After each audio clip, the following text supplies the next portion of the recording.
In the beginning God made heaven, and the earth lay dark and deep, without form and empty still, while darkness covered everything.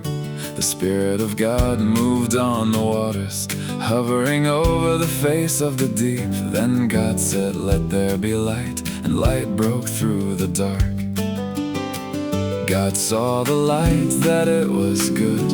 He called the light day and darkness night. Evening came, then morning came. The first day opened into light.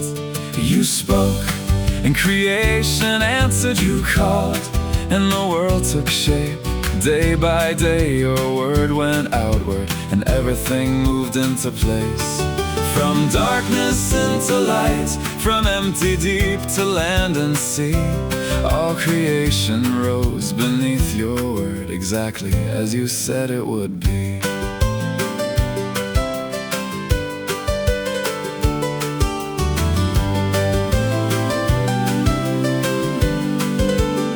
Then God said, "Let there be a firmament, dividing waters from the waters." He called the firmament heaven, and evening and morning closed the second day. Then waters gathered into one place, and dry land rose where you commanded. Earth brought grass and seed-bearing plants, and trees with fruit after their kind. God called the dry land earth, and the gathered waters seas. And God saw that it was good, with seed already held within the green. You spoke, and creation answered. You called, and the world took shape. Day by day your word went outward, and everything moved into place. From darkness into light, from empty deep to land and sea, all creation rose beneath your word, exactly as you said it would be.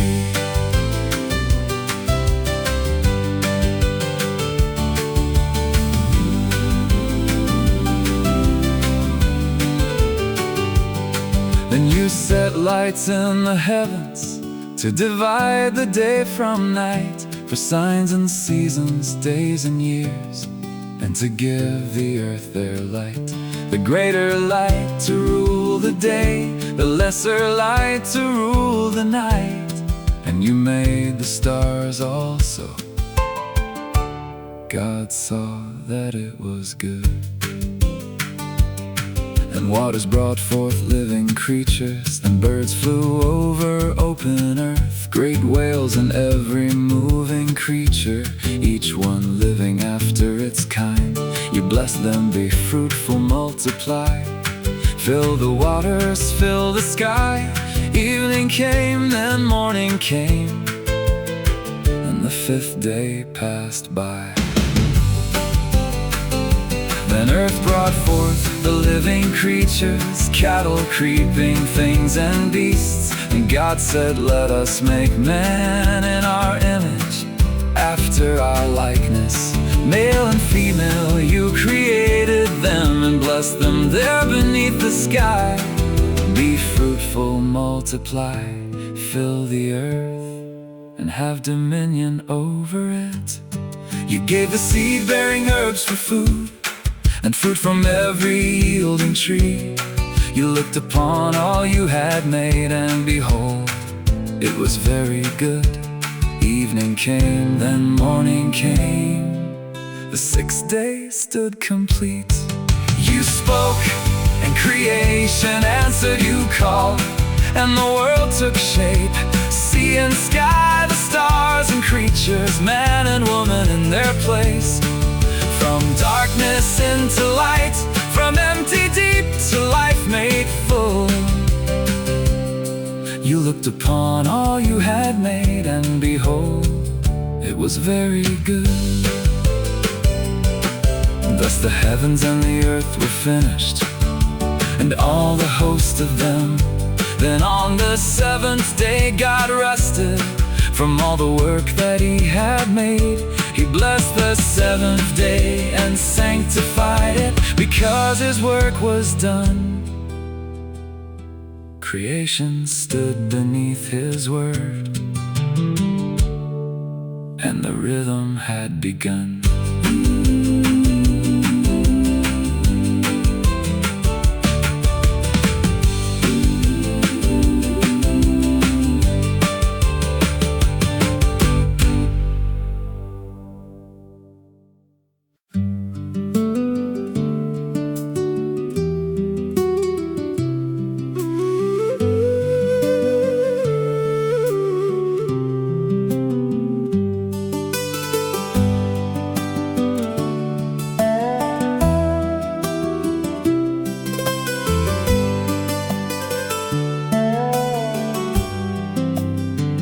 These are the generations of the heavens and the earth, when the Lord God made the land and sky and brought creation forth. No shrub of the field was growing yet, no rain had touched the ground. There was no man to till the earth, but a mist rose all around. Then you formed the man from dust and breathed the breath of life in him. The dust became a living soul when breath from you awakened him. Breath in the dust, life in the clay. You formed the man and breathed his life awake. From the ground beneath his feet to a living soul before you, the Lord God shaped him from the dust and gave him life that day.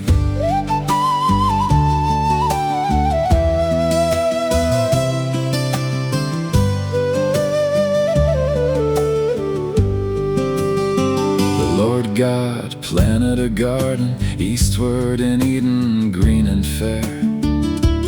Then you placed the man you formed inside the beauty growing there. Every tree was pleasant to the sight and good for food beneath its shade. The tree of life stood in the midst, and one more tree was also made. The tree of knowledge, good and evil, stood there with one command: of every tree thou mayest freely eat, but this one leave untouched. A river flowed from Eden outward, watering the garden as it ran. Then it parted into four great heads and moved across the land. Pison compassed all Havilah, where gold and precious stone were found. Gihon compassed Cush, Hiddekel ran eastward, and Euphrates carried on. Rivers moving through the garden, life poured out across the land. Every tree and every waterway stood where you had planned. Beauty grew in every direction, food and shade on every side. And in the middle of abundance, one clear word still had to guide.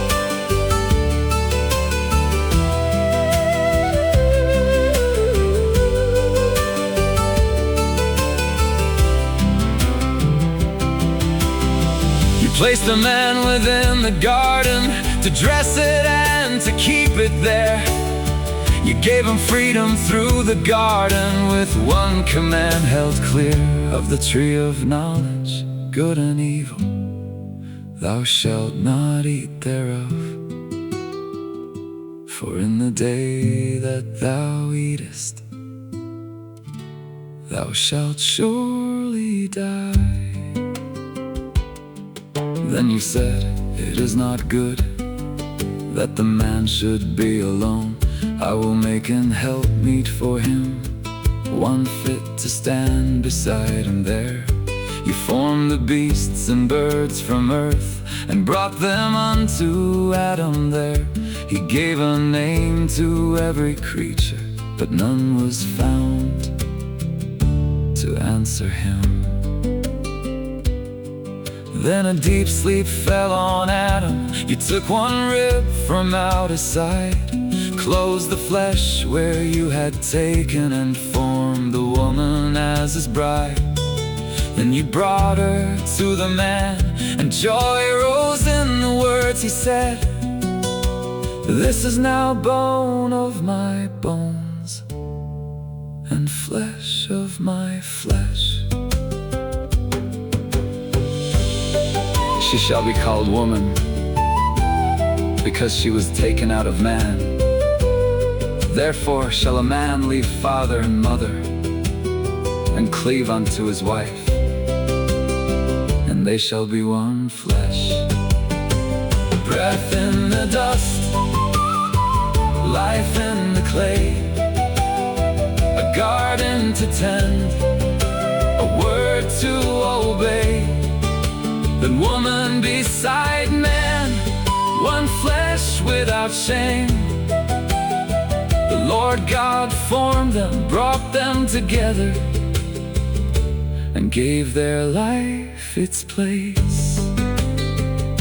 They were both naked, the man and his wife, and were not ashamed. No hiding, no fear, no distance between them. The garden stood open, and everything was still whole.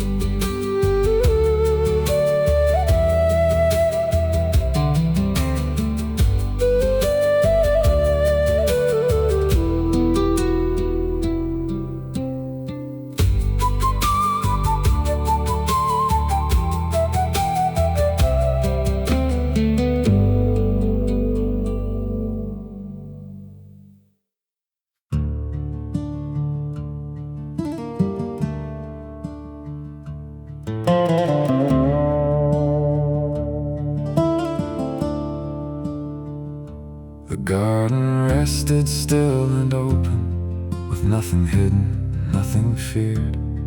And through the quiet came the serpent, subtle words for Eve to hear.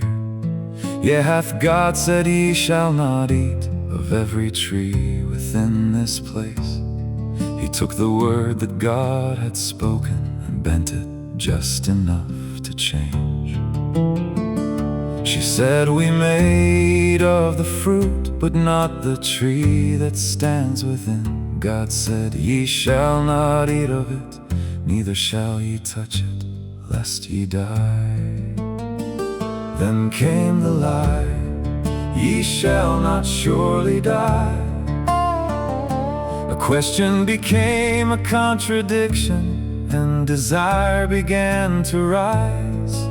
The tree looked good for food, pleasant and wise before her eyes. She took the fruit and ate thereof, and gave to Adam by her side.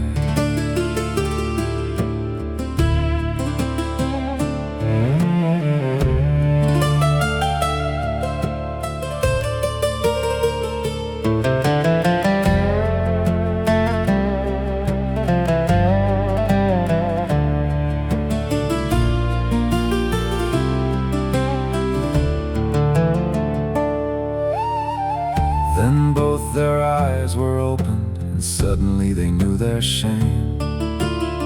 They sewed together leaves of fig and tried to cover what had changed. Then they heard the Lord God walking in the garden in the cool of day. Man and woman hid themselves among the trees and turned away.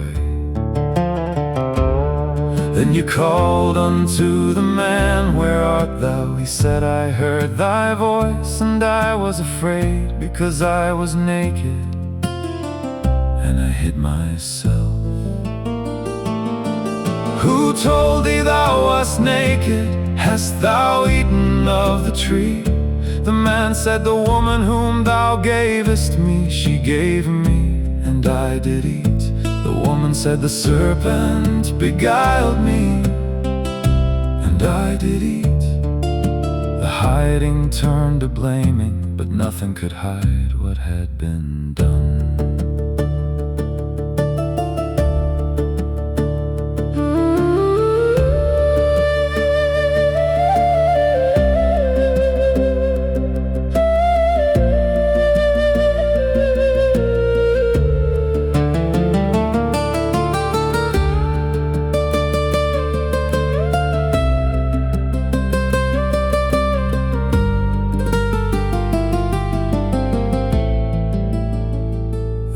judgment came upon the serpent, because thou hast done this thing. Upon thy belly shalt thou go, and dust shalt thou eat all thy days. I will put enmity between thee and the woman, and between thy seed and her seed. He shall bruise thy head, and thou shalt bruise his heel. Right there inside the sentence, before they ever left the ground, judgment spoke against the serpent, and a promise could already be found. Unto the woman came great sorrow, pain multiplied in bearing children. Her desire would be toward her husband, and he would rule over her. Then Adam heard the ground was cursed, because he hearkened and had eaten. Thorns and thistles now would rise, and sweat would mark the bread he gathered. Dust thou art, and unto dust shalt thou return. The man called his wife's name Eve, because she was the mother of all living. And you made coats of skins for them, and clothed the shame they could not cover. Even after what they had done, your hands still clothed them there. The garden changed that day. The hiding had begun. The ground was cursed, and death now stood before them. Yet before you sent them eastward, you had spoken of a seed. The serpent would bruise his heel, but the seed would bruise his head. So you sent the man from Eden to till the ground from whence he came. Cherubim stood eastward of the garden, and a flaming sword turned every way, to keep the way of the tree of life. The garden closed behind them, the world was no longer the same. But even in the judgment, the promise had already been spoken.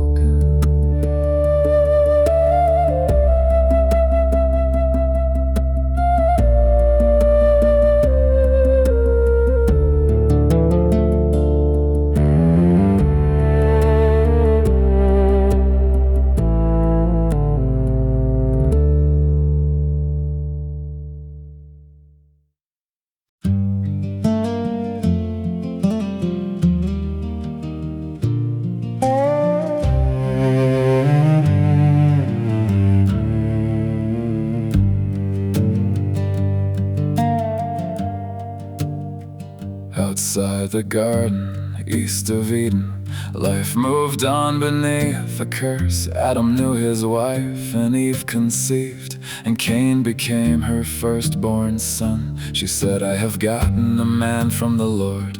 Then Abel came, his brother too. Abel kept the sheep in pasture, Cain worked the ground beneath the sun. Two brothers working the same earth, two offerings brought before the Lord. One from the fruit the ground had yielded, one from the firstlings of the flock. The Lord had respect unto Abel, and to the offering he brought. But unto Cain and to his offering he had not respect at all. Cain was wroth, his face fell low, and anger darkened what he saw. Then came the warning before the blood, sin lieth at the door.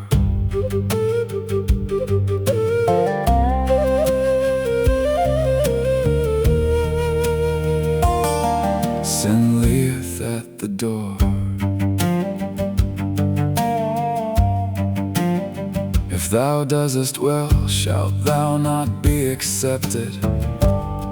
And if thou dost not well, sin lieth at the door. Unto thee shall be his desire, and thou shalt rule over him. Cain talked with Abel in the field, and Cain rose up against his brother. Abel fell upon the open ground, and his blood cried out from the earth. Then you asked him, "Where is Abel, thy brother?" Cain answered, "I know not. Am I my brother's keeper?" But the ground had already testified. The Lord said, "What hast thou done?" The voice of thy brother's blood crieth unto me from the ground. The earth that opened to receive it would no longer yield its strength to Cain. A fugitive and wanderer, he would carry what he had done. The warning came before the blood. Sin lieth at the door.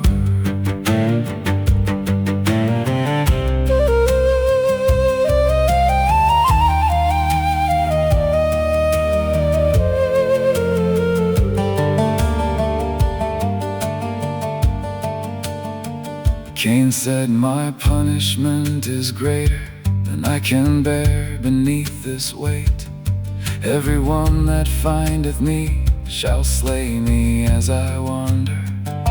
But you set a mark upon Cain, lest any finding him should kill him, and warned that vengeance sevenfold would answer anyone who struck him down. Cain went out from the presence of the Lord and dwelt in the land of Nod, east of Eden. He built a city and called its name Enoch, after the name of his son. The generations carried forward, tents were raised, music was made, bronze and iron were worked by hand, and still the violence kept growing. Then Lamech spoke unto his wives, "I have slain a man to my wounding, and a young man to my hurt. If Cain shall be avenged sevenfold, truly Lamech 70 and sevenfold. What began with one brother's anger had learned to boast in vengeance now." Then Adam knew his wife again, and she bare a son and called him Seth. For God said, "Eve hath appointed me another seed instead of Abel, whom Cain slew." And unto Seth a son was born, and he called his name Enos. Then began men to call upon the name of the Lord. The blood still cried from Abel's ground, the mark still followed Cain away.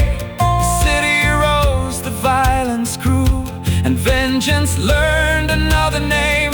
But God appointed another seed, and one more line began to move. From grief and blood and broken ground, men began to call upon the Lord.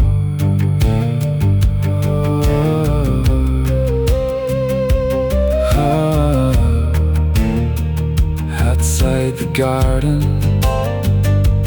farther east, the wound had spread from heart to hand. But even there, through loss and sorrow, your purpose had not left the land. Abel was gone, Seth was given, and men began to call your name.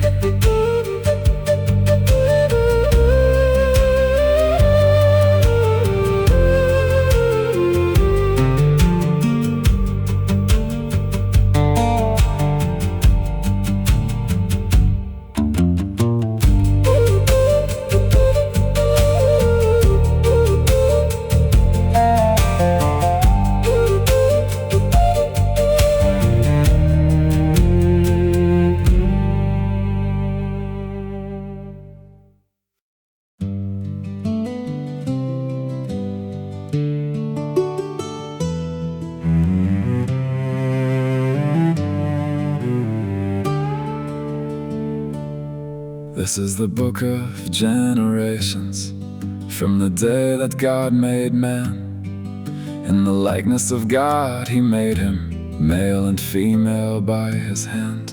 He blessed them both and called their name Adam, in the day that they were made. Then Adam lived 130 years, and Seth came into the land. Seth was born in Adam's likeness, after Adam's image there. And the years kept moving forward, name by name, and heir by heir. From father to son, the years rolled on. Sons and daughters carried the line. Long were the days beneath the sun, but every name met the same last line. He lived, he fathered, the generations moved, and then he died.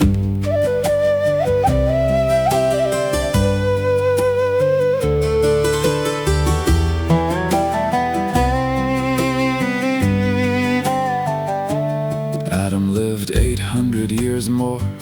Sons and daughters filled his days, 930 years in all. And then he died and passed away. Seth lived 105 years, and Enos was born to him. Then 807 years followed, 912, and then he died. Enos lived for 90 years, and Canaan came into the line. 815 years came after, 905 were all his time. Canaan lived for 70 years, and Mahalaleel was born. 840 years came after, 910, and then he died. From father to son, the years rolled on. Sons and daughters carried the line. Long were the days beneath the sun, but every name met the same last line. He lived, he fathered, the generations moved, and then he died.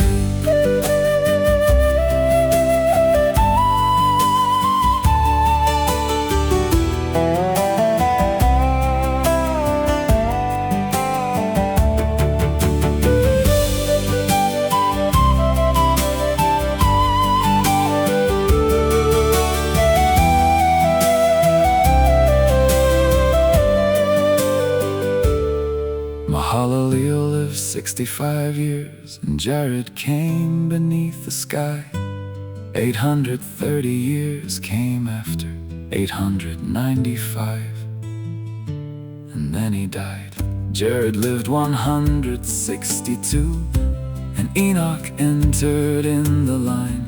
800 years came after that, 962, and then he died. But Enoch's ending sounded different. At 65 Methuselah came. 300 years he walked with God, and sons and daughters bore his name. All the days of Enoch's life were 365. Then scripture does not say he died. It says God took him, and he was not. One name broke the rhythm, one ending changed the sound, no, and he died. Was written after Enoch's years. He walked with God, and he was not, for God had taken him in a chapter full of dying. That one line opens something wide. Methuselah lived 187, and Lamech came into his life. 782 years followed, 969, and then he died. The longest life recorded there still reached the same appointed line. Years could stretch beyond our counting, but years could never conquer death. Lamech lived 182, and then a son was born to him. He called his name Noah and said, "The same shall comfort us concerning our work and toil of our hands, because of the ground the Lord hath cursed." 595 years followed, 777, and then he died.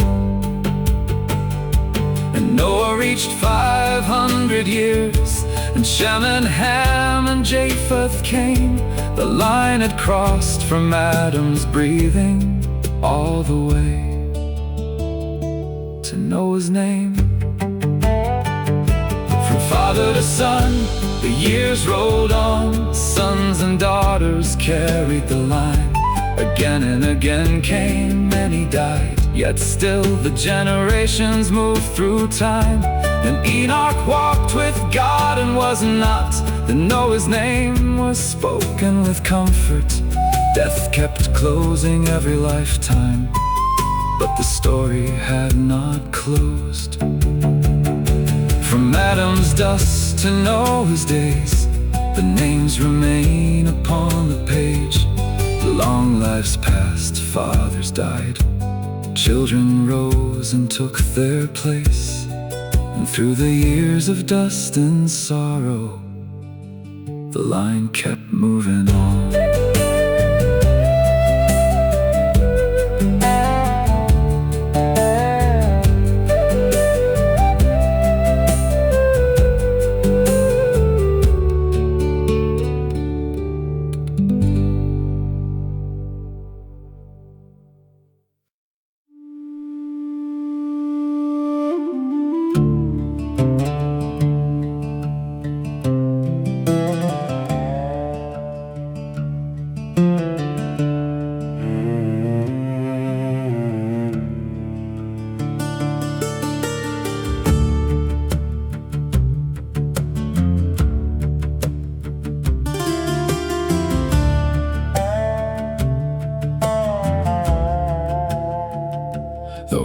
Kept growing, people multiplied. Daughters were born across the land. The sons of God saw daughters of men, and took them wives of all they chose. Then the Lord said, "My spirit shall not always strive with man, for that he also is flesh, yet his days shall be 120 years. The Nephilim were in the earth in those days, and also after that. Mighty men of old were there, men whose names were known. The Lord saw wickedness growing, every thought bent evil continually. The earth that once was called very good was filling now with violence. And it grieved him at his heart when he looked upon what man had become. But in the middle of that darkness, Noah found grace in the eyes of the Lord.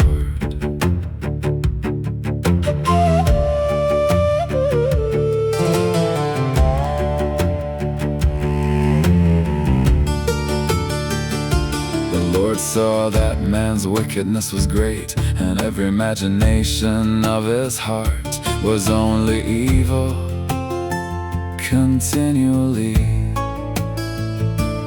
And the Lord repented that he had made man on the earth, and it grieved him at his heart. Then came the judgment over man and beast, over creeping thing and birds of the air. But Noah found grace in the eyes of the Lord. Noah was a just man, perfect in his generations.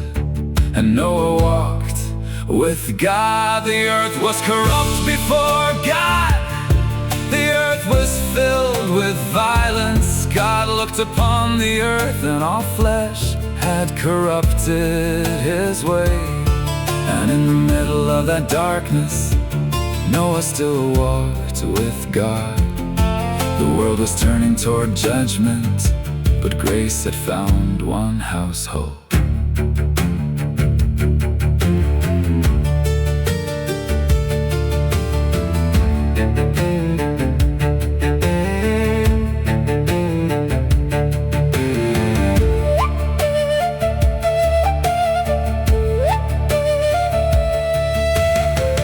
These are the generations of Noah. Noah begat 3 sons, Shem and Ham and Japheth. Then God said unto Noah, the end of all flesh is come before me, for the earth is filled with violence through them. Behold, I will destroy them with the earth. Make thee an ark of gopher wood. A room shalt thou make within the ark, and pitch it within and without with pitch. 300 cubits shall be its length, 50 its breadth, and 30 its height. A window shalt thou make to the ark, and in a cubit finish it above. Set the door of the ark in the side, make lower, 2nd and 3rd stories. For behold, I bring a flood of waters upon the earth, to destroy all flesh wherein is the breath of life. Everything on earth shall die. But with thee will I establish my covenant. Thou shalt come into the ark, thou, thy sons, thy wife, and thy sons' wives with thee. And of every living thing of all flesh, 2 of every sort shalt thou bring into the ark, to keep them alive with thee. Male and female shall they be. Take thou unto thee of all food that is eaten, gather it to thee. It shall be for food for thee and for them. The warning was spoken, the measurements were given, the covenant was promised, and Noah had a choice before him. The earth was corrupt before God. The earth was filled with violence. Judgment was coming on the world. But grace had found Noah.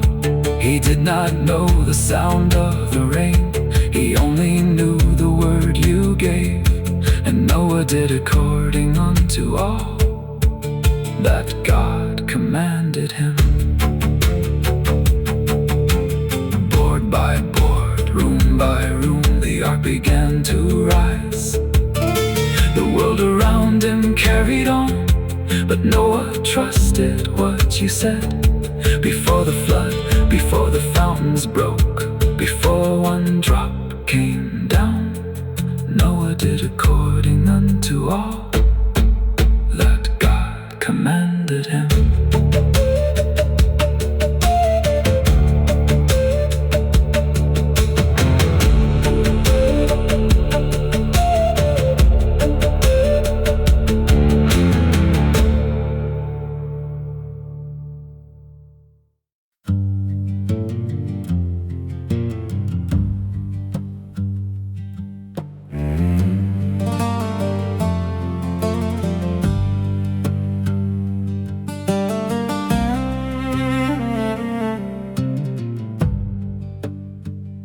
The time had come, the word stood ready. Then you said, come thou into the ark, thou and all thy house together. For thee have I seen righteous before me. Of every clean beast take by 7s, the male and female as you said. Of beasts not clean take 2 together, and birds by 7s overhead. For yet 7 days, and I will cause the rain to fall. 40 days and 40 nights, and every living thing I made will be destroyed from off the earth. And Noah did according unto all that the Lord commanded him. He did not wait to see the waters. He entered because you had spoken. 600 years it filled his days when judgment finally drew near. 7 days passed beneath your warning, then the flood waters appeared.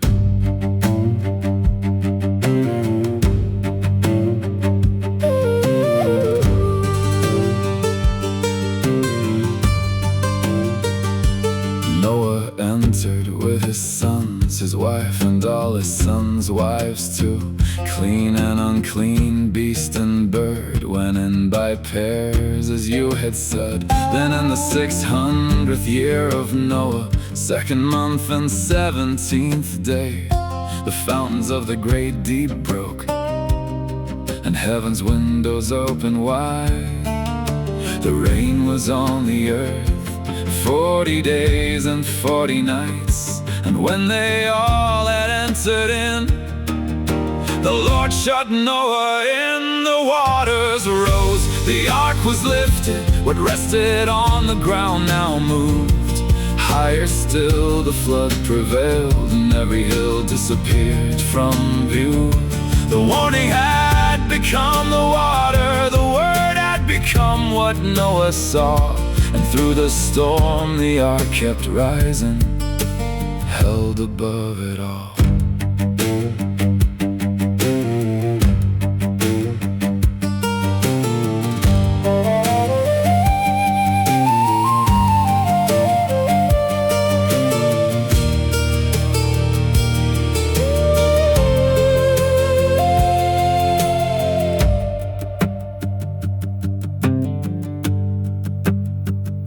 The waters prevailed exceedingly upon the earth beneath the sky.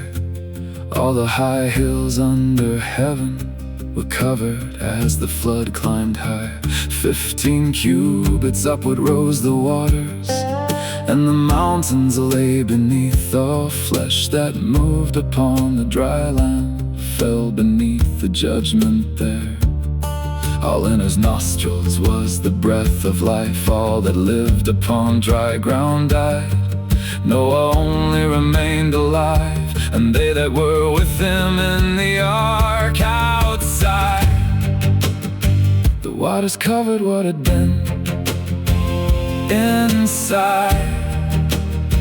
Life waited in the dark. Noah had no shore to stand on, no mountain peak remained in sight.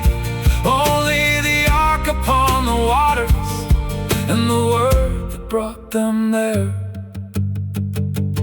40 days the rain had fallen, but the waters did not quickly leave.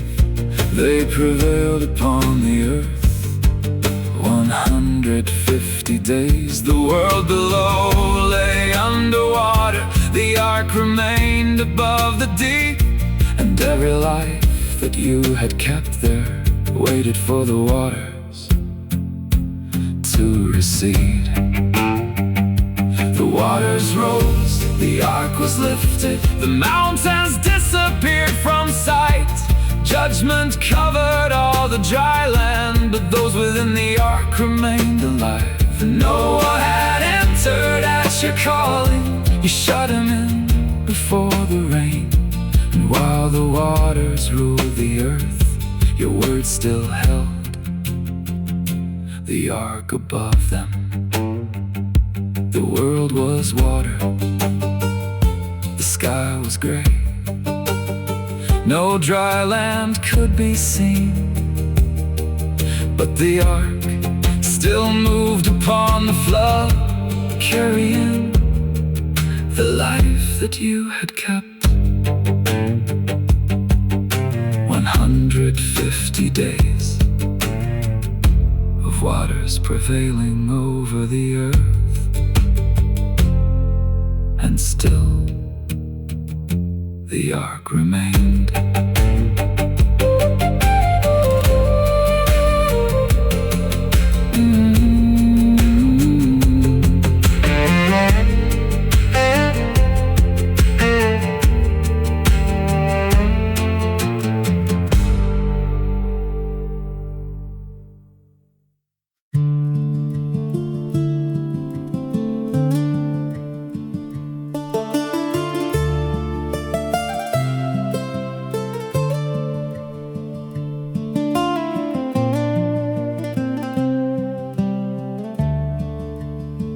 God remembered Noah and every living thing with him.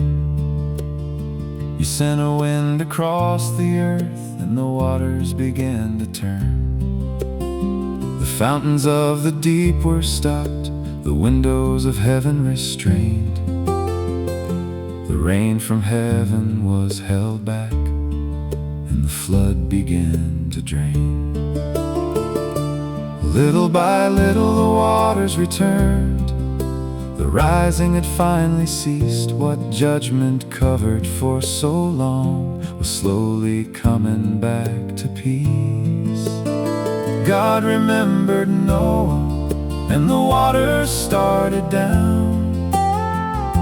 The ark came to rest on Ararat, while the flood still covered ground. No shore was waiting at the door yet, no voice had said, "Come out." So Noah stayed where you had placed him and waited on your word.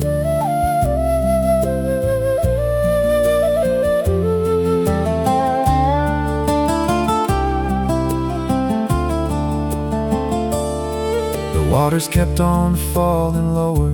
At last the mountain tops appeared. After 40 days had passed, Noah opened up the window there.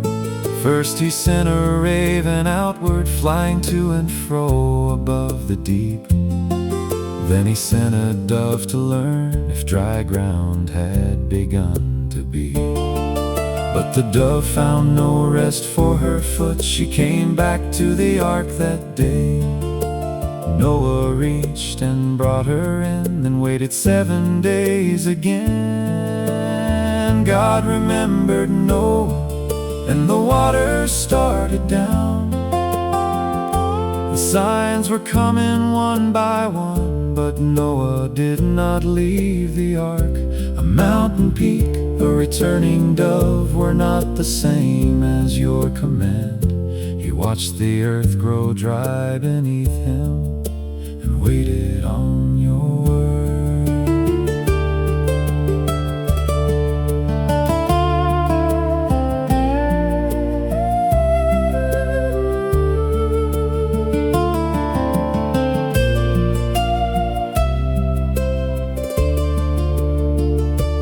"7 days he sent the dove again. She returned at evening light, with an olive leaf freshly plucked, and Noah knew the waters had gone down. 7 more days he sent her once more, and this time she did not return. Hope had come back carrying green, but still he waited where he was.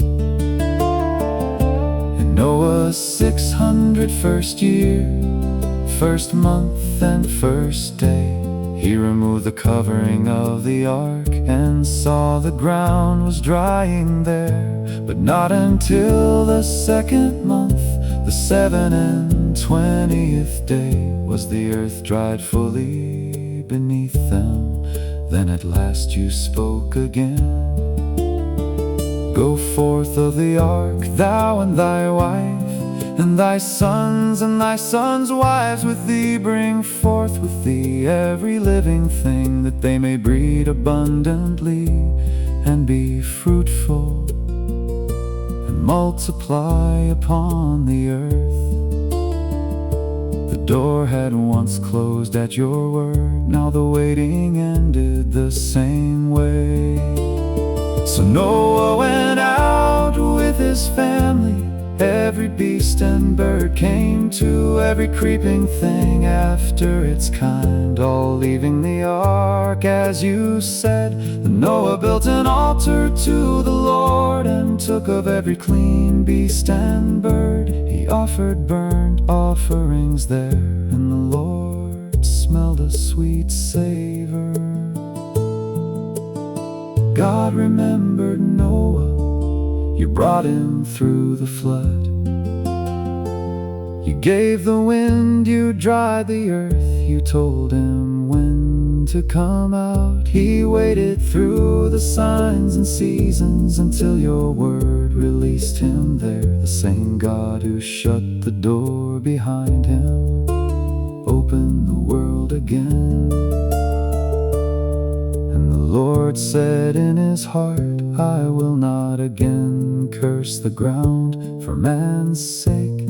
neither will I again smite every living thing as I have done. While the earth remaineth, seedtime and harvest, cold and heat, summer and winter, day and night, shall not cease.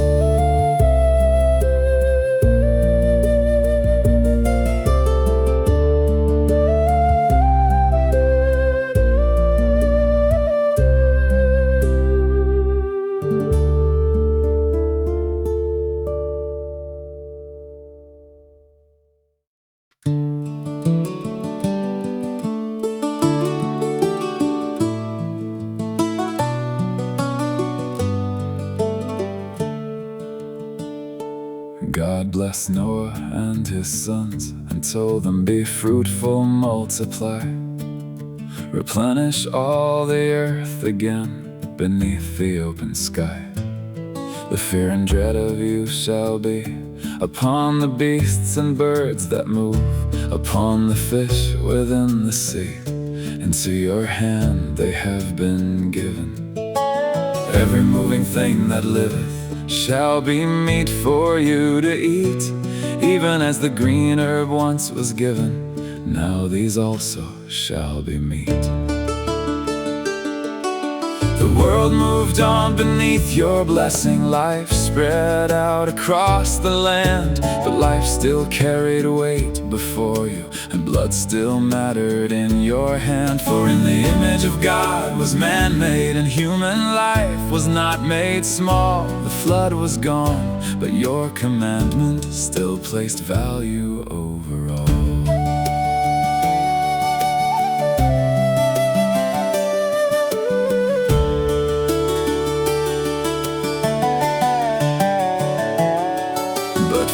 With the life thereof, which is the blood thereof, shall ye not eat. And surely your blood of your lives will I require, you said, at the hand of every beast, and at the hand of man as well. Whoso sheddeth man's blood, by man shall his blood be shed. For in the image of God made he man. Then you call them once again, be fruitful, multiply in the earth. Then you establish covenant with Noah and his sons, with every living creature there and generations yet to come.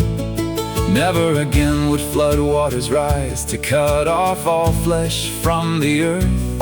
Never again would such a flood destroy the world that you had made. Then you set your bow within the cloud, a token of the covenant. When clouds would gather over earth, your bow would still appear.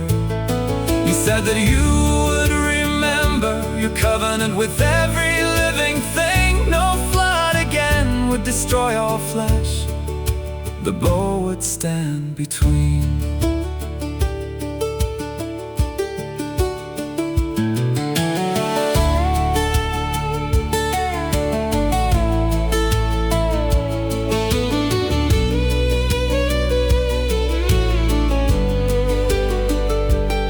The sons of Noah left the ark, Shem and Ham and Japheth named.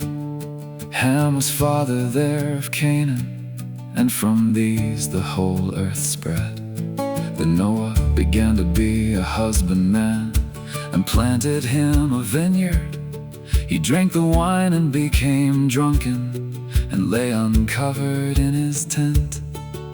The flood had passed, the earth was dry, but human weakness still remained. A covenant stood above the clouds, while trouble still lived down below. Ham, the father there of Canaan, saw his father's nakedness, and told his two brethren without. But Shem and Japheth took a garment, laid it upon both their shoulders, and walked backward into the tent. They covered their father's nakedness and their faces were turned away. When Noah woke and knew what happened, he said, "Cursed be Canaan, a servant of servants shall he be. Then blessed be the Lord God of Shem, and Canaan shall be his servant. God shall enlarge Japheth, and he shall dwell in the tents of Shem, and Canaan shall be his servant." The rainbow did not mean that man had become without sin. It meant your covenant stood firm while generations carried on. The waters had judged a violent world, but the heart still needed more. The bow remained above the clouds, and mankind still needed you. The bow still stands within the cloud, a token that the covenant remains with Noah's sons and every living creature through generations yet to come. The storm may gather overhead, but not that flood to end all flesh. Your mercy held through Noah's weakness, and still your covenant remained. Noah lived 350 years beyond the flood that covered earth. 950 were all his days, and then he died. But through his sons the nation spread, and still the covenant remained. When clouds gather over the earth, your bow still bears the sign.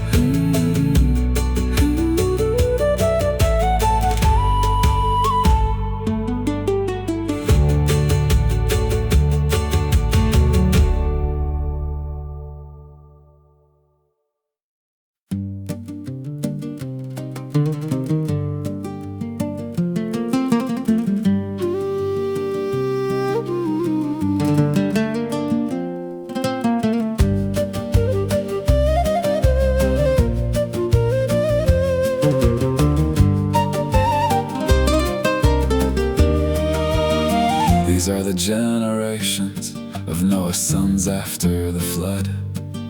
Shem and Ham and Japheth, and sons were born to them. Japheth's line moved toward the coastlands, Gomer, Magog, Madai, Javan, Tubal, Meshech, and Tyras, family spreading through the lands, by families and by their tongues, in countries of their own. The coastlands of the nation spread from household into home.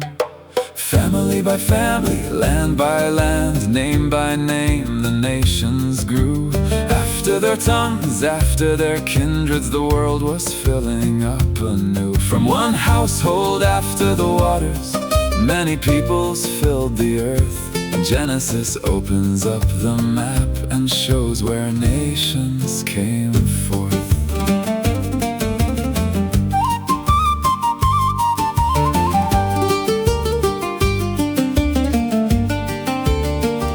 Gomer came Ashkenaz, Riphath, and Togarmah in the line. From Javan came Elisha, Tarshish, Kittim, Dodanim. Then Ham's sons came into view, Cush, Mizraim, Phut, Canaan. And Cush begot a son named Nimrod, who began to be mighty in the land. He was a mighty hunter before the Lord in those days. Babel, Eresh, Akkad, Calneh mark the beginning of his kingdom in Shinar. Family by family, land by land, name by name, the nations grew. Cities rose and borders widened, people moved and kingdoms grew. From one household after the waters, many peoples filled the earth. Genesis opens up the map and shows where nations came forth.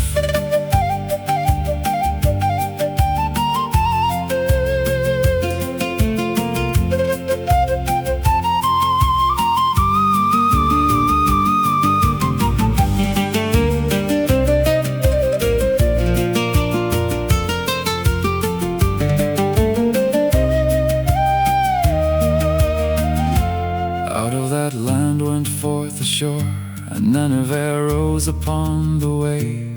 Rehoboth, and Calah, and Rezin stood between them there. Mizraim fathered Ludim, Anamim, Lehabim, Naphtuhim too.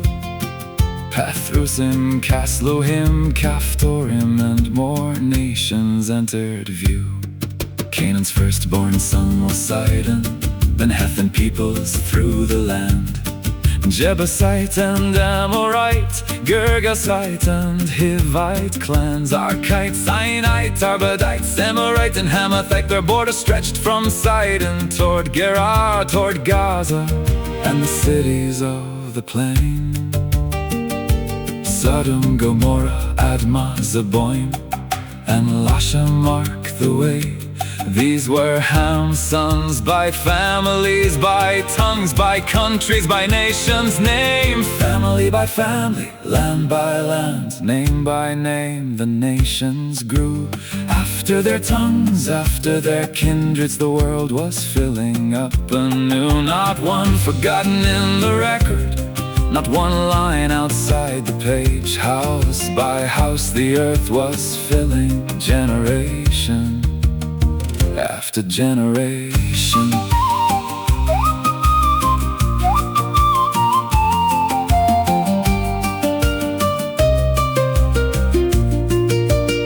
Then Shem's generations follow, father of all the children of Eber. Elam, Ashur, Arphaxad, Lud and Aram named together. Uz and Hul, Gether and Mash came through Aram's family line. Arphaxad begat Salah, and Salah begat Eber in time. 2 sons were born unto Eber. One was named Peleg, for in his days was the earth divided. His brother's name was Joktan, and from Joktan many came. Almodad, Shelef, Hazar, Maveth, Jerah, Hadoram, Uz, Aldikla, Obal, Abimelech, Sheva, Ophir, Havilah, Jobab. Their dwelling stretched from Mesha, as thou goest unto Sephar, a mount to the east. These were the sons of Shem, after their families, after their tongues, in their lands, after their nations. Family by family, land by land, name by name, the nations grew. Shem and Ham and Japheth's children spread across the earth anew. After their families, after their tongues, in their lands the nations known. From the sons of Noah after the flood, the nations were divided on the earth. One family came through the waters, many families filled the land. Coastland, city, plain and mountain, each one named within the line. The map was opening wider, and the story still moved on.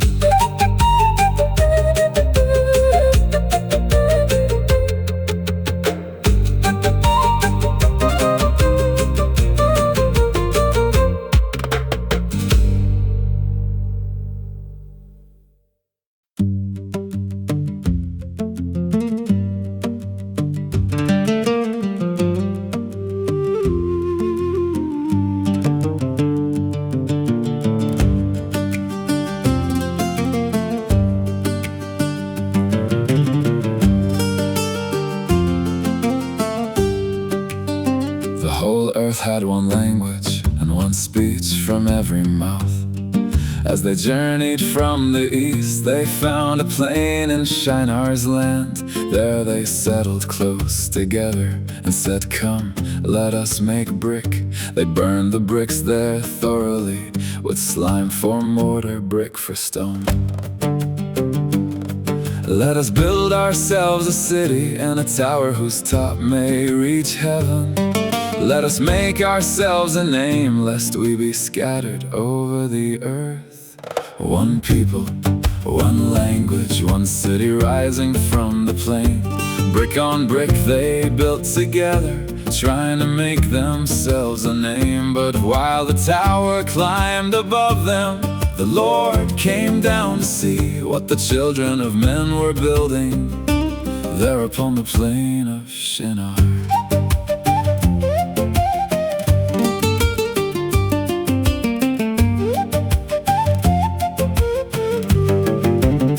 The Lord said, "Behold, the people are one, and they have all one language. This they begin to do. Now nothing will be restrained from them which they have imagined to do. Go to, let us go down, and there confound their language, that they may not understand one another's speech." The words that once had joined their work no longer landed as before. The city could not hold them there, the building stopped upon the plain. One voice became many voices, one road became many ways. The Lord scattered them from Shinar over the face of all the earth. Therefore was the city called Babel, because the language there was confounded. From one gathered people on the plain, the nations moved across the ground.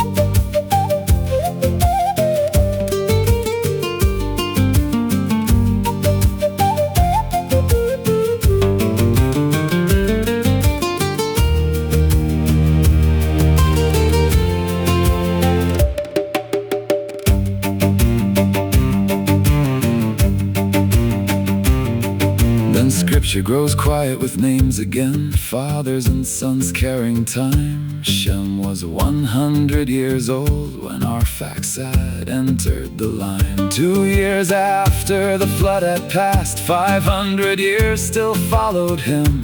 Sons and daughters filled those years, and the generations carried on. Arphaxad lived 35 years, and Salah was born to him. Salah lived 30 years, and Eber came into the line. Eber lived 34 years, and Peleg was born in his days. Peleg lived 30 years, and Ru carried the line ahead. No tower now, no shout for fame, just fathers, sons, and passing years. The story narrowed quietly, while nations spread far and near. Ru lived 32 years, and Serug became his son. Serug lived 30 years, and Nahor's days began. Nahor lived 29 years, and Terah entered in the line. Then Terah lived 70 years, and Abram, Nahor, and Haran came. Haran fathered Lot, and died before his father Terah, in the land of his nativity, in Ur of the Chaldees. Abram took Sarai for his wife, and Nahor took Milcah. And Scripture pauses to tell us Sarai was barren, she had no child. Then Terah took Abram, Lot his grandson, and Sarai his daughter-in-law. They went forth from Ur of the Chaldees to go into the land of Canaan. But when they came unto Haran, they dwelt there, and Terah died in Haran. Many voices filled the earth, many families filled the lands. Babel scattered what men gathered, but the generations still moved on. No tower carried the story forward, no human name could make it stand. Genesis 11 closes in Haran, with Abram waiting there. From one language into many voices, from one city into many lands. Then the noise grows quiet, and one family fills the page. Babel is behind us, Canaan lies ahead, and the next word will be a call.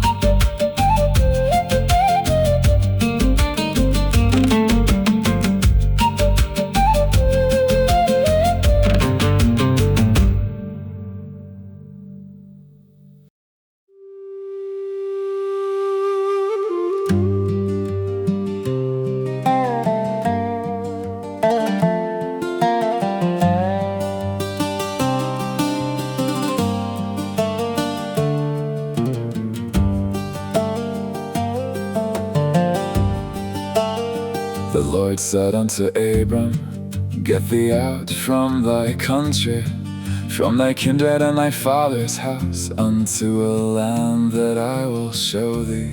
I will make of thee a great nation. I will bless thee and make thy name great, and thou shalt be a blessing. The promise opened up the road. I will bless them that bless thee, and curse him that curseth thee, and in thee shall all families of the earth be blessed. So Abram went as the Lord had spoken, with no map of what would come. 75 when he left Haran, walking toward a promised land. Lot went with him, Sarai beside him, all they had gathered on the way.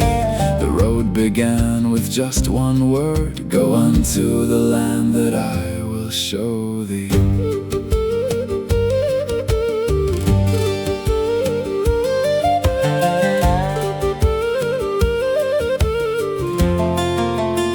They entered into Canaan, and Abram passed through Shechem's ground, unto the plain of Moriah, while the Canaanite was in the land. Then the Lord appeared to Abram, Unto thy seed will I give this land. So Abram built an altar there, unto the Lord who had appeared. From there he moved toward Bethel, with Hai lying eastward there. He pitched his tent between them, and built another altar in prayer. Step by step across the country, tent by tent and stone by stone, Abram called upon the Lord while walking where he had been shown. Then he journeyed toward the south, still moving through a land not owned. The promise traveled with him while he lived there as a stranger.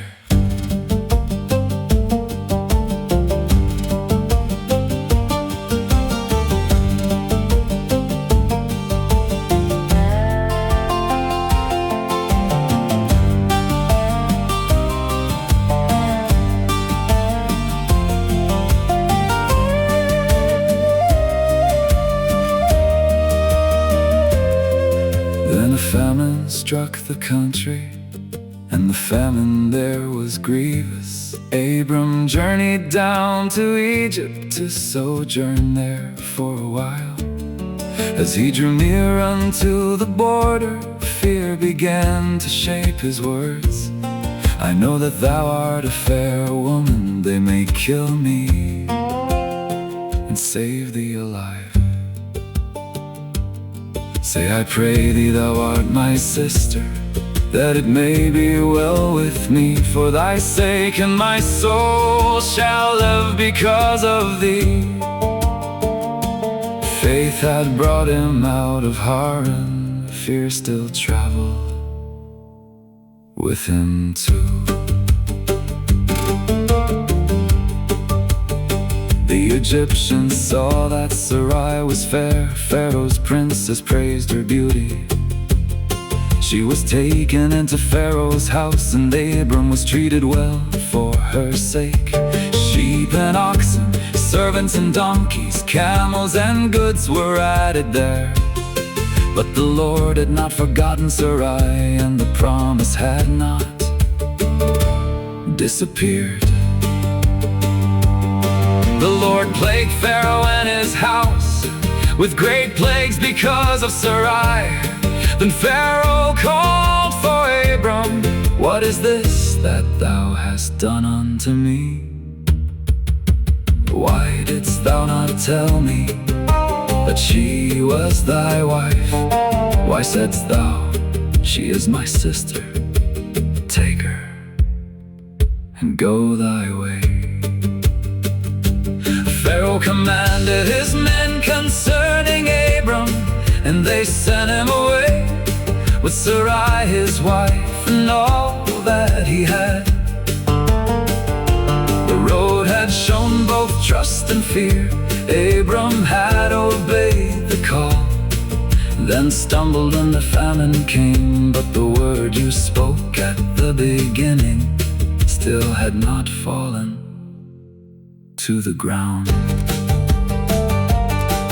So Abram went as the Lord had spoken, and the promise carried on through Canaan, altar, famine, Egypt. Your word remained the road beneath him.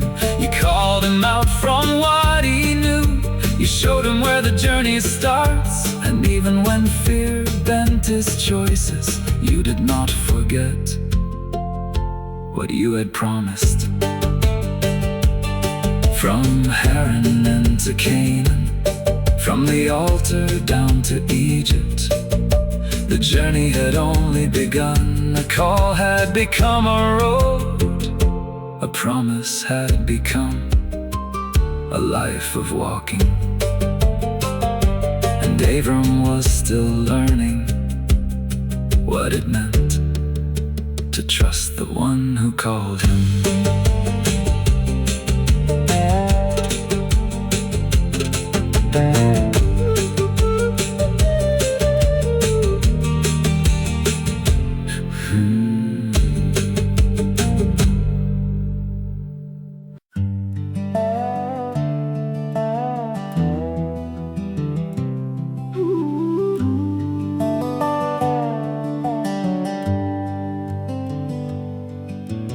Abram came up out of Egypt, Sarai and Lot beside him there. Cattle, silver, gold went with him, and all that he had gathered there. He journeyed northward toward Bethel, back where his tent had stood before.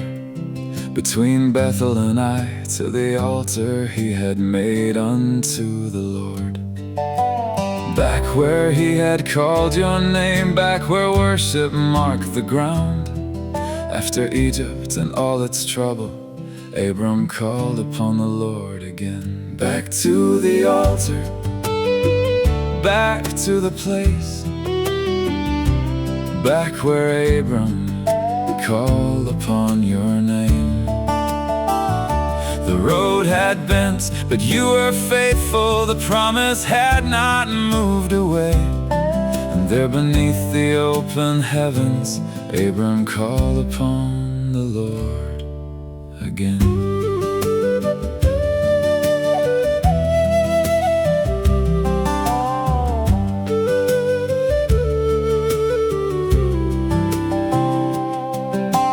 Lot had flocks and herds and tents, and Abram's wealth had multiplied. The land could not support them both, while all their households stood side by side. Their herdsmen quarreled in the fields with Canaanite and Perizzite near. Then Abram spoke before the strife could grow into something more severe. Let there be no strife, I pray thee, between me and thee today, for we be brethren. The whole land lies before us. Choose the way of peace. Open up your hand. Not every blessing must be guarded, like it disappears when shared. If thou wilt will take the left hand, then I will go to the right. If thou depart unto the right hand, then I will go to the left.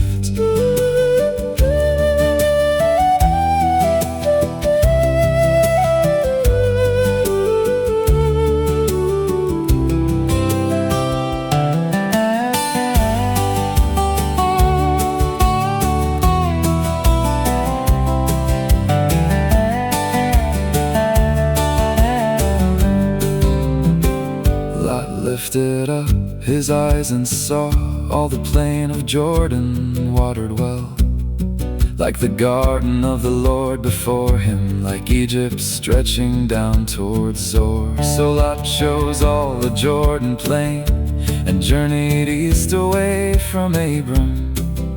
He dwelt among the cities there and pitched his tent towards Sodom. The valley looked rich from a distance, but Scripture tells us something more. The men of Sodom were wicked and sinners before the Lord exceedingly. After Lot had separated, then the Lord spoke unto Abram, Lift up now thine eyes from where thou art. Look northward, southward, eastward, westward, all the land which thou seest. To thee will I give it, and to thy seed forever. And I will make thy seed as the dust upon the earth. If a man can number all the dust, then shall thy seed be numbered. Lot lifted up his eyes and chose what looked good before him. And you told Abram, Lift up now thine eyes, and showed him what you had promised. Abram did not have to seize it, he did not have to fight Lot for the best. He opened his hand to keep the peace, and your word remained enough. Arise, walk through the land, in the length of it, and in the breadth of it, for I will give it unto thee. So Abram moved his tent and came to Mamre in Hebron, and there beneath the trees he built another altar unto the Lord. Choose the way of peace, trust the word of God. Abram let his brother choose, and still the promise was not lost. Lot chose the valley with his eyes. Abram listened when you spoke. He opened up his hand in peace and walked the land beneath your promise. Back to the altar, then out on the road. No city yet, no settled home, just tents upon the promised land, and the word of God still holding. Peace did not cost Abram the promise. Your promise was never his to grasp.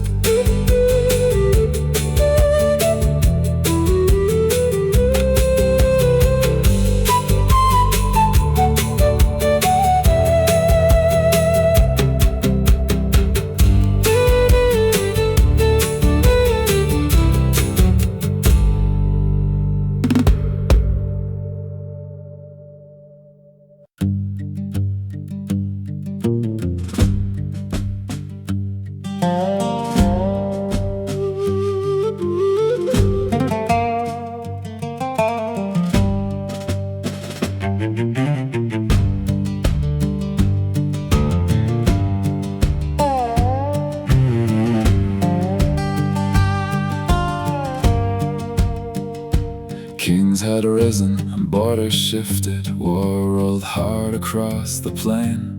4 kings came against the 5 in Sodom, where the slime pits lay.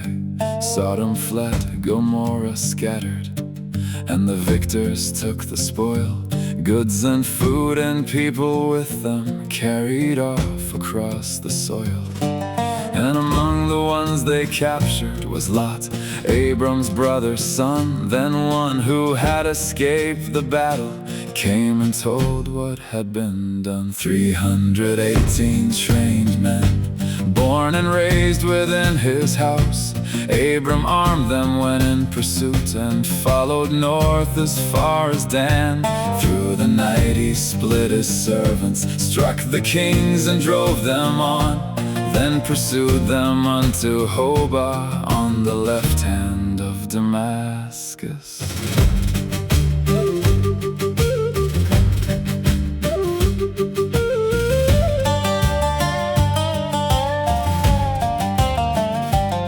Abram brought the goods back with him, brought back Lot and all he had, brought the women and the people from the hands that took them captive. Then the king of Sodom met him in the valley of Shechem. But another king came forward, and the whole scene changed its weight. Melchizedek, king of Salem, priest of God Most High, brought out bread and wine before him, and lifted up his voice to bless. Blessed be Abram of God Most High, possessor of heaven and earth. And blessed be the Most High God, which delivered thine enemies to thy hand. Bread and wine stood in the valley, blessing followed battle there. Abram gave him tithes of all, and honor answered victory.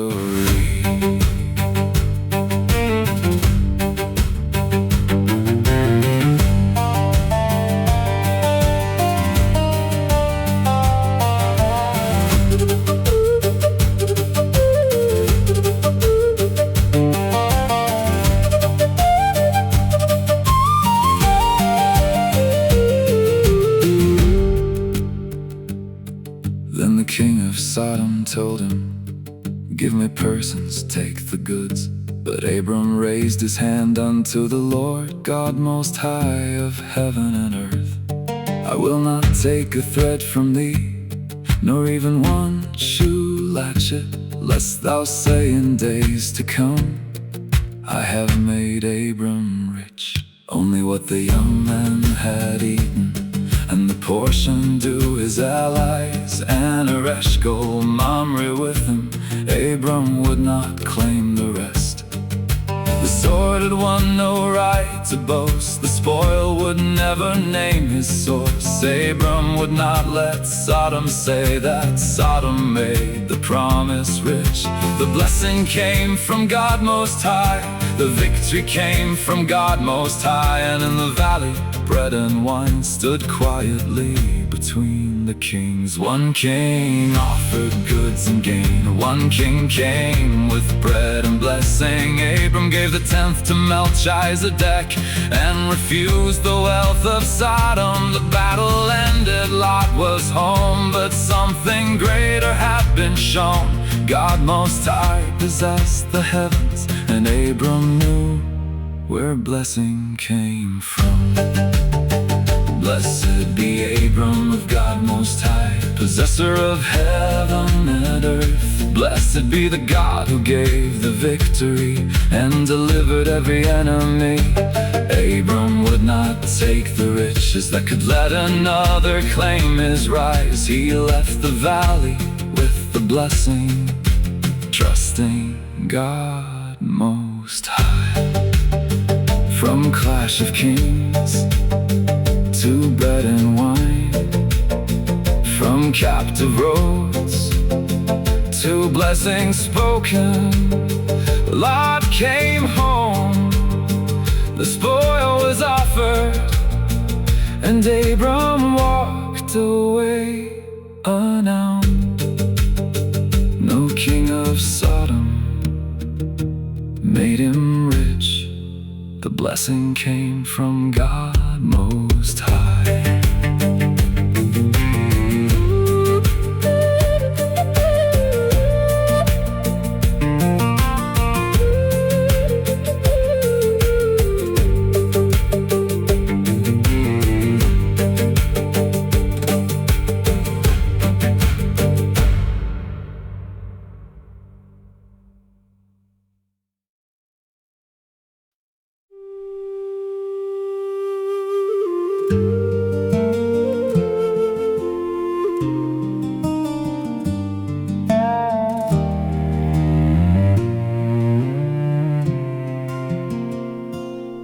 After the battle, after the noise, the word of the Lord came in a vision. Fear not, Abram, I am thy shield, and thy exceeding great reward. But Abram answered from his waiting, Lord God, what wilt thou give me, seeing I go childless, and Eliezer of Damascus is mine heir? The promise had been spoken, but still no son was in his home. Abram brought the ache before you, and you answered him again.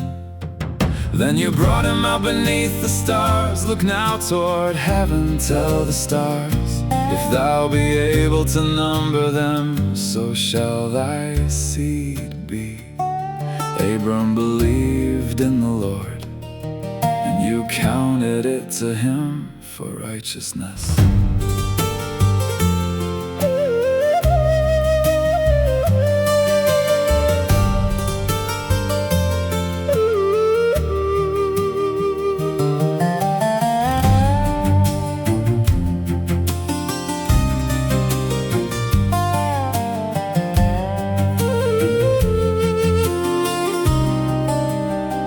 He said, I am the Lord that brought thee out of Ur of the Chaldees, to give thee this land to inherit it. Abram asked, Lord God, whereby shall I know that I shall inherit it? And he told him what to bring. A heifer 3 years old, a she-goat 3, a ram of 3 years, a turtle dove, and a young pigeon. Abram brought them all before you, divided the beasts and laid each half apart. But the birds he did not divide. Then the fowls came down upon the pieces, and Abram drove them away. He waited there beneath the falling sun, while the covenant hour drew near. As the sun was going down, a deep sleep fell upon Abram. And lo, a horror of great darkness fell upon him. Know of a surety that thy seed shall be a stranger in a land that is not theirs. They shall serve them, and they shall afflict them 400 years. And also that nation whom they shall serve will I judge, afterward shall they come out with great substance. And thou shalt go to thy fathers in peace, thou shalt be buried in a good old age. But in the 4th generation they shall come hither again. For the iniquity of the Amorites is not yet full. The promise held more than blessing, it held waiting, affliction, judgment, and return. And the sun went down, and darkness covered the land. A smoking furnace, a burning lamp.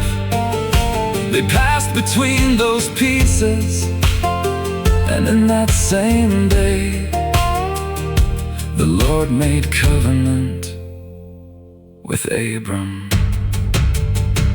Unto thy seed have I given this land, from the river of Egypt unto the great river, the river Euphrates. The Kenites, Kenizzites, Cadmonites, Hittites, Perizzites, Rephaim, Amorites, Canaanites, Girgashites, and Jebusites were named. The borders had not yet been possessed, the child had not yet been born, but the covenant had been spoken, and Abram believed your word. Count the stars, remember the promise, before the sun, before the land.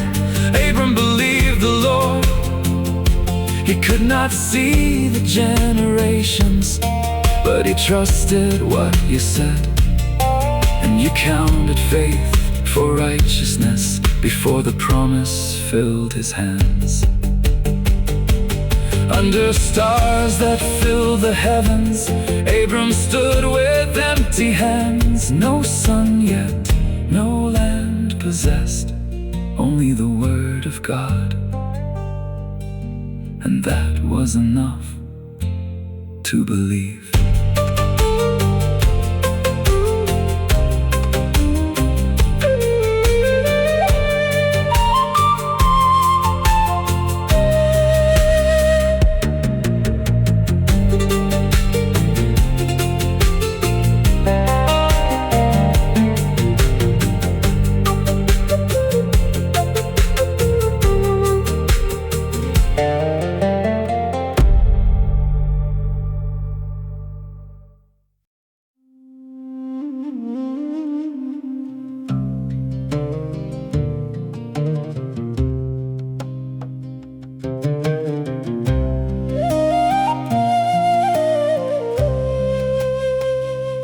Time kept moving, promise still waiting. Sarai had borne no child to Abram.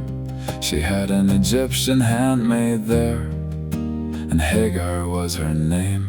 Sarai said, "The Lord hath restrained me from bearing. Go in unto my maid.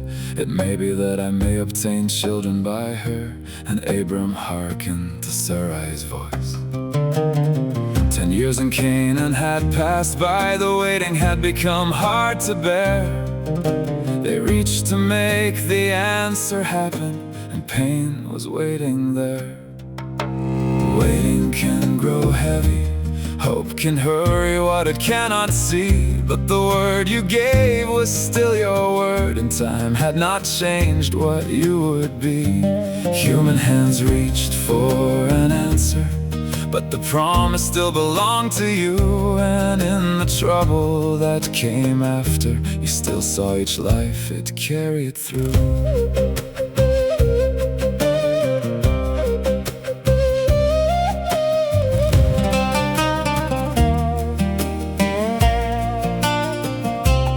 Abram took Hagar as his wife, and when she knew that she conceived, her mistress was despised in her eyes. And Sarai felt the wrong deeply. Sarai said, "My wrong be upon thee." Abram answered, "Thy maid is in thy hand." Sarai dealt hardly with Hagar, and Hagar fled into the wilderness. Out toward shore she walked alone, carrying a child beneath the sun. But the angel of the Lord found Hagar by a fountain in the wilderness. Seen in the desert, heard in the pain, the wilderness could not hide her from the God who knew her name. Hagar, Sarai's maid, whence camest thou, and whither wilt thou go? She said, "I flee from the face of my mistress Sarai," and heaven met her there alone.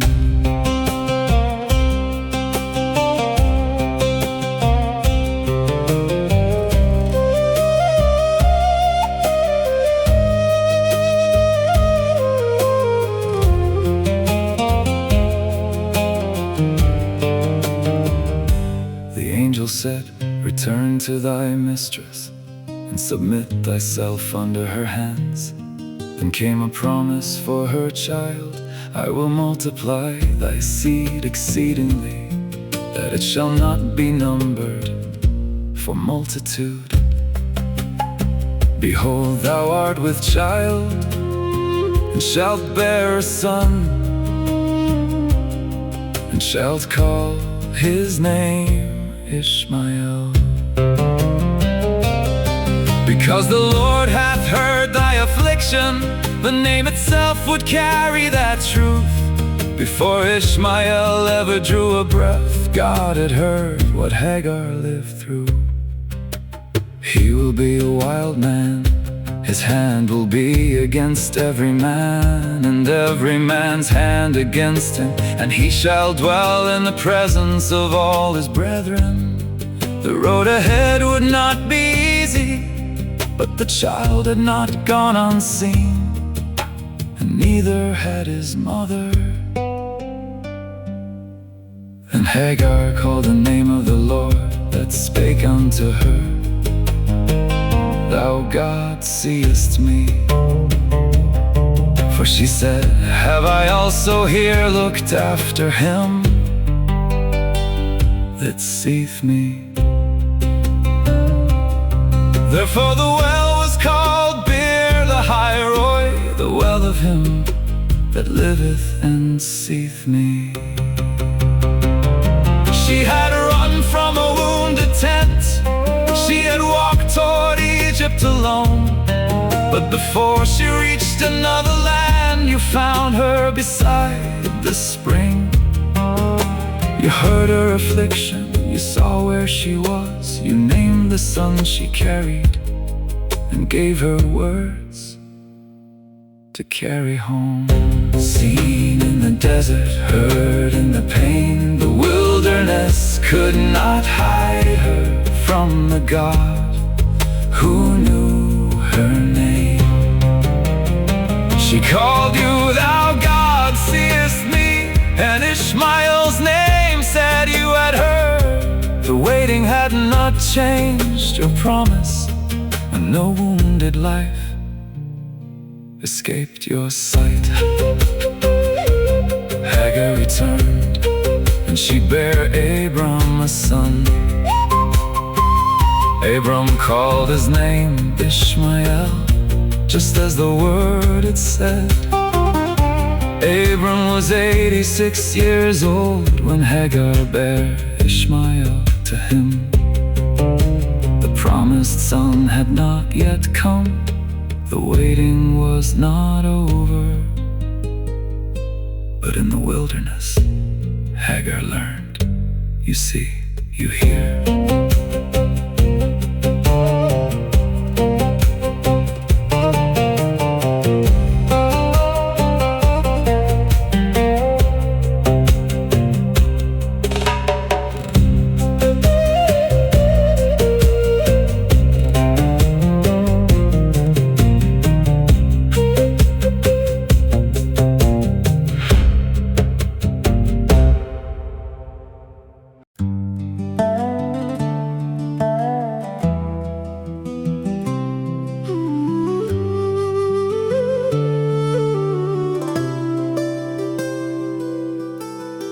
Abram was 99 years old when the Lord appeared again. I am the Almighty God, walk before me, and be thou perfect. I will make my covenant between me and thee, and I will multiply thee exceedingly. Then Abram fell upon his face, and God talked with him, As for me, behold, my covenant is with thee, and thou shalt be a father of many nations. No longer Abram, Abraham shall be thy name, a father of many nations, and kings shall come from thee. I will establish my covenant with thee and thy seed after thee, a new name spoken over him, but the promise still came from thee.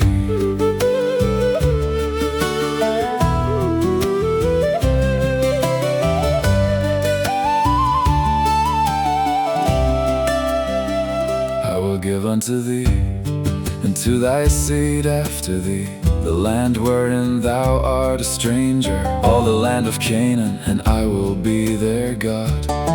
Then you gave the covenant sign, every man-child among them was to be circumcised. At 8 days old the sign was given, born in the house or bought with money, and the uncircumcised man-child would be cut off from his people. the covenant had a sign in flesh, a mark they carried in their days. Not a word forgotten in the distance, but a people set within your ways. You called Abraham by a new name and bound the generations to the promise reached beyond one lifetime, because the covenant came from you.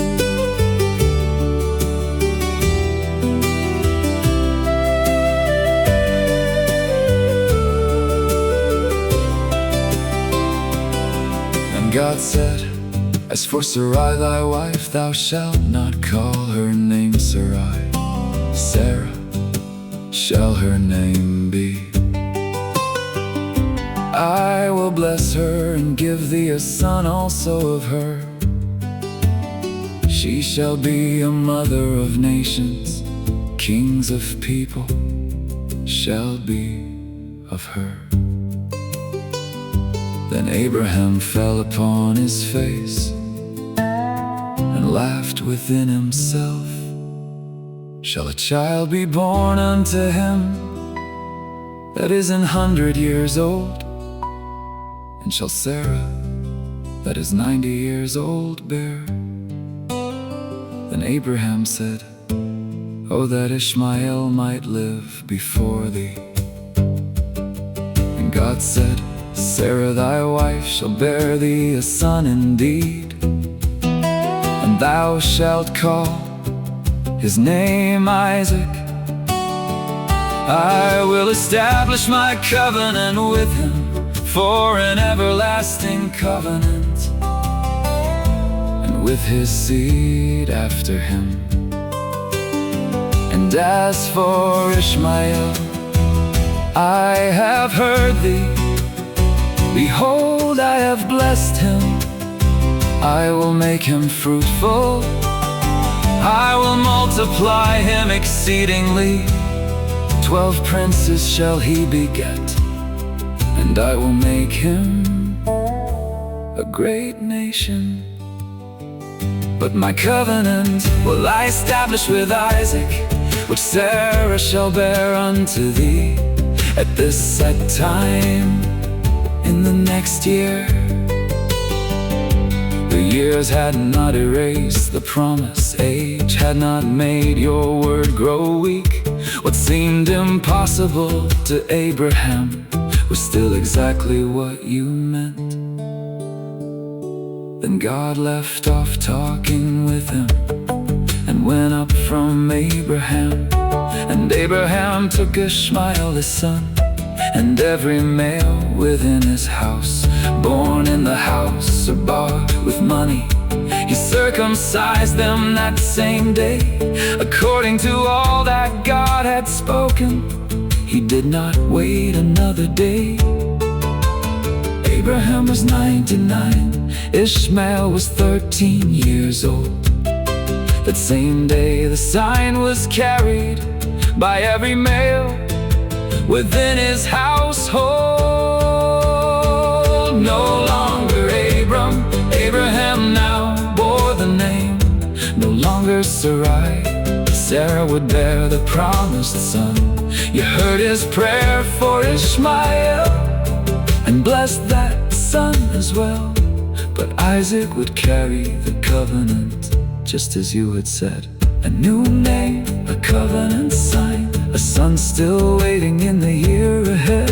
Abraham laughed, Sarah would conceive, and you gave the child a name before he ever drew a breath. Isaac.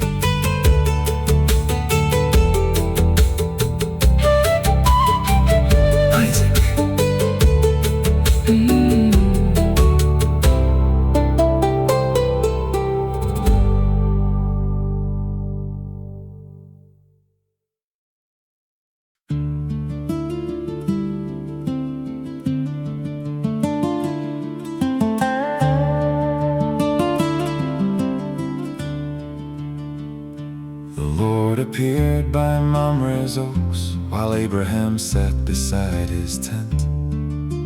He lifted up his eyes and saw 3 men standing near to him.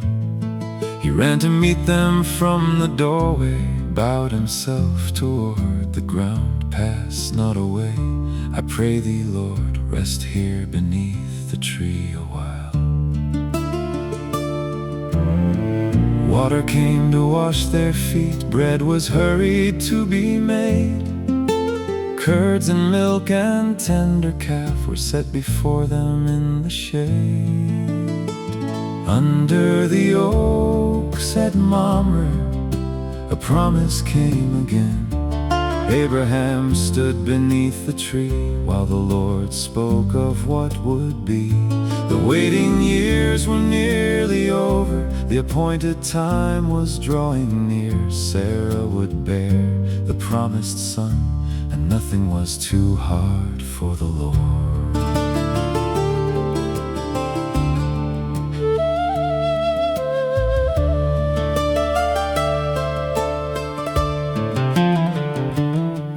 Then they asked him, "Where is Sarah?"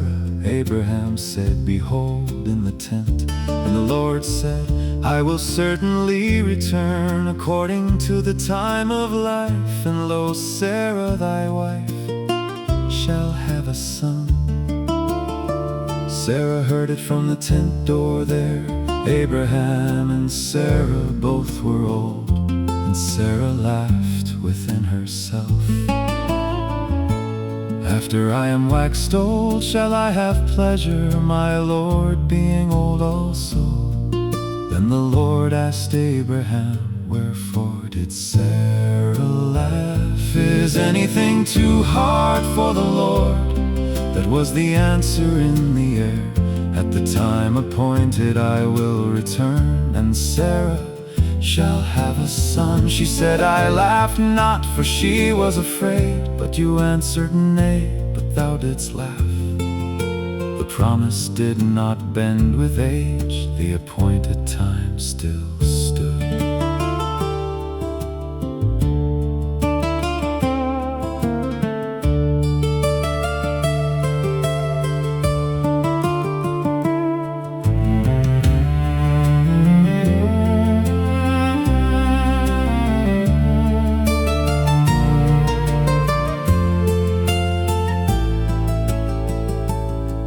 Then the men rose up from Mamre and looked towards Sodom on the plain. Abraham walked along beside them as they turned to go their way. And the Lord said, "Shall I hide from Abraham that thing which I am about to do? Seeing he shall become a great nation, and all nations shall be blessed in him. For I know him, that he will command his children and his household after him, that they shall keep the way of the Lord, to do justice and judgment." Then the Lord spoke of Sodom, because their cry is very great, and because their sin is grievous, I will go down now and see. The men turned their faces towards Sodom, but Abraham stood yet before the Lord. Then Abraham drew near and asked, "Wilt thou also destroy the righteous with the wicked? Peradventure there be 50 righteous within the city. Wilt thou destroy and not spare the place for 50? Shall not the judge of all the earth do right?" And you said, "If I find 50, I will spare all the place for their sakes." Abraham answered, "I am but dust and ashes." And still he drew near. 45, 40, 30, 20, 10. And each time you answered that you would spare the city for the righteous found there. Abraham did not bargain with a careless judge. He appealed to the judge he knew was righteous. He asked for mercy without calling evil good, and he kept drawing nearer until he had spoken of 10. Under the oaks came promise, towards Sodom came the cry. One chapter held both laughter and judgment, mercy and justice side by side. Is anything too hard for the Lord? Shall not the judge of all the earth do right? Abraham stood before you asking, and your righteousness held through the night. When the speaking had ended, the Lord went his way. Abraham returned unto his place. Sarah still waited for the sun.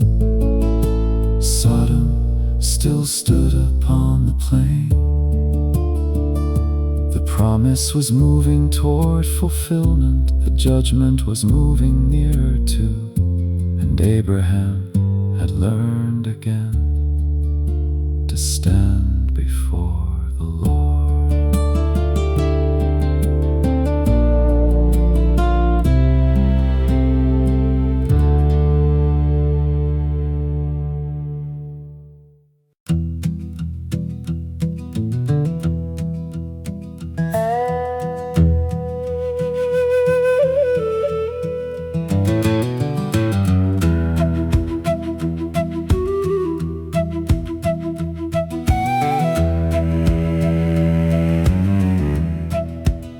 Two angels came to Sodom at evening, while Lot sat there within the gate. He rose to meet them, bowed before them, and urged them not to stay outside. My lords, turn in beneath my roof, wash your feet and rest this night. They said, nay, in the street we will abide. But Lot pressed them, and they went inside. Before they lay themselves to sleep, men from every quarter gathered hard around the door.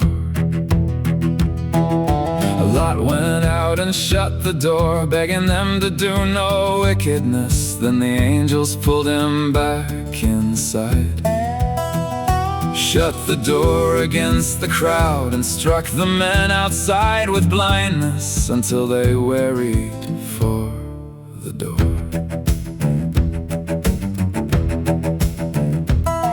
Then the angel said to Lot, hast thou here any besides? Sons-in-law, thy sons, thy daughters, bring them out of this place. We will destroy this city, for the cry of it is waxen great. And the Lord hath sent us here to bring destruction on the place. Lot warned his sons-in-law, up, get you out of this place. But he seemed as one that mocked, and morning hurried near. At dawn the angels pressed him, arise, take thy wife and daughters, lest thou be consumed in the iniquity of the city. But Lot lingered there behind. The men took hold upon their hands, the Lord being merciful unto him, and brought them forth outside. Escape for thy life, look not behind thee, neither stay thou in all the plain. Escape to the mountain, lest thou be consumed. Lot had lingered, but you brought him out. Mercy took him by the hand. Lot said, not so, my lord, I pray thee. I cannot escape unto the mountain. Behold, the city is near, and it is but a little one. Let me escape thither. The angel said, I have accepted thee. Concerning this thing also, haste thee, for I cannot do anything till thou be come there. The sun had risen on the earth when Lot came safely into Zoar. Then the Lord rained on Sodom and Gomorrah, brimstone and fire from the Lord out of heaven. The cities and all the plain were overthrown, and what grew from the ground was gone. But Lot's wife looked back from behind him, and she became a pillar of salt. Early in the morning, Abraham returned to the place where he had stood before the Lord. He looked toward Sodom and Gomorrah and saw the smoke rise like a furnace.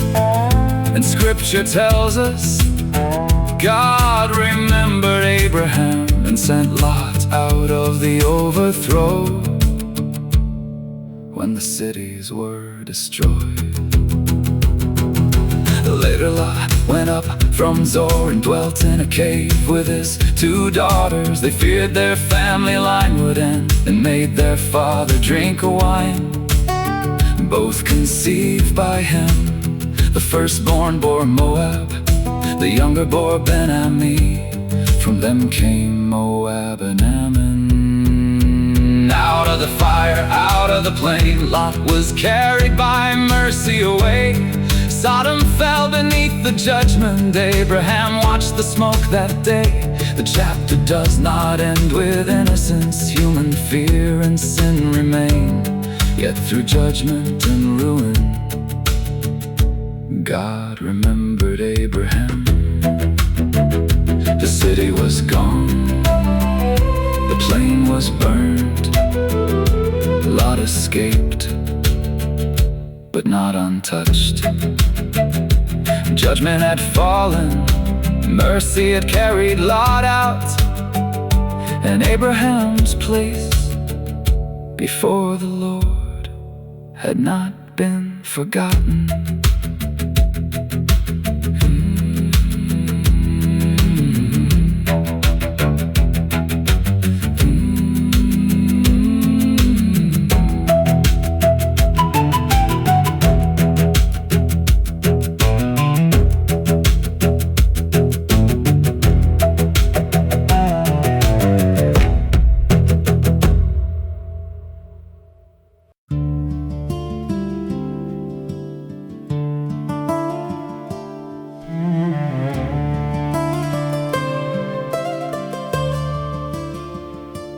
Abraham journeyed toward the south. Between Kadesh and Shur he stayed. Then he sojourned there in Gerar, and fear returned along the way. He said of Sarah, she is my sister, and Abimelech sent and took her in. The old fear rose in a different country, and Abraham leaned on it again. Faith had carried him many miles, but fear still knew an older road. And before that fear could reach its end, he stepped between them in the night. You are the God who protects the promise. You see what fear cannot see. Even when Abraham bent beneath it, you would not let the wrong proceed. You came to Abimelech in a dream and stopped what had not yet been done. Your faithfulness stood in the doorway when human courage failed again.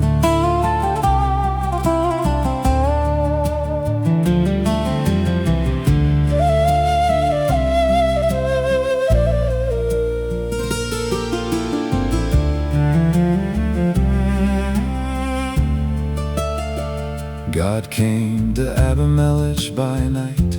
Behold, thou art but a dead man, for the woman which thou hast taken, for she is a man's wife. But Abimelech had not come near her. Lord, wilt thou slay a righteous nation? He said, she is my sister, and she herself said, he is my brother.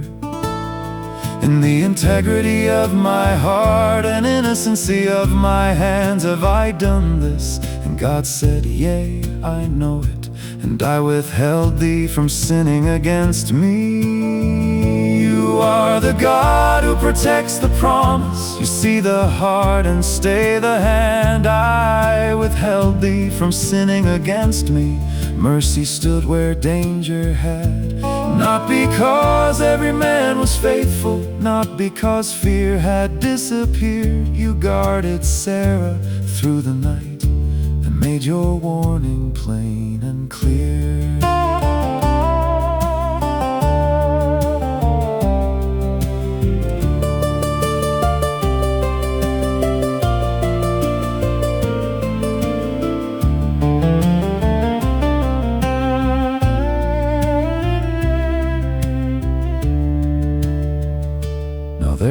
restore the man his wife, for he is a prophet, and he shall pray for thee, and thou shalt live.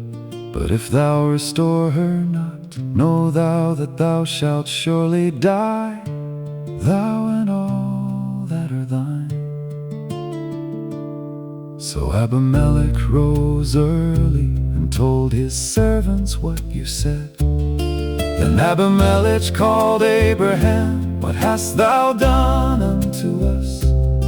What have I offended thee, that thou hast brought on me this great sin? Abraham said, because I thought, surely the fear of God is not in this place, and they will slay me for my wife's sake, and yet indeed she is my sister. She is the daughter of my father, but not the daughter of my mother, and she became my wife. Then Abraham told how fear became their custom. When God caused me to wander from my father's house, I said unto her, this is thy kindness which thou shalt show unto me. At every place whither we shall come, say of me, he is my brother. The words explain the fear, they did not make the fear right, and still you kept the promise. When Abraham did not walk it straight, Abimelech gave sheep and oxen and servants and women servants, and restored Sarah unto Abraham. My land is before thee, dwell where it pleaseth thee. And unto Sarah he gave 1,000 pieces of silver, before all who stood with her. You are the God who protects the promise. You see what fear cannot see. You warned the king, you guarded Sarah, you brought the wrong into the light.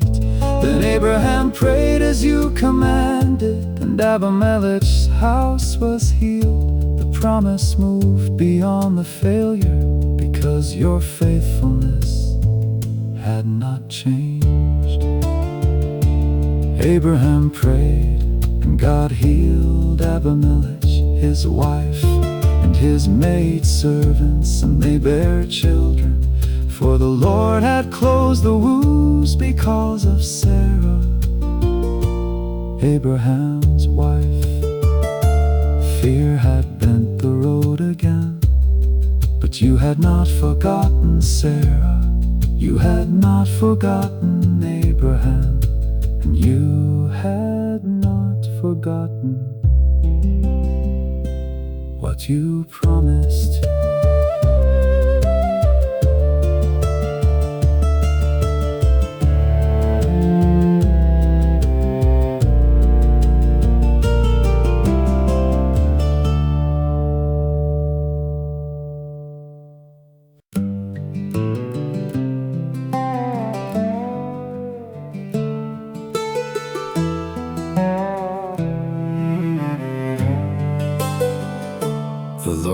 Visited Sarah as he had said, and did unto her as he had spoken. Sarah conceived and bare Abraham a son, at the set time God had named. Abraham called his son Isaac, the child they waited years to hold, and on the 8th day Abraham circumcised him, just as God had commanded before. Abraham was 100 years old when Isaac came into his arms, and Sarah laughed where tears had waited, and joy filled up the tent.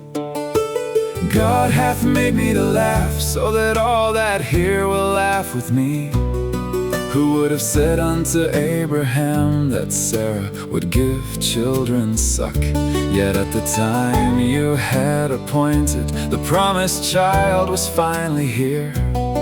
What age had called impossible was living, breathing, drawing near.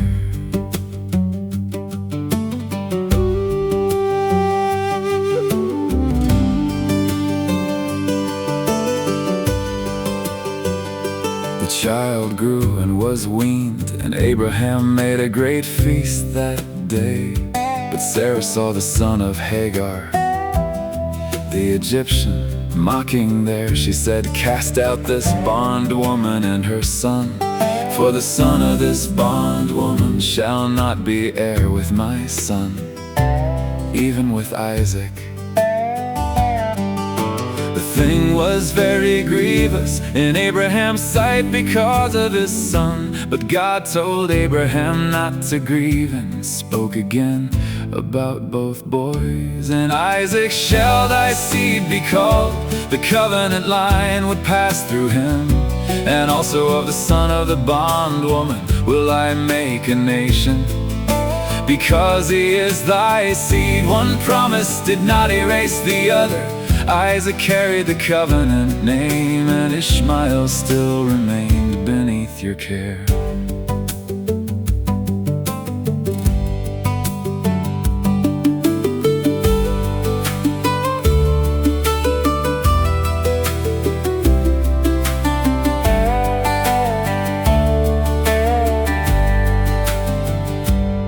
Abraham rose early in the morning, took bread and a bottle of water, and gave them unto Hagar, putting them upon her shoulder. He sent her away with the child, and she wandered in Beersheba's wilderness. When the water in the bottle was spent, she placed the lad beneath a shrub. She went sad a good way off, "Let me not see the death of the child." She lifted up her voice and wept, but heaven had not lost the boy. God heard the voice of the lad. The angel of God called Hagar out of heaven. "What aileth thee, Hagar? Fear not, for God hath heard the voice of the lad where he is. Arise, lift up the lad, and hold him in thine hand, for I will make him a great nation." Then God opened her eyes, and she saw a well of water. She filled the bottle and gave the lad drink. And God was with the lad. He grew and dwelt in the wilderness, and became an archer.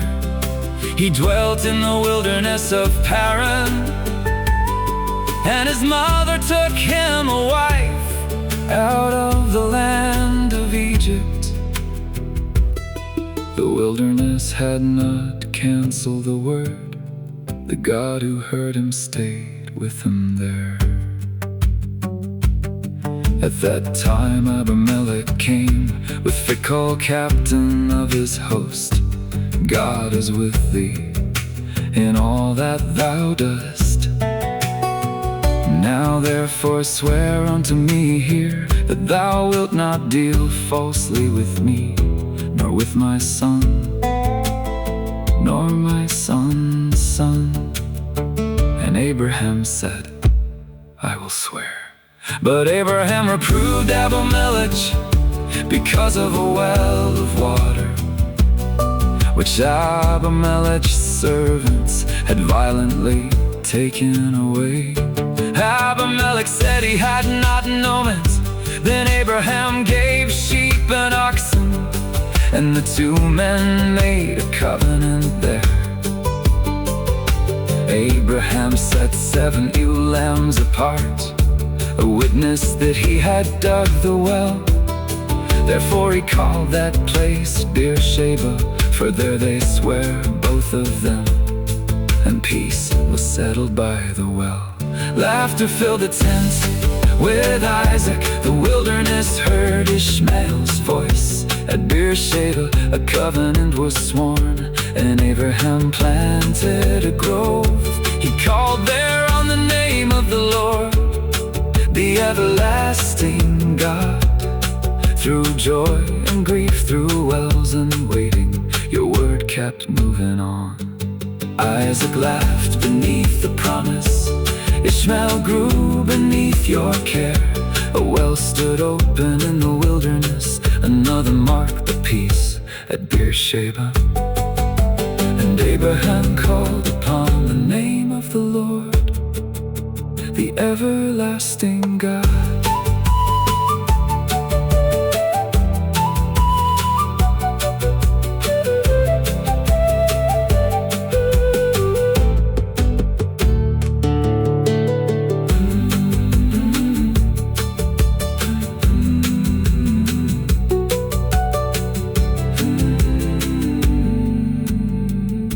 The everlasting God.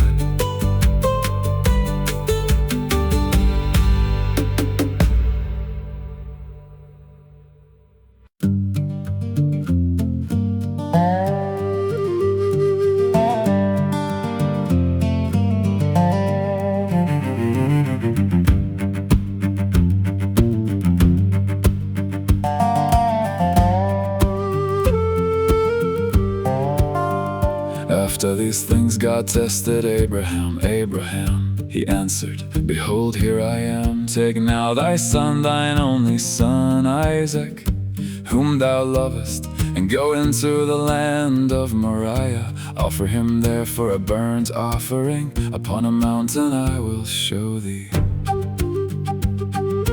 Early in the morning Abraham rose, saddled his donkey, clave the wood, took 2 young men and Isaac, and started toward the place God will provide. That was the word he carried. God will provide, though he could not see the way. The son of promise walked beside him, and Abraham kept moving on, step by step toward Moriah, trusting God upon the road. Third day Abraham looked and saw the place afar off. He told the young men, Abide ye here with the ass. I and the lad will go yonder and worship, and come again to you. He laid the wood upon Isaac, and took the fire and knife. Isaac said, My father, here am I, my son. Behold the fire and the wood, but where is the lamb? Abraham said, My son, God will provide himself a lamb for a burnt offering. So they went, both of them together.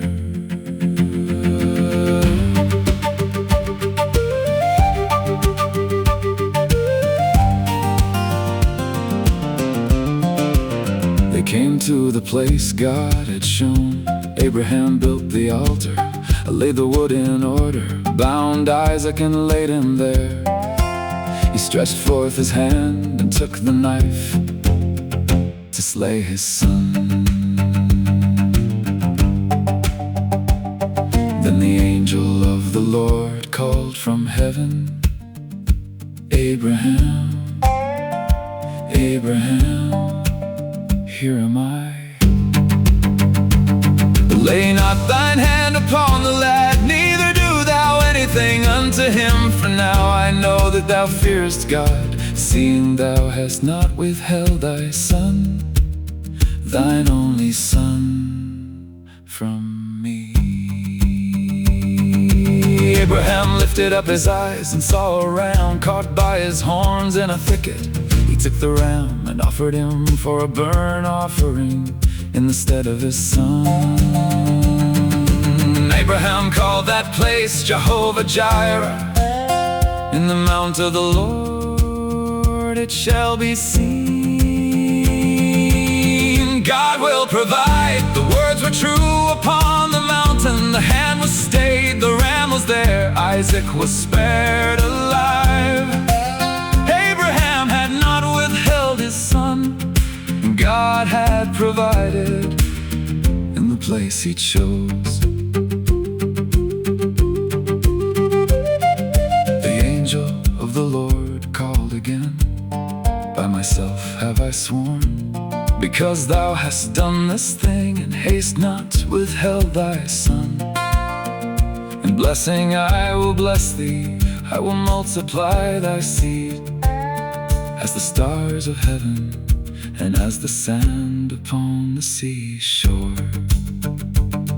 Thy seed shall possess the gate of his enemies, and in thy seed shall all nations of the earth be blessed, because thou hast obeyed my voice.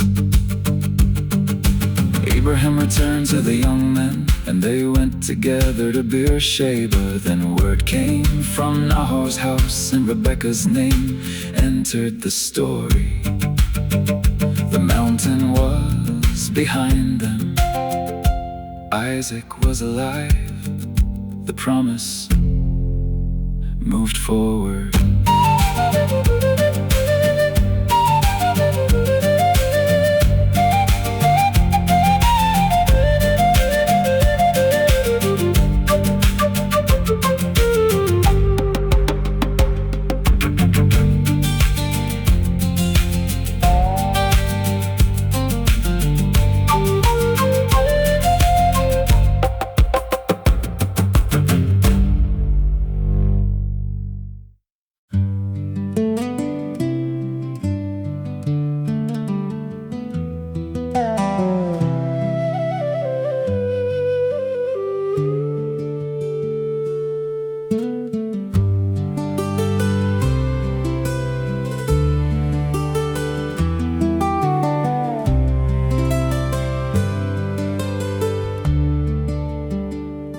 Sarah lived 127 years, a lifetime walked beside Abraham. She died in Kiriath Arba, which is Hebron, there in the land of Canaan. And Abraham came to mourn for Sarah and weep beside the one he loved. Then he rose up from before his dead to seek a place where she could rest. The promise still lay over Canaan, but Abraham still lived there as a stranger. Now grief would make him ask the land for one small place to bury Sarah. A place to rest, a piece of ground, somewhere love could lay her down. The tents had moved from place to place, but grief now asked for something sure. In the land that you had promised, Abraham sought a burial place.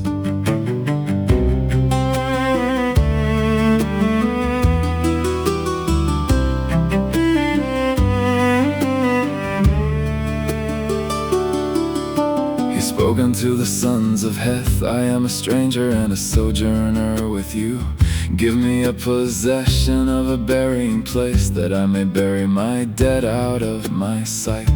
They answered, Hear us, my Lord, thou art a mighty prince among us. In the choice of our sepulchres, bury thy dead. None of us will withhold his tomb. But Abraham bowed himself before them. He did not ask to borrow what he needed. He asked them to speak unto Ephraim for the cave of Machpelah, a place to rest, a lawful ground, somewhere Sarah could be laid down. Not a favor that could disappear, not a borrowed tomb for only now. Abraham asked for Machpelah, and he would pay the full price there.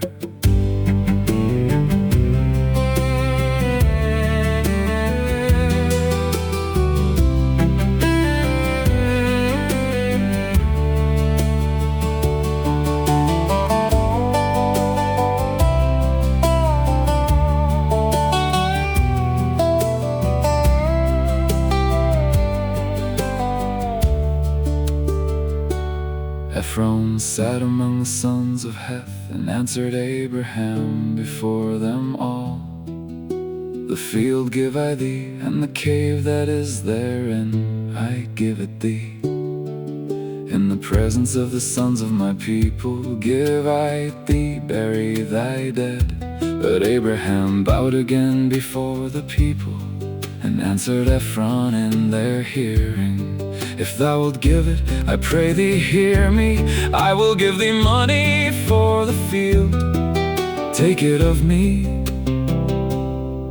and I will bury my dead there. Ephraim answered, My Lord, hearken unto me. The land is worth 400 shekels of silver. What is that betwixt me and thee? Bury therefore thy dead. Abraham hearkened unto Ephraim, and weighed the silver he had named, 400 shekels current with the merchant, before the sons of Heth. Then the field of Ephraim in Machpelah, which was before Mamre, the field, the cave within it, and every tree inside its borders, were made sure unto Abraham for a possession,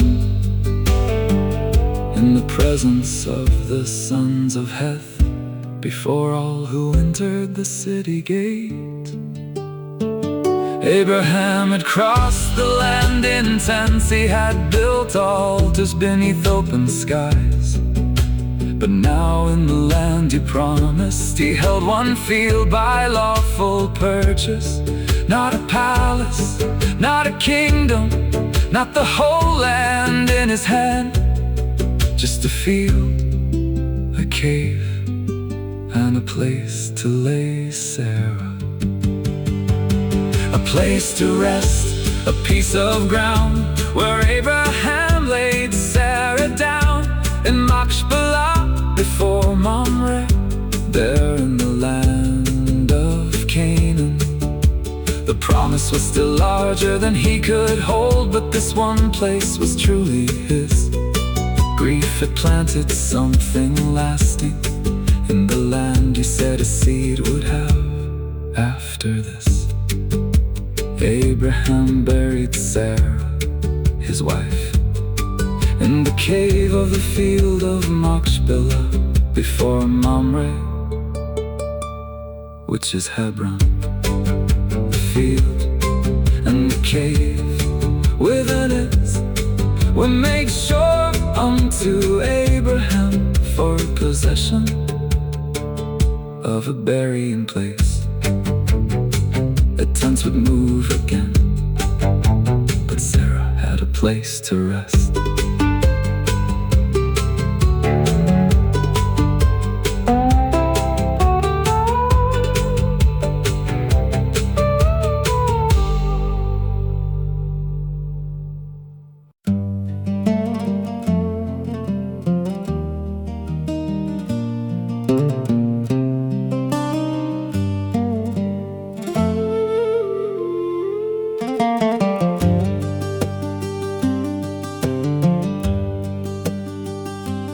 Abraham was old and well in years, and the Lord had blessed him in all things. He called the eldest servant of his house, the one who ruled over all he had. Put, I pray thee, thy hand beneath my thigh, and swear by the Lord, God of heaven and earth, thou shalt not take a wife for Isaac from the daughters of the Canaanites. Go unto my country and my kindred, and take a wife unto my son. The servant asked, what if she will not follow? Shall I bring thy son back again? Beware thou bring not my son thither again. The Lord who called me from my father's house will send his angel before thee. He will make the journey clear, and if the woman will not follow, thou shalt be free from this my oath. Only bring not Isaac back there. So the servant took the road. So the servant took the road. He took 10 camels from his master, with good things carried in his hand, and journeyed to Mesopotamia, unto the city of Nahor. At evening by the well he rested, When women came to draw their water, then he prayed, "O Lord God of Abraham, show kindness to my master today. Let the damsel to whom I say, let down thy pitcher, I pray thee, that I may drink. Say a drink, and I will give thy camels drink also. Let her be the one appointed for Isaac." Before he had done speaking, Rebekah came with pitcher in hand. She gave him drink, then ran again to draw for every camel. The servant watched her silently, wondering if you had prospered the way. Before the prayer had left the evening, the answer stood beside the well.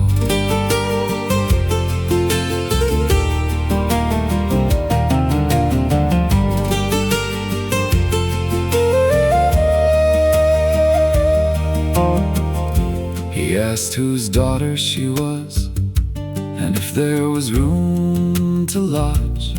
"I am the daughter of Bethuel, the son of Milcah and Nahor. We have straw and provender, and room enough to stay." Then the servant bowed his head and worshipped the Lord beside the well. "Blessed be the Lord God of my master Abraham, who hath not left destitute my master. Of his mercy and his truth the Lord led me in the way." Rebekah ran and told her household. Laban came out to meet the man. He saw the jewels Rebekah wore and welcomed him beneath their roof. But when the food was set before him, the servant said, "I will not eat till I have told mine errand." Then he told the story from the start. He spoke of Abraham and blessing, of Isaac, oath and journey, and the prayer he prayed beside the well. Then Laban and Bethuel answered, "The thing proceedeth from the Lord. We cannot speak unto thee, bad or good. Behold, Rebekah is before thee. Take her and go." The servant bowed unto the Lord. He brought jewels, silver, gold, and raiment for Rebekah, and gifts for those she loved. The morning came, her family asked that she stay a while. But when they called Rebekah and asked, "Wilt thou go with this man?" she said, "I will go." So Rebekah went with Abraham's servants, leaving home for one she had not seen. Her family blessed her as she departed. "Be thou the mother of thousands of millions, and let thy seed possess the gate of those which hate them." She mounted up and followed on the road now leading toward Isaac. Isaac came from Beer-lahai-roi and went to meditate at eventide. He lifted up his eyes and saw the camels coming through the field.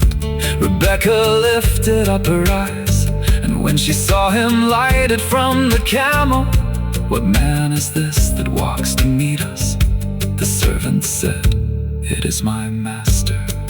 Then she took a veil and covered herself. The servant told Isaac all that he had done, and Isaac brought Rebekah into Sarah's tent. He took Rebekah, and she became his wife, and he loved her, and Isaac was comforted after his mother's death. From Abraham's oath to a prayer beside the well, to one quiet answer, "I will go." You led the whole road through.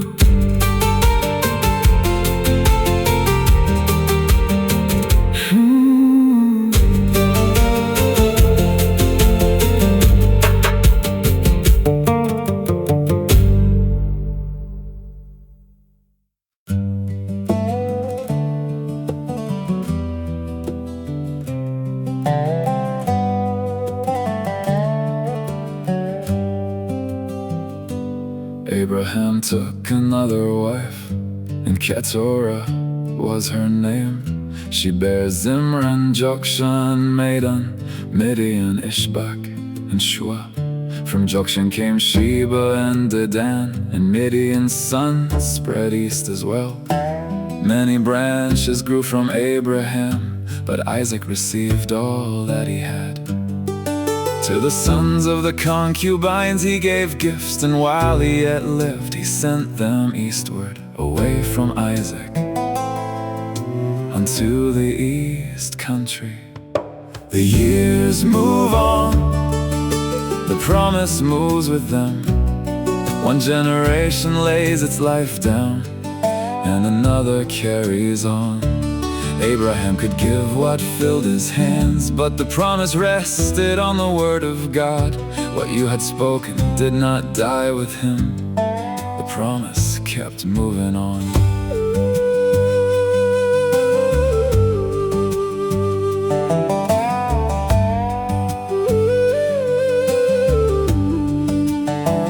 Abraham lived 175 years, then he gave up the ghost in a good old age, an old man and full of years, and was gathered to his people. Isaac and Ishmael came together and buried their father in Machpelah, in the field Abraham bought from Ephraim, where Sarah had been laid. After Abraham's death, God blessed Isaac his son, and Isaac dwelt by Lahairoi, the well where Hagar had once been seen. The years move on, the promise moves with them. Sarah rested in Machpelah, and Abraham rested there beside her. Another life now carried the story. God blessed Isaac his son. The father's days had reached their end, but the word of God moved on.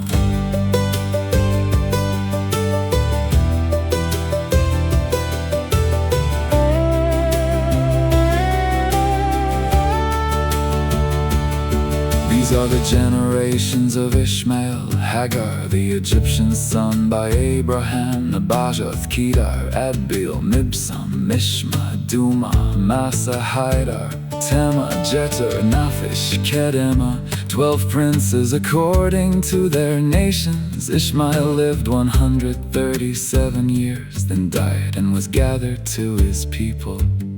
His children dwelt from Havilah unto shore, before Egypt toward Assyria. The word spoken concerning Ishmael had grown into tribes and princes. Now these are the generations of Isaac. He was 40 when he took Rebekah to wife. For years she bare no child, and Isaac entreated the Lord for her. The Lord was untraded of him, and Rebekah conceived at last. But the children struggled within her, and she went to inquire of the Lord. 2 nations are in thy womb, 2 manner of people shall be separated from thy bowels. The one people shall be stronger than the other people, and the elder shall serve the younger. Before either son had drawn a breath, he spoke of 2 nations moving in different directions.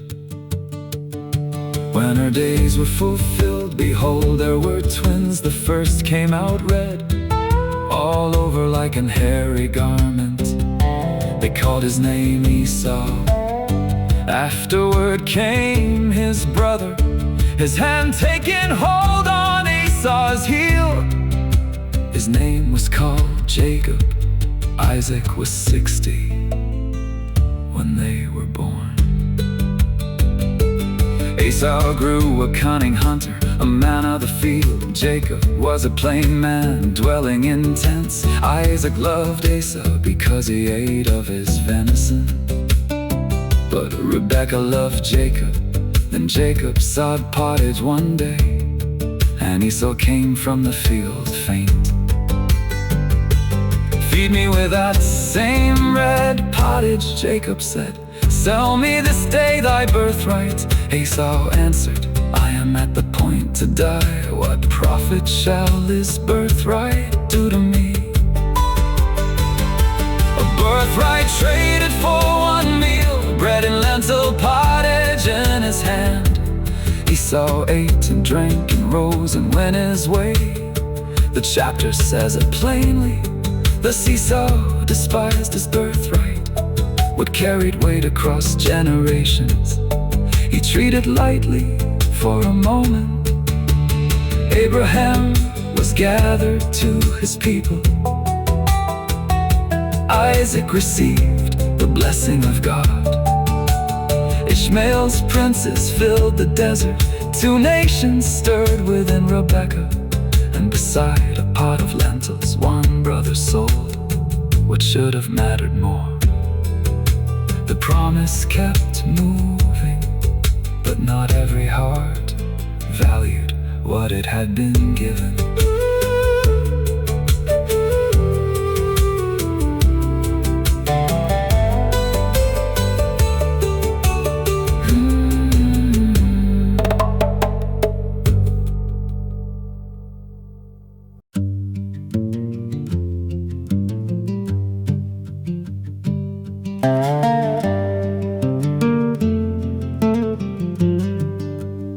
There was a famine in the land, beside the famine in Abraham's days.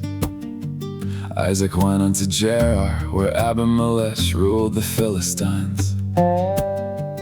Then the Lord appeared and told him, "Go not down into Egypt. Dwell in the land which I shall tell thee of. Sojourn here, and I will be with thee. I will bless thee, give these countries unto thy seed, and perform the oath I swear unto Abraham." The promise crossed another generation. As the stars of heaven, I will multiply thy seed, and in thy seed shall all nations of the earth be blessed. The God who spoke to Abraham was speaking now to Isaac.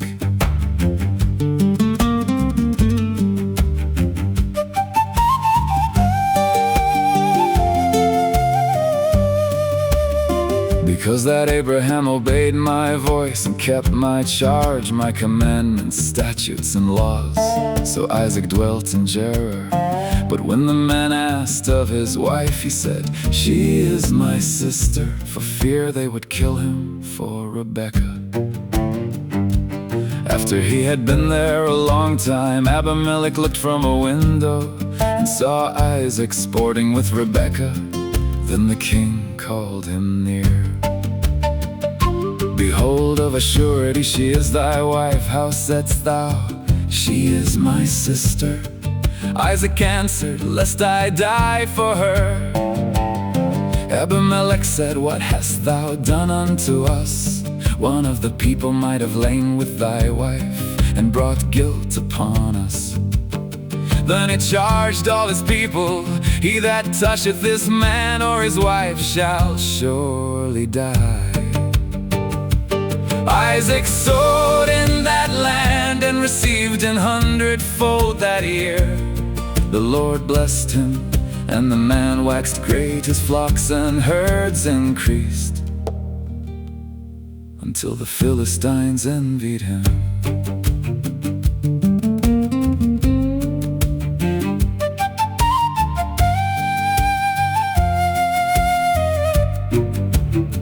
The wells Abraham's servants had dug, the Philistines stopped and filled with earth. Abimelech said, "Go from us, for thou art much mightier than we." So Isaac departed into Gerar's valley, dug again his father's wells, and called them by their former names. His servants found springing water. The herdmen strove and said, the water is ours. So the first well was named Esek. They strove for another, and Isaac called it Sitnah. Then he moved and dug once more. This time no one strove, he called that well Rehoboth. The Lord hath made room for us, and we shall be fruitful in the land.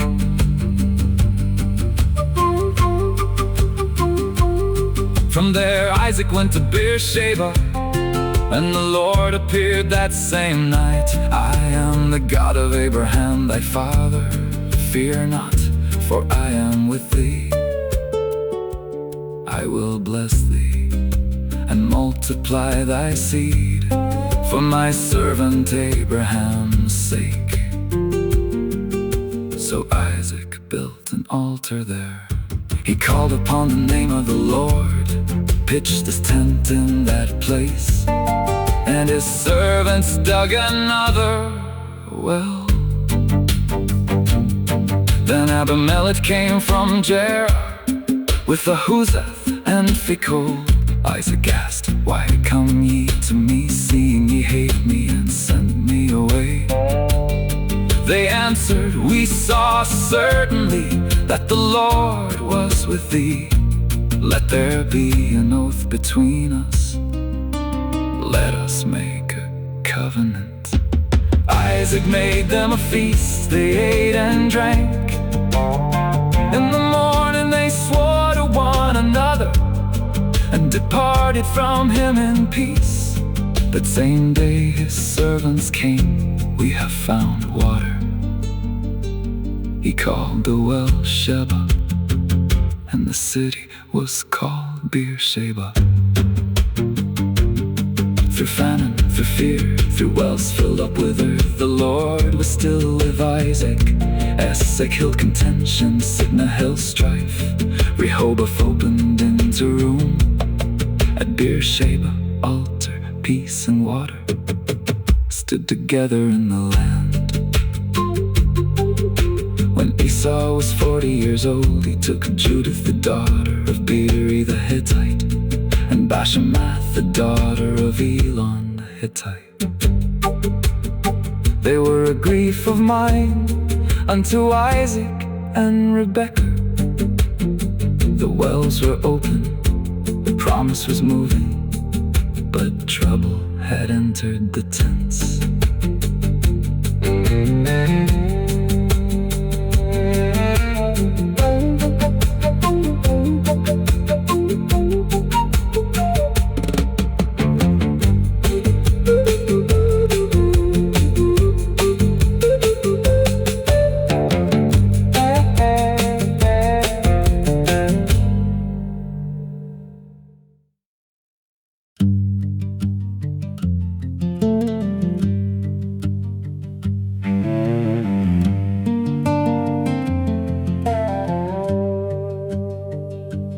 Isaac was old, his eyes were dim, and he knew not the day of his death.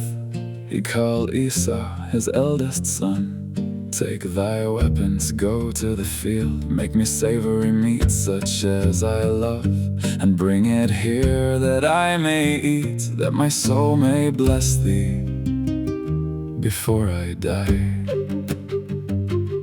Rebekah heard the words he spoke. Esau went out into the field. Then she called Jacob near and told him what she had heard. One house, one blessing, two sons beneath the same roof. Love had leaned in different directions, and now fear began to move. What God had spoken still stood, but human hands reached for the way. Before the blessing left the room, a family would change that day.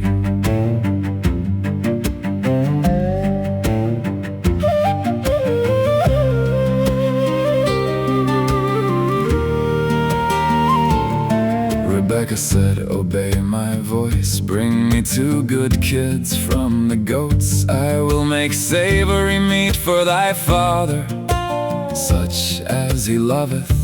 Carry it in unto him, that he may bless thee before his death. Jacob said, Esau is hairy, and I am a smooth man.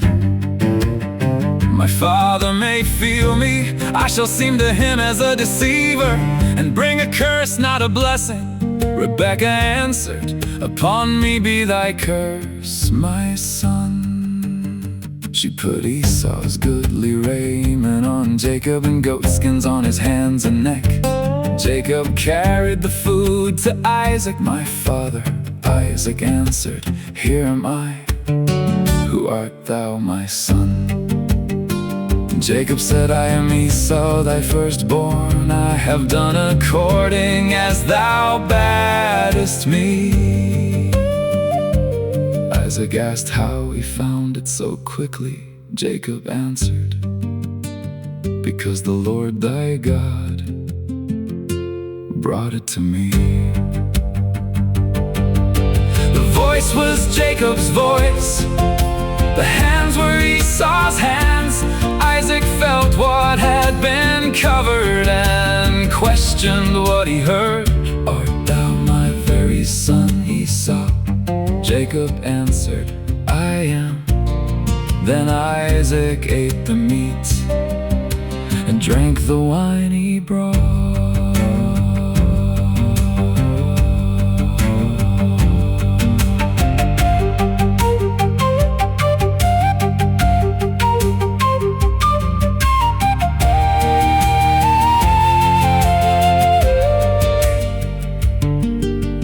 Jacob came near and kissed his father. Isaac smelled the raiment and blessed. God give thee of the dew of heaven, and the fatness of the earth, and plenty of corn and wine. Let people serve thee, and nations bow down to thee. Be Lord over thy brethren. Let thy mother's sons bow down to thee. Cursed be everyone that curseth thee, and blessed be he that blesseth thee. Jacob had scarcely gone from Isaac when Esau returned from the hunt. He brought the savory meat. Let my father arise and eat, that thy soul may bless me.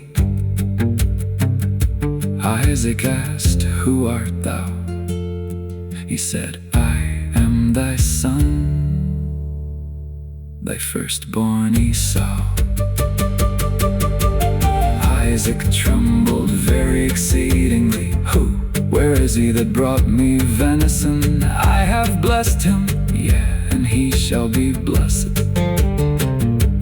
Esau cried with a great and exceeding bitter cry, bless me, even me also, O my father. Isaac said, thy brother came with subtlety, and hath taken away thy blessing.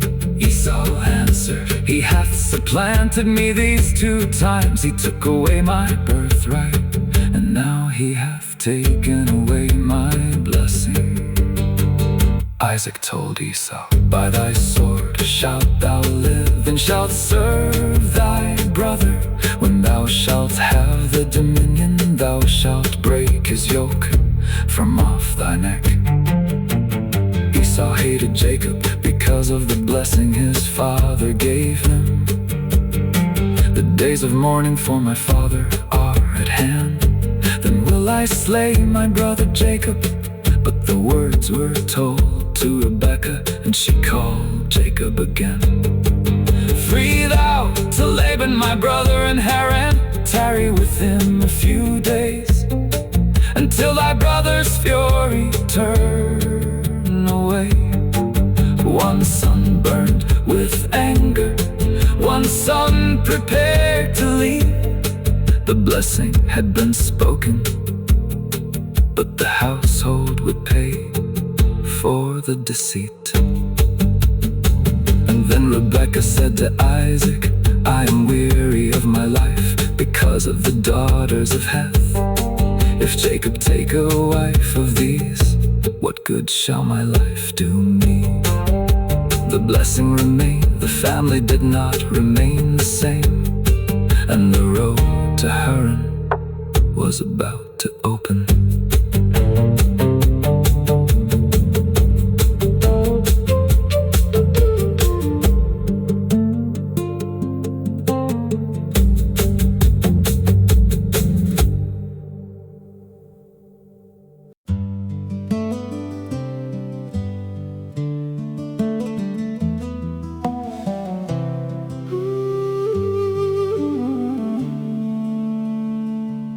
Isaac called Jacob and blessed him again. Thou shalt not take a wife of the daughters of Canaan. Arise, go to Padan Aram, to the house of Bethuel, thy mother's father. Take thee a wife from thence of the daughters of Laban, thy mother's brother. And God Almighty bless thee, and make thee fruitful, and multiply thee, that thou mayest be a multitude of people.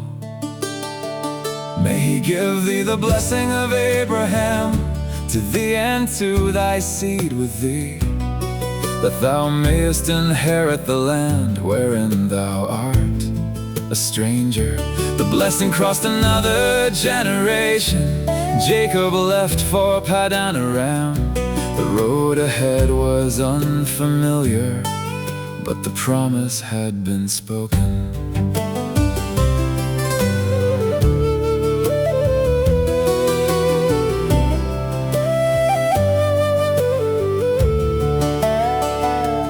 Esau saw that Isaac blessed Jacob, and sent him away to take a wife, and that the daughters of Canaan pleased not Isaac his father.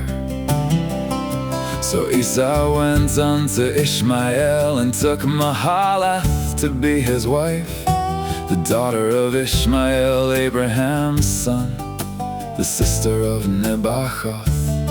Then Jacob went out from Beersheba, and journeyed toward Haran. He lighted upon a certain place, because the sun was set. He took of the stones of that place, put them for his pillows, and lay down there to sleep. Then Jacob dreamed, behold, a ladder stood upon the earth, and the top of it reached to heaven. The angels of God were ascending and descending upon it. And behold, the Lord stood above it.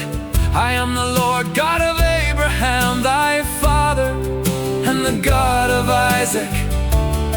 The land whereon thou liest, to thee will I give it, and to thy seed shall be as the dust of the earth.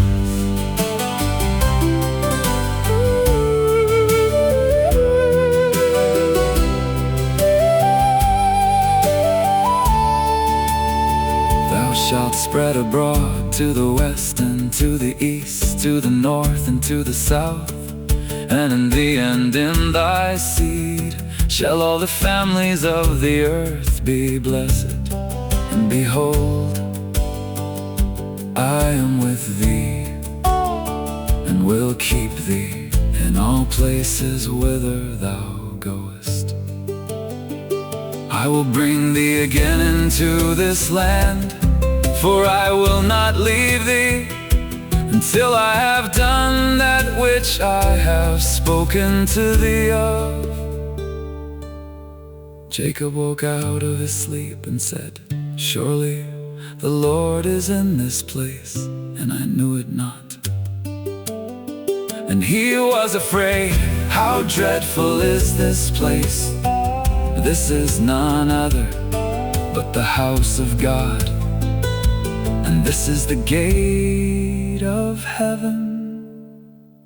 Before Jacob built anything, before he made his vow, before he knew what waited in Haran, you had already said, I am with thee, I will keep thee, I will bring thee again, I will not leave thee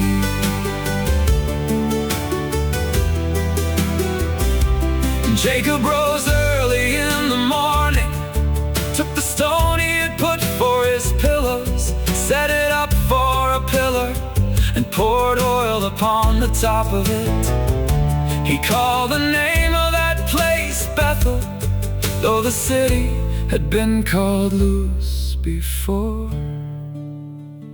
And Jacob vowed a vow, if God will be with me, and will keep me in this way that I go, and will give me bread to eat and raiment to put on, so that I come again to my father's house in peace, then shall the Lord be my God. And this stone which I have set for a pillar shall be God's house. And of all that thou shalt give me, I will surely give the 10th unto thee. The road began beneath the blessing, the night opened beneath a dream. He lay down with a stone beneath him, and woke where heaven had been seen. The land was still before him, heaven waited far away, but the God of Abraham and Isaac had promised to be with Jacob on the way. Surely the Lord is in this place, and I knew it not.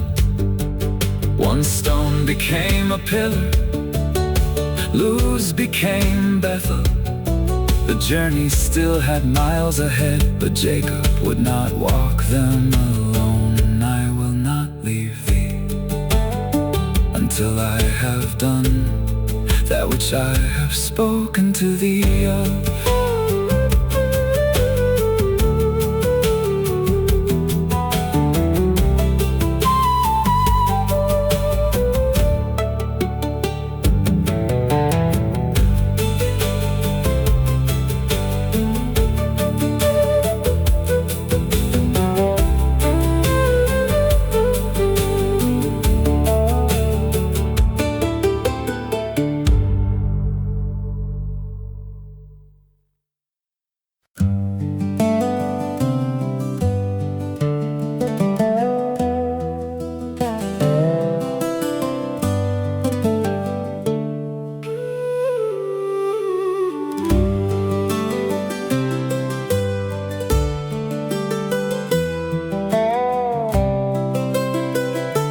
Jacob went on his journey and came into the land of the people of the east.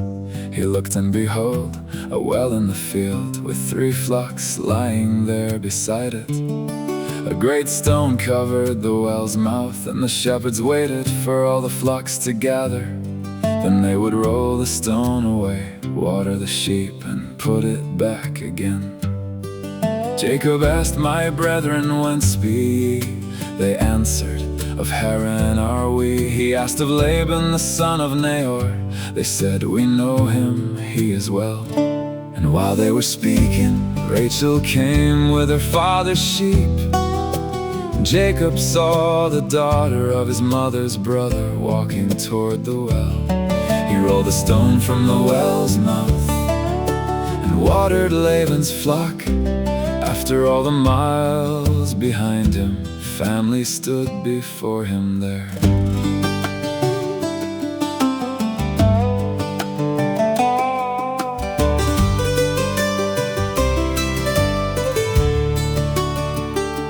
Jacob kissed Rachel and lifted his voice and wept there beside the well. He told her he was Rebekah's son and her father's near kinsman. Rachel ran and told her father, and Laban hurried out to meet him. He embraced him and brought him home. Surely thou art my bone and my flesh. Jacob stayed with him a month, then Laban said, because thou art my brother, shouldest thou therefore serve me for naught? Laban had 2 daughters. Leah was the elder, Rachel the younger. Leah was tender-eyed, but Rachel was beautiful and well-favored. Jacob loved Rachel and answered, I will serve thee 7 years for Rachel thy younger daughter. And Laban agreed that she should stay with him. Jacob served 7 years for Rachel, and they seemed unto him but a few days, for the love he had to her.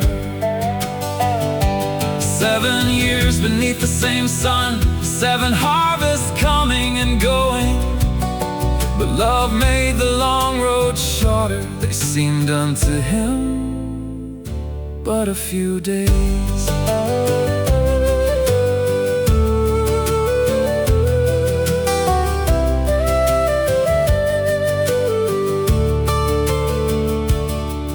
When the years were fulfilled, Jacob said, "Give me my wife."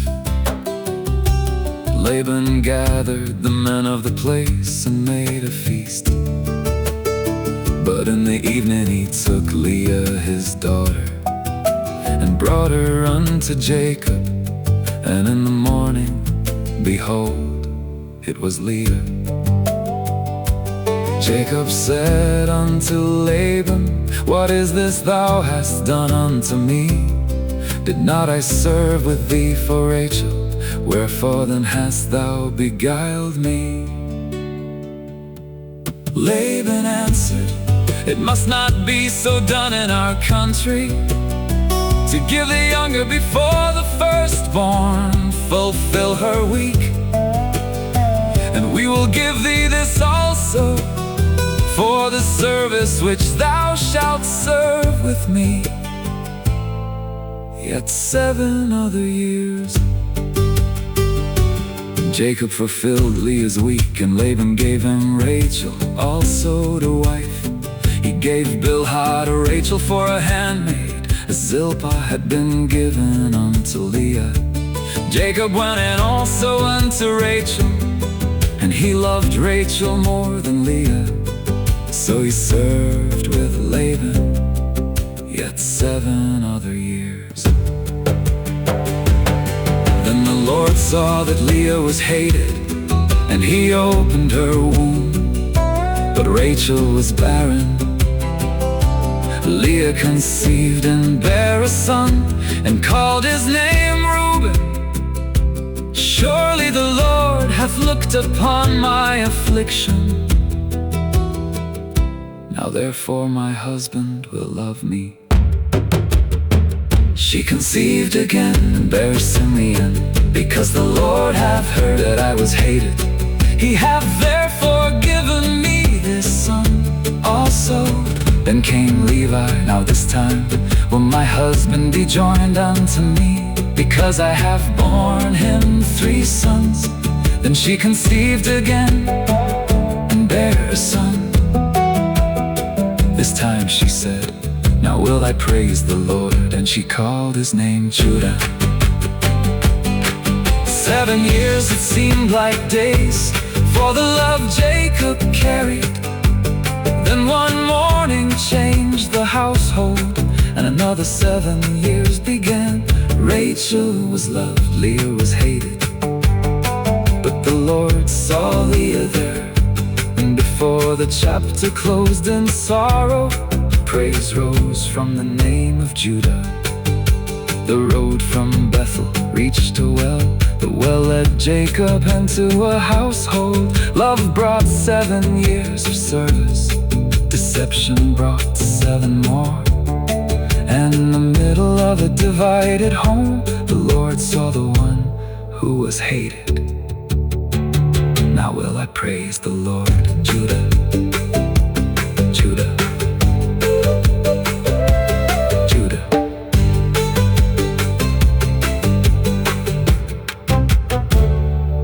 Judah.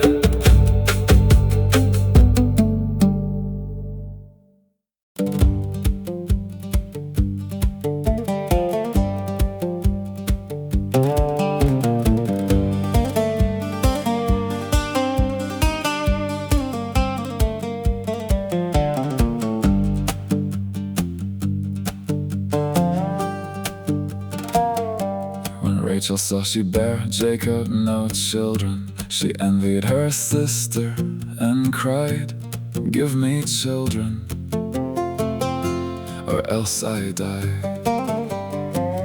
Jacob's anger was kindled against her. Am I in God's stead, who hath withheld from thee the fruit of the womb? Then Rachel gave him Bilhah, her maid. Bilhah conceived and bare a son. Rachel said, God hath judged me, and hath also heard my voice. So she called his name Dan. The tents filled up with names, each one carrying a story. Judgment, wrestling, fortune, joy, wages, dwelling, longing. A household growing through rivalry and hope. The family taking shape beneath these tents.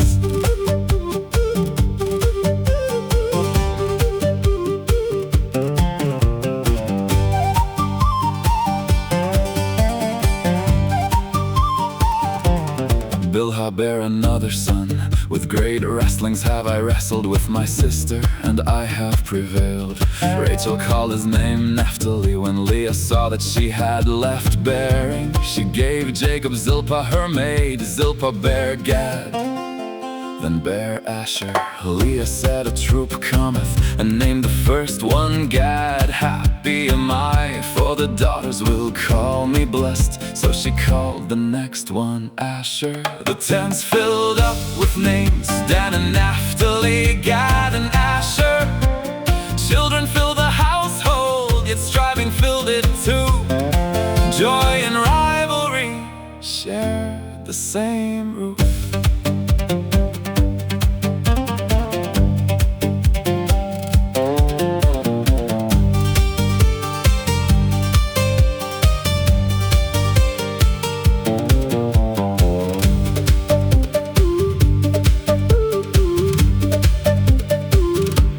Days of wheat harvest, Reuben found mandrakes in the field and brought them unto Leah. Rachel asked for some, but Leah answered, is it a small matter that thou hast taken my husband? Why dost thou take my son's mandrakes also? Rachel said, therefore he shall lie with thee tonight for thy son's mandrakes. And when Jacob came from the field, Leah went out to meet him. Thou must come in unto me, for surely I have hired thee with my son's mandrakes. God hearkened unto Leah. She conceived and bare Issachar, then conceived again, and bare Zebulun. Afterwards she bare Dinah. Issachar carried Leah's words, God hath given me my hire. With Zebulun she said, now will my husband dwell with me, because I have borne him 6 sons. Name after name filled the tents, each one remembering what had been spoken. Then God remembered Rachel. God hearkened to her and opened her womb. She bare a son. God hath taken away my reproach. She called his name Joseph. The Lord shall add to me another son.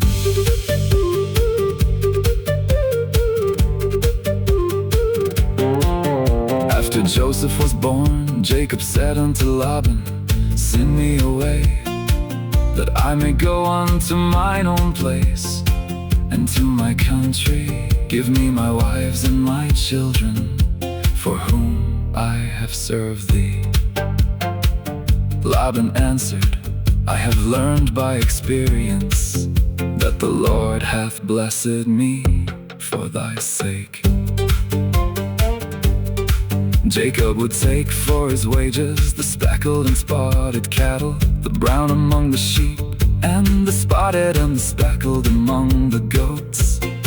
Laban agreed to remove those animals, and set 3 days' journey between them. And Jacob took rods of green poplar, hazel and chestnut, peeled white streaks in them, and set them before the flocks at the watering troughs. When the stronger cattle conceived, Jacob laid the rods before them. When the feebler came, he laid them not. So the feebler were Laban's, and the stronger Jacob's. The man increased exceedingly, with flocks, maid servants, men servants, camels and asses. The tents filled up with names, and the fields filled up with flocks. Dan, Naphtali, Gad, Asher, Issachar, Zebulun, Dinah, Joseph. Long before Jacob headed home, his household had multiplied. Through longing, rivalry, labor and waiting, the story kept moving on. Rachel held Joseph in her arms. Jacob looked toward his own country, while Laban saw how greatly he had prospered. Many names, many wounds, many hopes. Quietly, the household grew.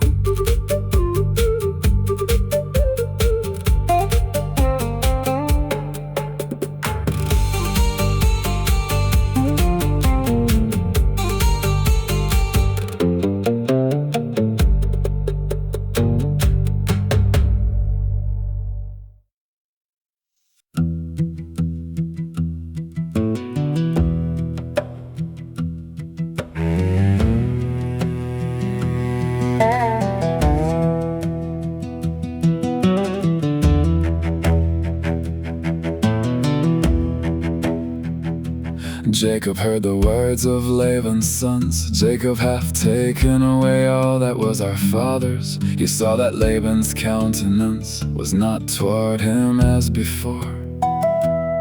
Then the Lord said unto Jacob, return unto the land of thy fathers, and to thy kindred, and I will be with thee. Jacob called Rachel and Leah out into the field. Your father's face is changed toward me, but the God of my father hath been with me. 10 times the wages had been changed, but God suffered him not to hurt me. If Laban named the speckled mine, the flock brought forth the speckled. If he named the ring-straked mine, the ring-straked came. God had seen what Laban was doing, and now God called me home.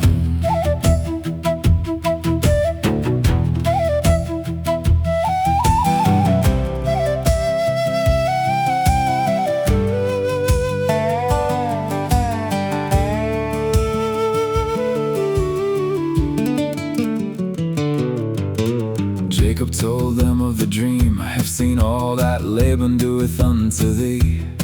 I am the God of Bethel, where thou anointedest the pillar, and vowedst a vow unto me. Arise now, get thee out from this land. Rachel and Leah answered, whatsoever God hath said unto thee do. We are counted of our father as strangers. He hath sold us and devoured our money. The riches God hath taken from our father are ours and our children's.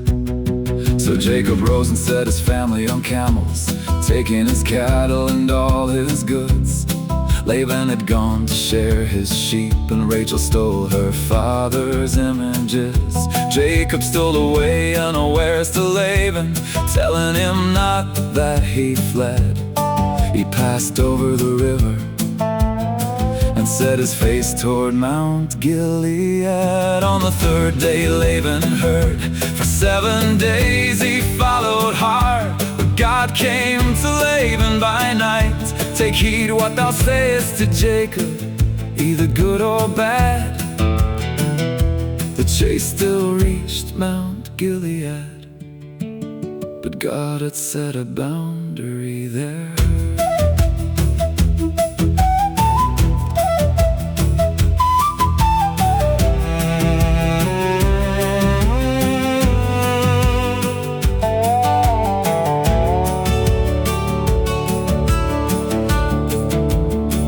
Laban said, why flee secretly?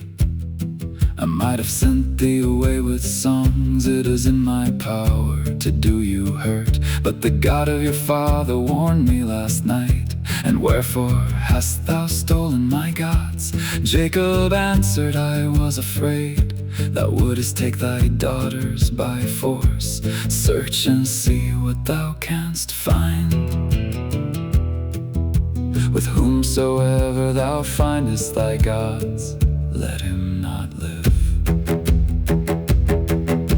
And Jacob knew not that Rachel had stolen them. Laban searched every tent. Rachel had hidden the images in the camel's furniture and sat upon them. He searched, but found them not. Then Jacob was wroth. These 20 years have I been with thee. That which was torn of beasts I bear the loss. By day the drought consumed me, and the frost by night. My sleep departed from mine eyes. 14 years for thy 2 daughters, 6 years for thy cattle, and thou hast changed my wages 10 times. Except the God of my father, the God of Abraham, and the fear of Isaac had been with me. Surely thou hadst sent me away empty. God hath seen mine affliction and the labor of my hands, and rebuked thee yesternight. Then Laban answered, come now, let us make a covenant, I and thou, and let it be for a witness between us. They raised a pillar and gathered stones into a heap. Laban called it Gerar, Jacob called his Gilead and Mizpah. The Lord watch between me and thee, when we are absent one from another. Not because trust had been restored, but because God would witness between them. The heap became their boundary, neither would crosses for harm. Jacob offered sacrifice upon the mount. They ate bread unstayed that night. Early in the morning, Laban kissed his sons and daughters, blessed them, and returned unto his place.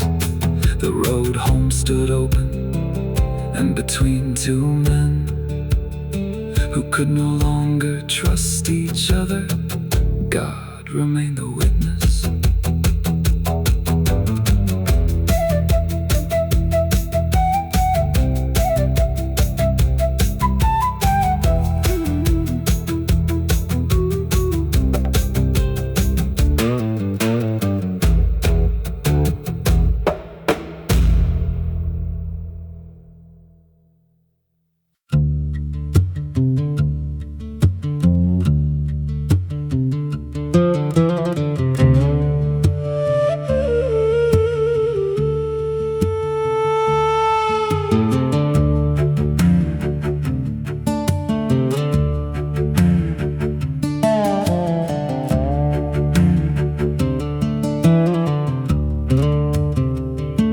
Jacob went on his way, and the angels of God met him there.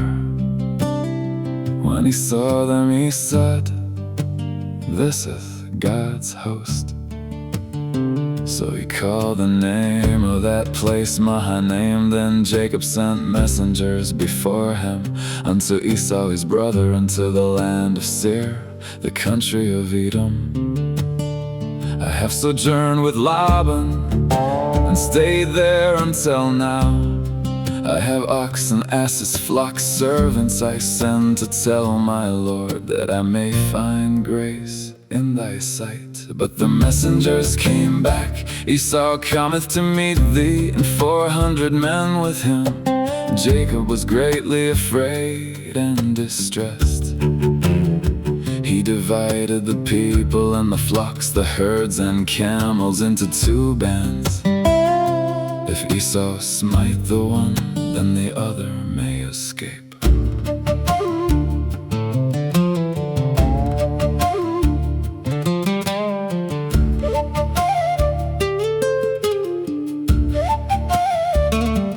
Jacob prayed, "O God of my father Abraham, and God of my father Isaac, the Lord which said unto me, Return unto thy country and thy kindred, and I will deal well with thee.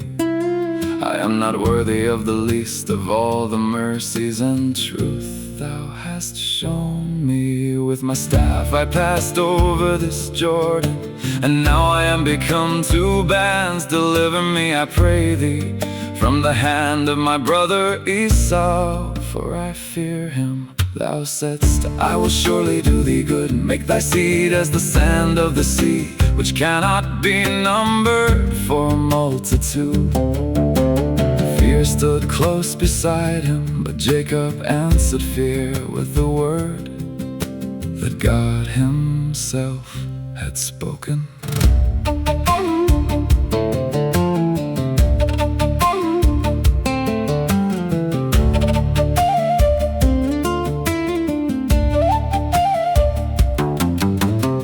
That night he chose a present for Esau, goats and sheep, camels and cattle, asses and their young. He placed them in separate droves, with space between each company. Whose are these? Esau would ask. Thy servant Jacob's. It is a present sent unto my lord Esau. For he said, I will appease him with the present that goeth before me, and afterward I will see his face. So the gift went on ahead. That same night Jacob rose, took his 2 wives, his 2 women servants, and his 11 sons, and passed over the ford Jabbok. He sent them across the brook and sent over all that he had. Then Jacob was left alone, and there wrestled a man with him until the breaking of the day. When the man saw that he prevailed not against Jacob, he touched the hollow of his thigh, and Jacob's thigh was out of joint as he wrestled with him. Let me go, for the day breaketh. Jacob said, I will not let thee go, except thou bless me. What is thy name, Jacob? Thy name shall be called no more Jacob, but Israel. For as a prince hast thou power with God and with men, and haste prevailed. Jacob asked, tell me, I pray thee, thy name. But the answer came, wherefore is it that thou dost ask after my name? And he blessed him there. Jacob called the place Peniel, for I have seen God face to face, and my life is preserved. The night had given him another name. The blessing came with a wounded thigh. He entered the darkness as Jacob, and crossed toward morning as Israel. As he passed over Peniel, the sun rose upon him, and he halted upon his thigh. The brother he feared was still somewhere on the road ahead. Nothing outside had yet been settled, but the man walking toward Esau was not carrying only Jacob's name anymore. Israel walked into the morning, and therefore the children of Israel eat not of the sinew which shrank, because the hollow of Jacob's thigh was touched that night.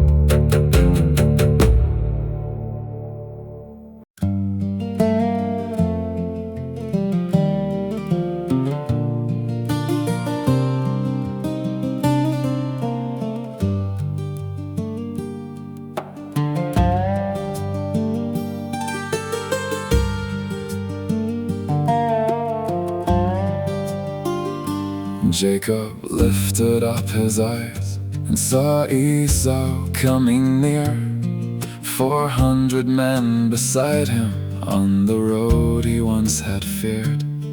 He divided all the children unto Leah, Rachel, and the maids, then passed over before them and bowed 7 times along the way.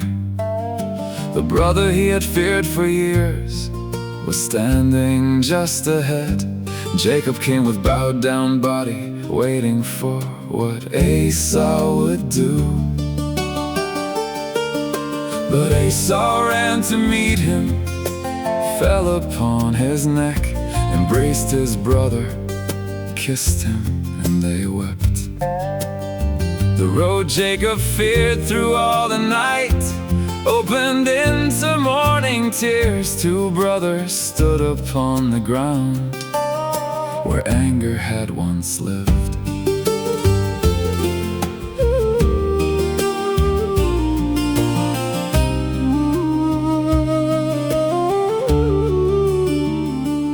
Esau lifted up his eyes and saw the women and the children. Who are those with thee?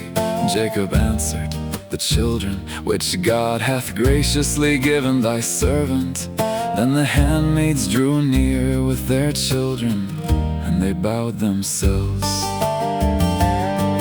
Leah also and her children came and bowed before Esau. Afterward came Joseph and Rachel, and they bowed as well. Esau asked about the droves he had met along the road. Jacob said, these are to find grace in the sight of my Lord. But Esau answered, I have enough, my brother, keep that thou hast unto thyself. Jacob said, nay, I pray thee, if now I have found grace in thy sight, then receive my present at my hand. For therefore I have seen thy face, as though I had seen the face of God, and thou wast pleased with me. The brother he expected to fear had received him in peace.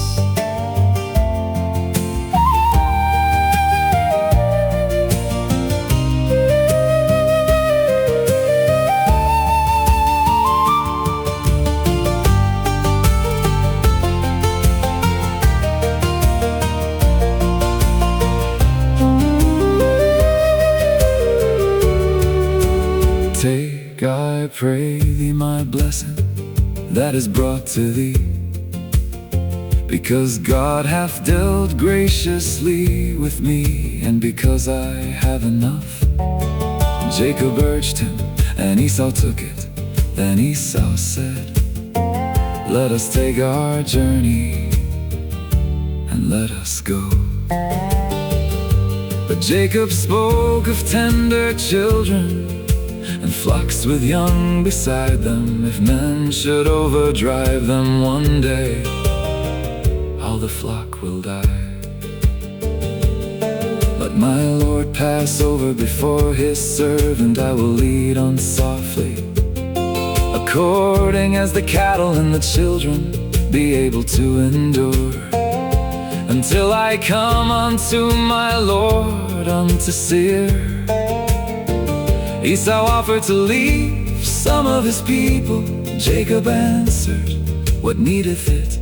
Let me find grace in the sight of my Lord.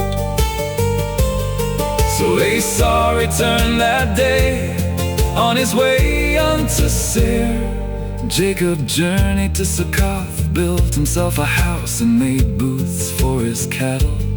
Therefore the name of the place was called Succoth. They had met, they had wept, and then each brother went his way. Jacob came to Shechem, a city of Shechem in the land of Canaan.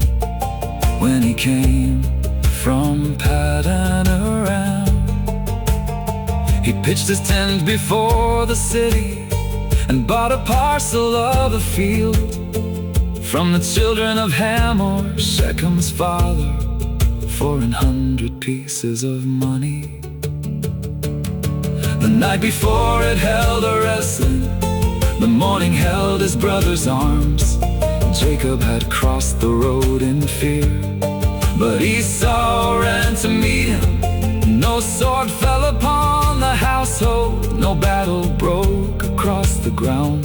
The brothers wept, the gift was taken, and the road opened again. There Jacob erected an altar and called it El Elohe Israel, God, the God of Israel. The man who entered the night as Jacob had crossed into morning bearing Israel's name. And now in the land of Canaan he built an altar to the God who had brought him home.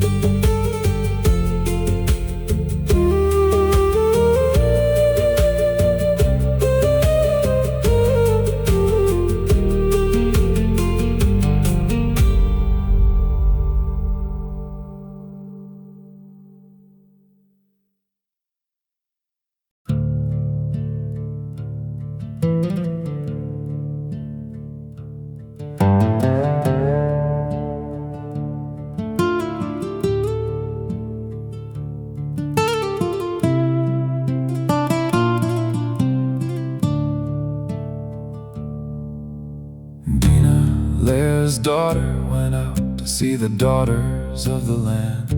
Shechem, son of Hamor the Hivite, prince of the country, saw her there.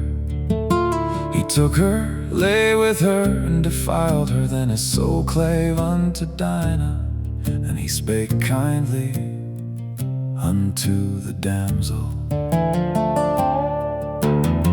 Shechem said unto his father, Get me this damsel to wife. Jacob heard what had been done, but held his peace until his sons came home. One wrong had entered Jacob's house, grief and anger filled the sons. Shechem desired Dinah for his wife, but what was done could not be undone. Words of marriage filled the doorway, while another purpose formed beneath. The chapter had begun with defilement, and now deceit was taking shape.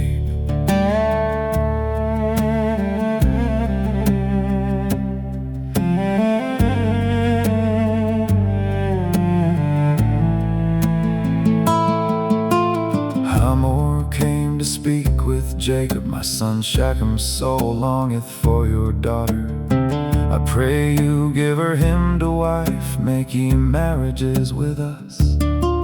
Dwell with us, trade in the land, and get possessions therein. Then Shechem said unto her father and brethren, Let me find grace in your eyes. Ask me never so much dowry and gift, and I will give according as ye shall say. But give me the damsel to wife. But Jacob's sons answered Shechem and Hamor deceitfully, because he had defiled Dinah. We cannot give our sister unto one that is uncircumcised.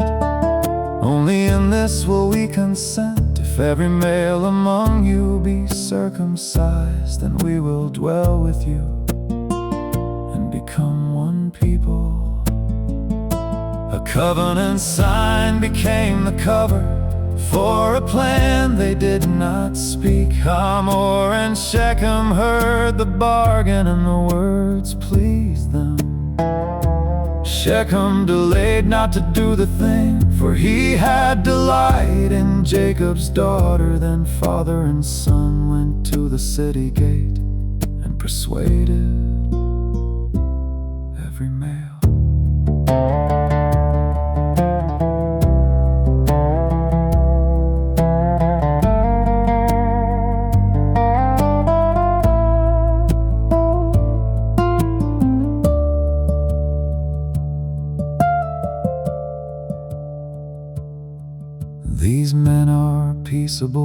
us, let them dwell and trade in the land.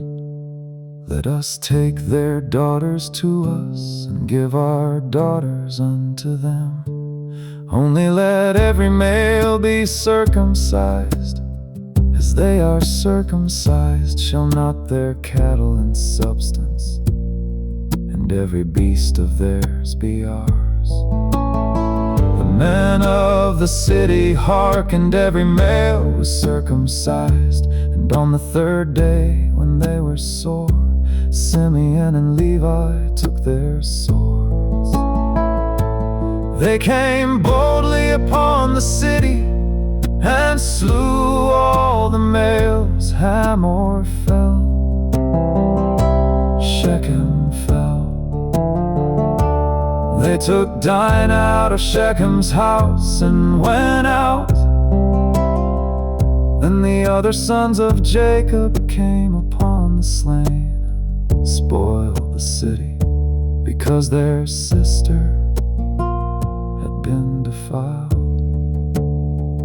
They took the sheep, the oxen, the asses, what was in the city and what was in the field. They took all their wealth, their little ones and their wives, and spoiled even all that was in the house.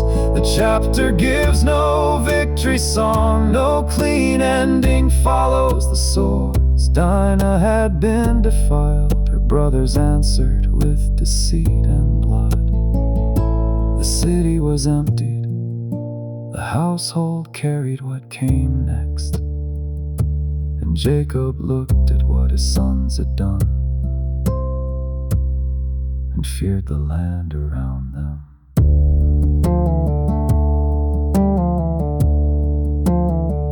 Jacob said to Simeon and Levi, Ye have troubled me to make me to stink among the inhabitants of the land, among the Canaanites and the Perizzites. I being few in number, they shall gather themselves against me. They shall slay me, and I shall be destroyed, I and my house. And his sons answered only, Should he deal with our sister that's with an harlot? That is where the chapter leaves them.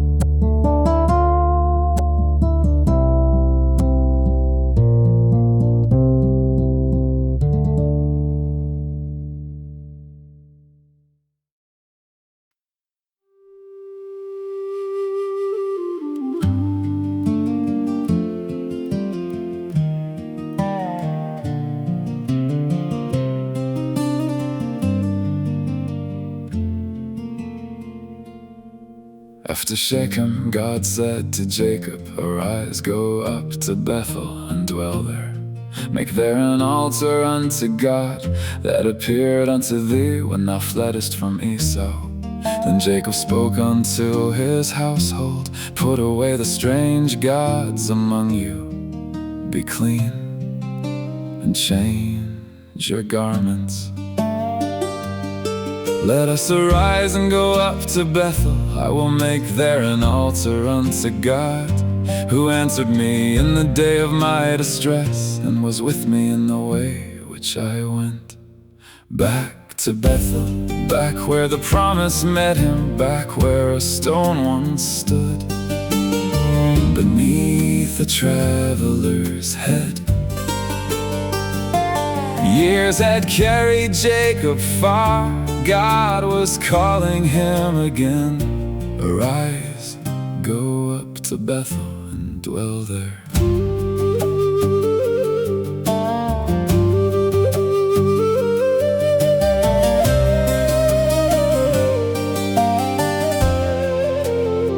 They gave Jacob all the strange gods which were in their hands, and the earrings which were in their ears. Jacob hid them under the oak by Shechem. Then they journeyed, and the terror of God was upon the cities round about, so they did not pursue after the sons of Jacob. Jacob came to Luz, which is Bethel, with his people. There he built an altar and called the place El Bethel. For there God appeared unto him when he fled from his brother. Then Deborah, Rebekah's nurse, died and was buried beneath Bethel under an oak. They called it Allon Bachuth, the oak of weeping. Even on the road to promise, grief walked beside them. Back to Bethel, where old vows waited. The God who met him on the road had brought him there again, an altar rose. Deborah was buried, joy and sorrow shared the ground. But God had not changed his word.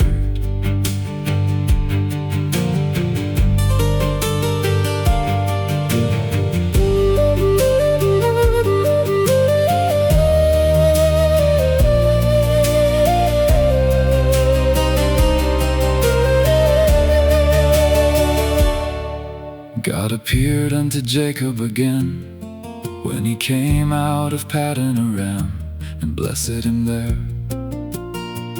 Thy name is Jacob, thy name shall not be called any more Jacob, but Israel shall be thy name. And God said, I am God Almighty. Be fruitful and multiply. A nation and a company of nations shall be of thee, and kings shall come out of thy loins. The land which I gave Abraham and Isaac, to thee I will give it, and to thy seed after thee. God went up from where he talked with him, and Jacob set a pillar there, poured a drink offering upon it, and poured oil thereon. They journeyed from Bethel near Ephrath. Rachel travailed and her labor was hard. The midwife said, fear not, thou shalt have this son also. As her soul was departing, for she died, she called his name Ben-Oni. But his father called him Benjamin. Rachel was buried in the way to Ephrath, which is Bethlehem. Jacob set a pillar upon her grave. The road moved on without her.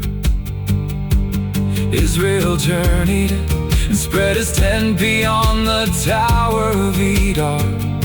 While Israel dwelt in that land, Reuben lay with Bilhah, his father's concubine, and Israel heard it.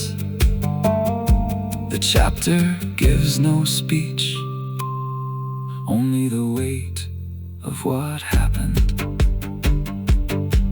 Now the sons of Jacob were 12, Leah's sons, Reuben, Simeon, Levi, Judah, Issachar, Zebulun. Rachel's sons, Joseph and Benjamin. Bilhah's sons, Dan and Naphtali. Zilpah's sons, Gad and Asher.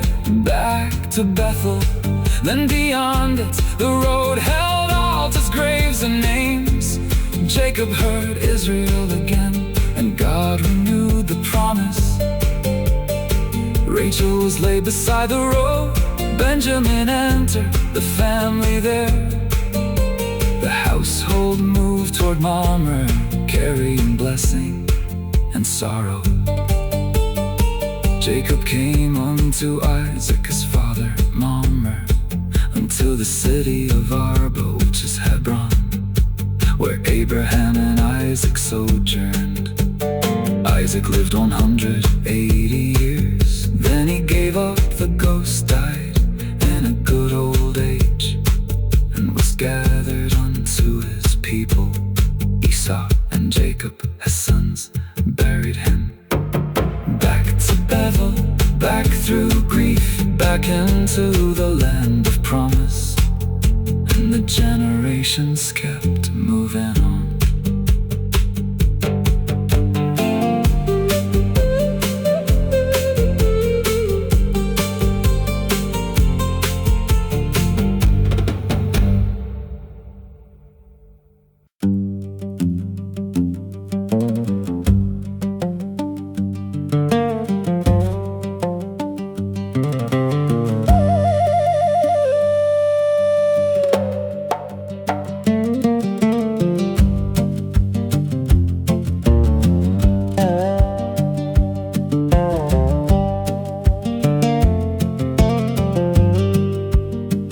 These are the generations of Esau, who is Edom. He took his wives of Canaan, Ada, daughter of Elon the Hittite, Aholibamah, daughter of Anna, daughter of Zibeon the Hivite, and Bashemath, Ishmael's daughter, the sister of Nebajoth. Ada bare Eliphaz, Bashemath bare Reuel, Aholibamah bare Josh, Jalam, and Korah. These were Esau's sons, born in the land of Canaan. One brother's household spread towards Seir, another road was taking shape. Esau gathered wives and children, cattle, beasts, and all his substance. The land could not bear both brothers together, for their riches were too great. So Esau dwelt in Mount Seir. Esau is Edom.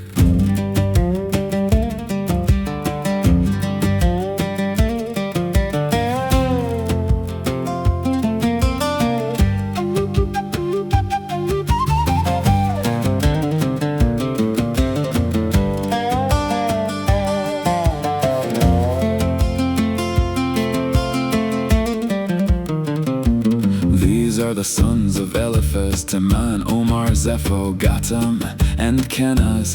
Timnah was concubine to Eliphaz and bare Amalek, and these are Reuel's sons, Nahath, Zerah, Shammah, and Mizah. These became dukes among the children of Esau. Josh, Jalam, and Korah were dukes from Aholibamah. Clan after clan, Edom took shape in Seir.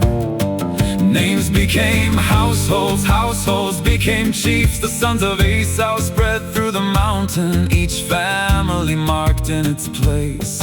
Before the story turns again to Jacob, Genesis stops and remembers Edom. Sons, daughters, chiefs, and lands, a people growing from Esau.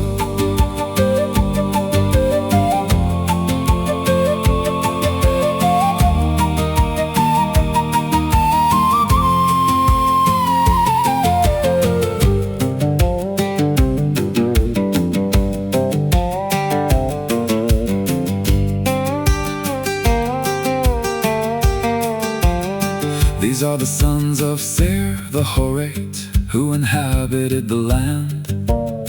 Lotan, Shobal, Zibeon, Anadisson, Azer, and Dishan. Lotan's sons were Hori and Hemam, and Lotan's sister was Timnah. Shobal bare Alvan, Manahath, Abo, Shepho, and Onam. Zibeon's sons were Ajah and Anna. This was that Anna who found the mules in the wilderness as he fed the asses of Zibeon his father. The children of Anna were Dishon and Aholibamah his daughter. Dishon's sons were Hemdan, Eshban, Ithran, and Shodon. Ezer bare Bilhan, Zavan, and Akan. Dishon bare Uz and Aram. These were the dukes of the Horites, the children of Seir in their land. And these are the kings that reigned in the land of Edom before there reigned any king over the children of Israel. Bela, son of Beor, reigned in Dinah when Bela died. Jobab, son of Zerah of Bozrah, reigned when Jobab died. Husham of the land of Temani reigned. When Husham died, Hadad, son of Bedad, reigned. He smote Midian in the field of Moab, and his city was Avith. And Samlah of Masrekah, then Saul of Rehoboth by the river, then Baal-Hanan, son of Akbor, then Hadar, whose city was Pau, whose wife was Metabel. Kings rose in Edom before Israel had a king.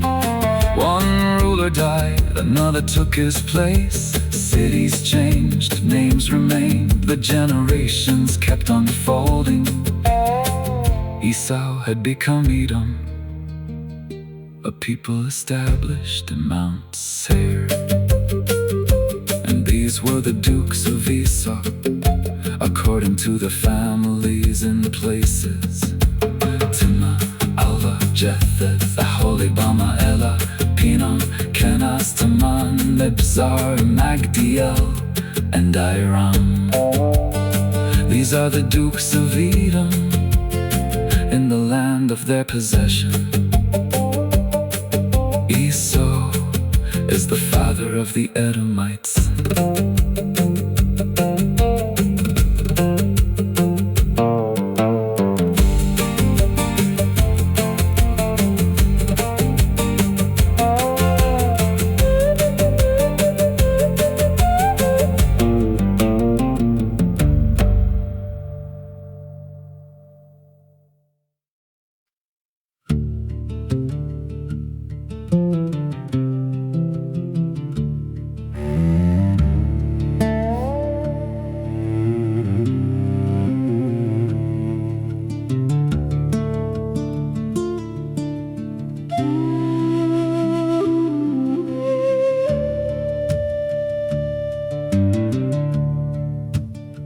Joseph was 17 years old, feeding the flock with his brethren. He was with the sons of Bilhah and the sons of Zilpah, his father's wives. Joseph brought unto his father their evil report, and Israel loved Joseph more than all his children. He was the son of his old age, and Israel made him a coat of many colors. His brothers saw their father's love, and they hated Joseph for it. They could not speak peaceably unto him. The coat made the difference plain. Then Joseph dreamed a dream and told it to his brethren. What already lived inside their hearts grew stronger when the dream was heard.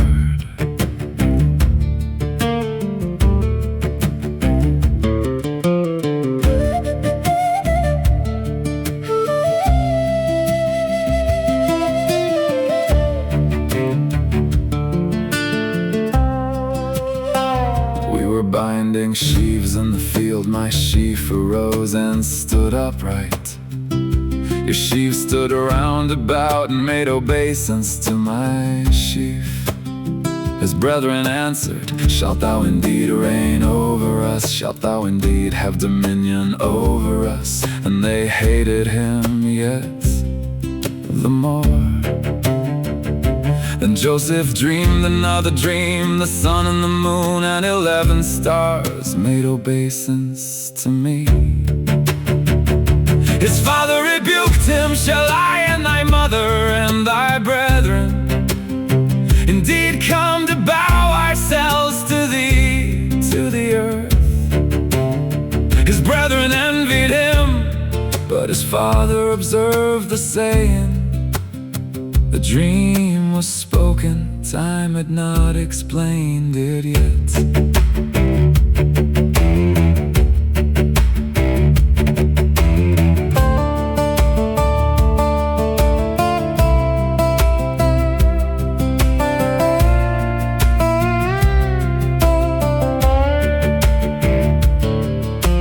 Brothers went to feed the flock at Shechem. Israel said, Go see whether it be well with thy brethren and with the flocks, and bring me word again. Joseph went out from Hebron and came unto Shechem. A certain man found him wandering in the field, and told him they had gone to Dothan. They saw Joseph afar off. Before he came near unto them, they conspired against him to slay him. Behold, this dreamer cometh. Come now, let us kill him, cast him into some pit, and say some evil beast devoured him. Then we shall see what will become of his dreams. But Reuben heard it and delivered him out of their hands. Let us not kill him. Shed no blood, cast him into this pit in the wilderness. Reuben meant to deliver Joseph and restore him to his father. When Joseph came, they stripped off the coat of many colors, took him and cast him into the pit. The pit was empty, there was no water in it. Then they sat down to eat bread. A company of Ishmaelites came from Gilead, their camels bearing spicery, balm and myrrh, going down to Egypt. Judah said, "What profit is it if we slay our brother and conceal his blood? Come, let us sell him." Midianite merchantmen passed by. Joseph was drawn up out of the pit and sold for 20 pieces of silver. The Ishmaelites carried Joseph into Egypt. When Reuben returned unto the pit, Joseph was gone.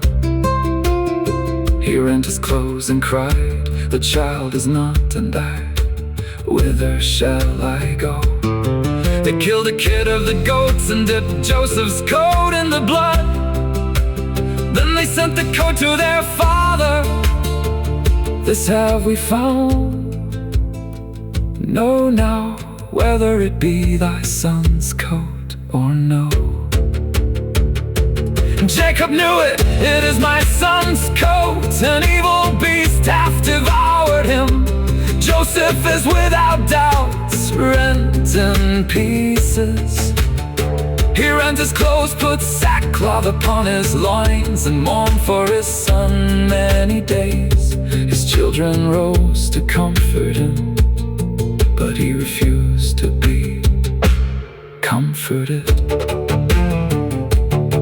The brothers thought the dream was finished. The coat came home without the son, and Jacob mourned what he believed was lost, while Joseph traveled toward Egypt. The coat returned, the father mourned. The caravan kept moving south. What they meant to end at Dothan had not ended in the pit. Jacob said, "I will go down into the grave unto my son mourning." And his father wept for him. Meanwhile, the Midianites sold Joseph in Egypt unto Potiphar, an officer of Pharaoh, captain of the guard. The coat stayed behind, Joseph did not.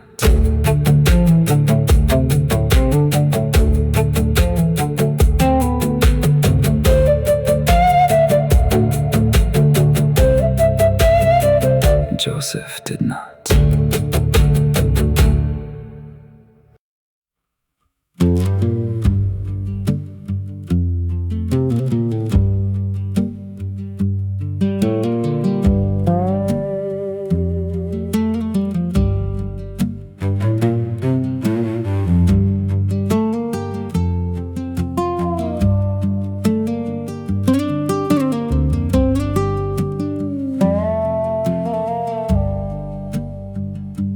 Judah went down from his brethren and turned into Hiram the Adullamite.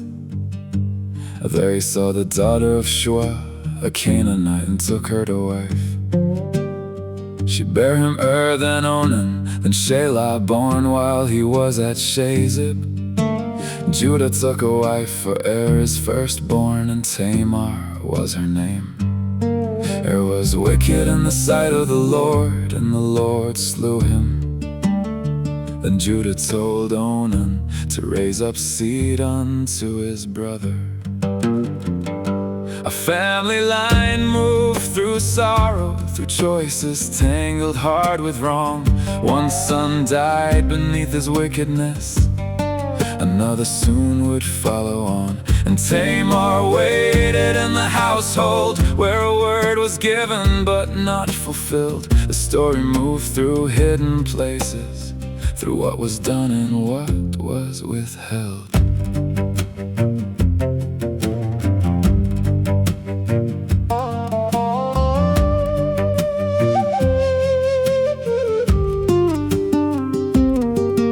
Onan knew the seed would not be his. When he went in unto Tamar, he spilled it on the ground, lest he should give seed to his brother. The thing which he did displeased the Lord, and the Lord slew him also. Then Judah said to Tamar, remain a widow at thy father's house. Stay there till Shelah my son be grown, for Judah feared that Shelah might die also. Tamar went and dwelt with her father, waiting on the word Judah gave.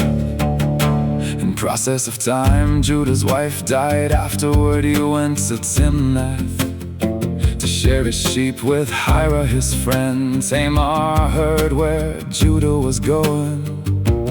Shelah had grown, but Tamar had not been given to him. So she put off her widow's garments, covered herself with a veil by the way.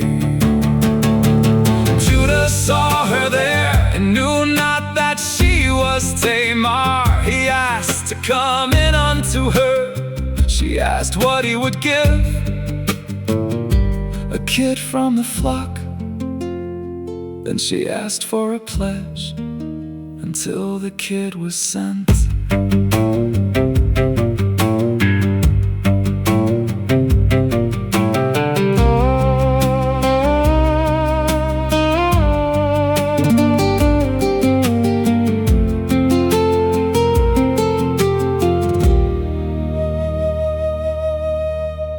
What pledge shall I give thee? Thy signet, thy bracelets, and thy staff. He gave them to her, and Tamar conceived by Judah. And she went away, removed her veil, and put on her widow's garments again. Later Hira could not find her. The men of the place said, there was no harlot in this place. Hira returned and told Judah. Judah said, let her take it to her, lest we be shamed. About 3 months afterward, word came unto Judah, Tamar thy daughter-in-law is with child by whoredom. Judah said, bring her forth, and let her be burnt. As she was brought forth, she said unto him, by the man whose these are, am I with child? Discern, I pray thee, whose are these? The signet, the bracelets, and the staff. Judah acknowledged them. She hath been more righteous than I, because that I gave her not to Shelah my son. And he knew her again no more. The signet had named its owner. What was hidden had come to light, and Judah named the wrong that he himself had done. When the time came for Tamar to travail, behold, twins were in her womb. One put out his hand, and the midwife bound upon it the scarlet thread. This came out first, but he drew back his hand, and his brother came out before him. She said, how hast thou broken forth? Therefore his name was called Phares.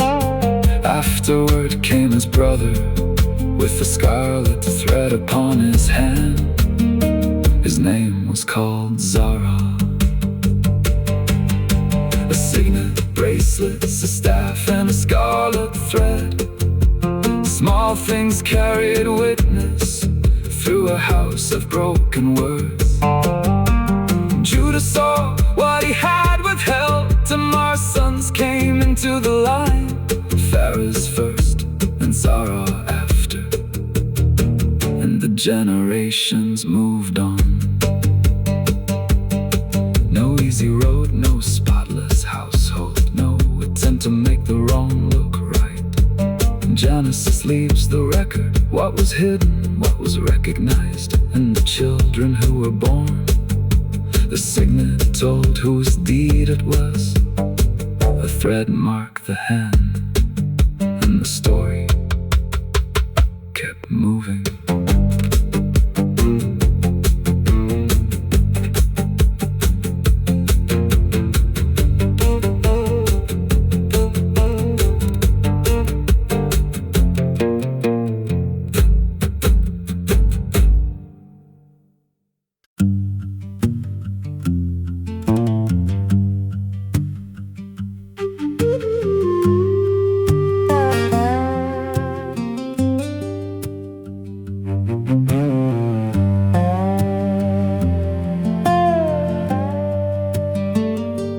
Joseph was brought down into Egypt, and Potiphar bought him there.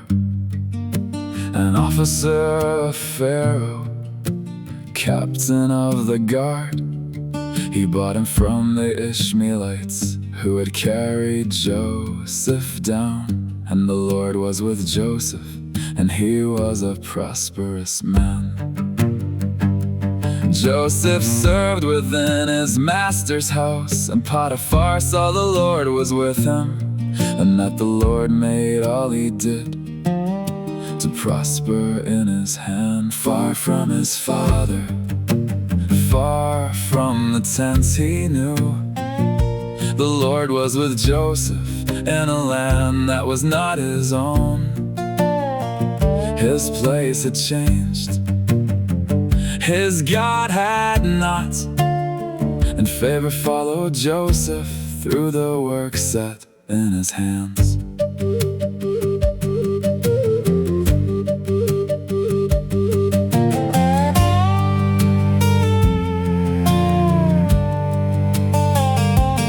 Joseph found grace in Potiphar's sight and served him faithfully. Potiphar made him overseer over his house and all he had. From the time Joseph was set over it, the Lord blessed the Egyptian's house. The blessing of the Lord was upon all he had in house and field. Potiphar left all that he had in Joseph's hand. He knew not aught he had, save the bread which he did eat. Joseph was a goodly person and well-favored. After these things, his master's wife cast her eyes upon him. Lie with me. But Joseph refused. He would not take what belonged unto his master. My master hath committed all that he hath to my hand. There is none greater in this house than I, neither hath he kept back anything from me but thee. Because thou art his wife, how then can I do this great wickedness and sin against God?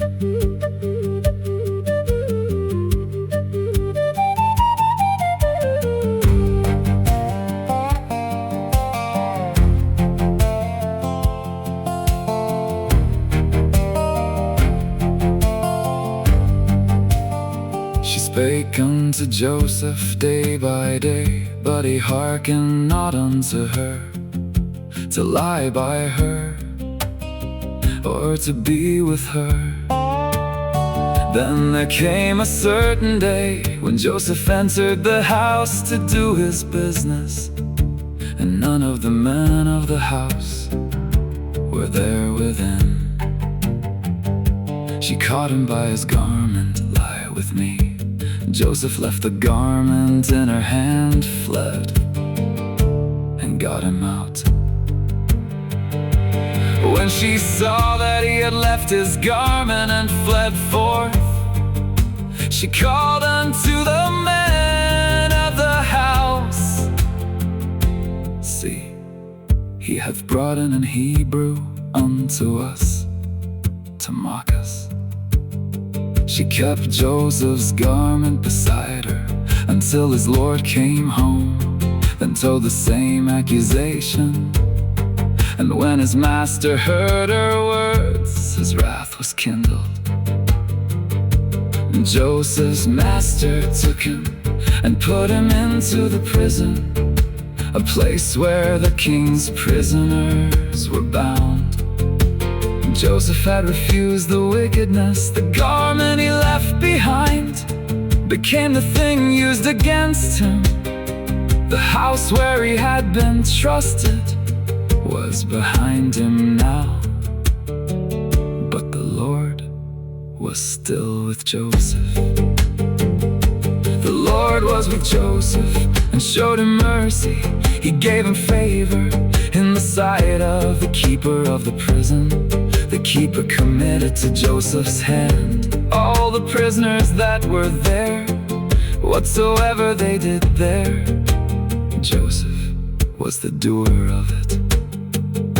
The keeper of the prison looked not to anything under Joseph's hand, because the Lord was with him, and that which Joseph did, the Lord made it to prosper.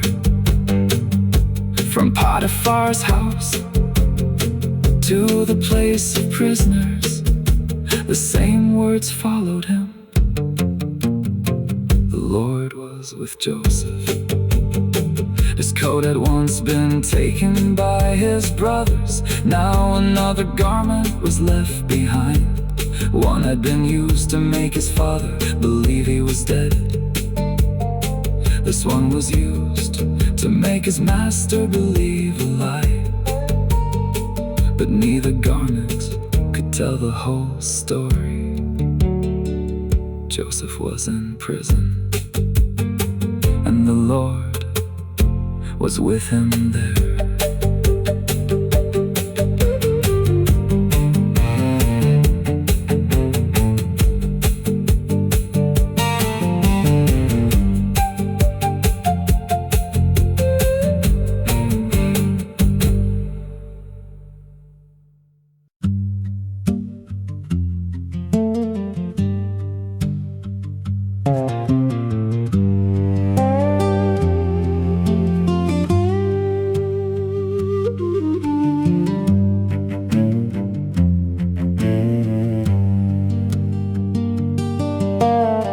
After these things, Pharaoh's chief butler and chief baker offended their lord. Pharaoh was wroth with the two officers and put them in ward together in the house of the captain of the guard, the place where Joseph was bound. The captain charged Joseph with them, and he served them there for a season. Then both men dreamed in the same night, each man his own dream, each dream according to its interpretation, and morning found them troubled. Joseph looked upon them and asked, "Wherefore look ye so sadly today?" They said, "We have dreamed a dream, and there is no interpreter of it." Joseph answered, "Do not interpretations belong to God? Tell me them, I pray you."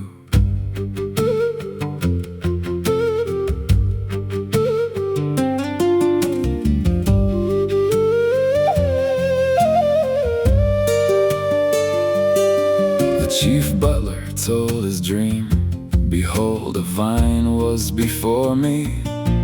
In the vine were 3 branches, it budded, the blossoms shot forth, and the clusters brought forth ripe grapes. Pharaoh's cup was in my hand. I pressed the grapes into the cup and gave the cup into Pharaoh's hand." Joseph said, "The 3 branches are 3 days. Within 3 days Pharaoh shall lift up thine head. He shall restore thee unto thy place, and thou shalt deliver Pharaoh's cup into his hand after the former manner, when thou wast his butler." Then Joseph added one request, "Think on me when it shall be well with thee, and show kindness unto me."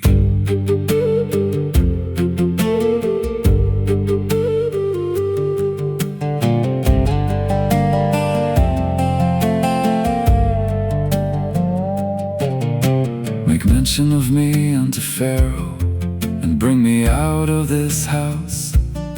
For indeed I was stolen away out of the land of the Hebrews. And here also have I done nothing, that they should put me into the dungeon. Joseph had spoken the meaning plainly, now he asked not to be forgotten. When the chief baker saw that the interpretation was good, he said unto Joseph, I also was in my dream. Behold, I had 3 white baskets upon my head. In the uppermost baskets were all manner of baked meats for Pharaoh, and the birds did eat them. Out of the basket upon my head, Joseph answered, the 3 baskets of 3 days. Within 3 days, Pharaoh shall lift up thy head from off thee, and shall hang thee on a tree, and the birds shall eat thy flesh from off thee. The same God who gave the welcome meaning, gave the hard one to Joseph, did not change the answer, because one man hoped to hear what the other had heard.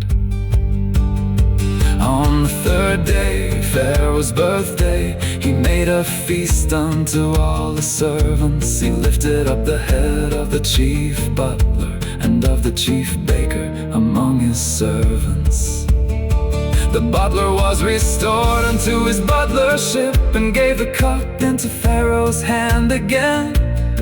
But the baker was hanged, just as Joseph had interpreted to them. 3 branches, 3 baskets, 3 days, and every word came to pass. One man returned to Pharaoh's cup, one man did not return at all. Joseph had asked for kindness, one small remembrance beyond the prison, but freedom came for the butler, and Joseph remained behind. Yet did not the chief butler remember Joseph? He forgot him. The dreams had been understood, the interpretations had proved true. Joseph had done nothing to put himself in that dungeon.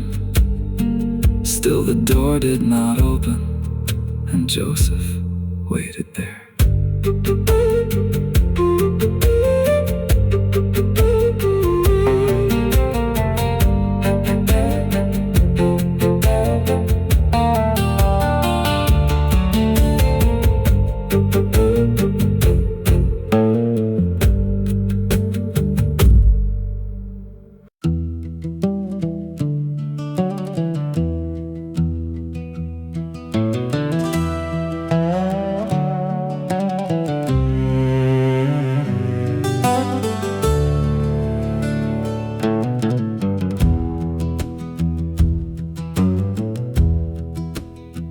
After 2 full years, Pharaoh dreamed beside the river.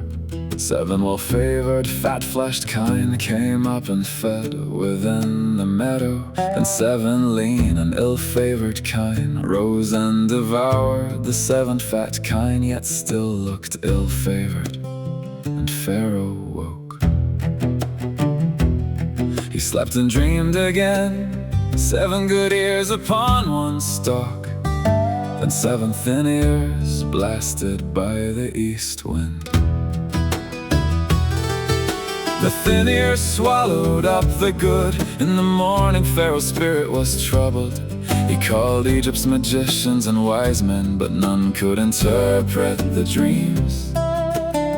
Then the chief butler spoke, I remember my faults this day.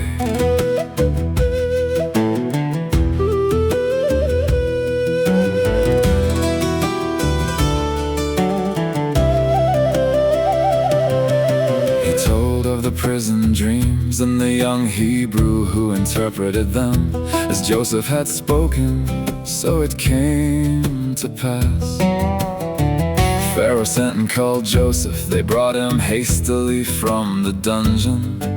He shaved, changed his raiment, and came before Pharaoh. I have heard say of thee that thou canst understand a dream. Joseph answered, it is not in me. God shall give Pharaoh an answer of peace. The dreams are one. God hath showed Pharaoh what he is about to do. 7 good kine, 7 good ears, 7 years of plenty.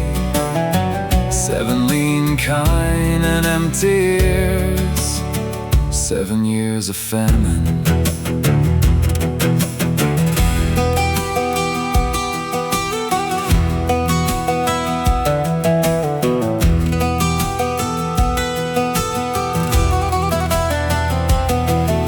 The plenty shall be forgotten in the land, and the famine shall consume it.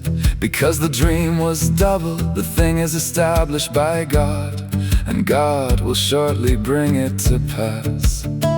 Joseph told Pharaoh to choose a discreet and wise man. Let officers gather a fifth through the 7 plenteous years. Let food be stored in the cities against the famine yet to come. Plenty first, then famine. The warning came before the need. The abundant years had purpose. Gather while the fields still yield. Wisdom prepared before the famine. The saying was good in Pharaoh's eyes. He said unto his servants, can we find such a one as this is, a man in whom the Spirit of God is? Then Pharaoh said to Joseph, since God hath showed thee all this, there is none so discreet and wise as thou art. Thou shalt be over my house, only in the throne will I be greater than thou. Pharaoh took off his ring and put it on Joseph's hand, arrayed him in fine linen, and put a gold chain about his neck. He made him ride in the 2nd chariot, and they cried, bow the knee. Pharaoh called him Zaphnath-Paneah and gave him Asenath, daughter of Potiphar, a priest of On. Joseph was 30 years old when he stood before Pharaoh and went throughout Egypt. Through 7 plenteous years, the earth brought forth by handfuls. Joseph gathered food in every city and laid up corn as the sand of the sea, until he left numbering, for it was without number. Before the famine, Asenath bare Joseph 2 sons. Manasseh, God hath made me forget all my toil and all my father's house. God hath caused me to be fruitful in the land of my affliction. Then plenty ended and famine began, according as Joseph had said. Famine was in all lands, but Egypt had bread. When Egypt cried to Pharaoh, he answered, go unto Joseph, what he saith to you do.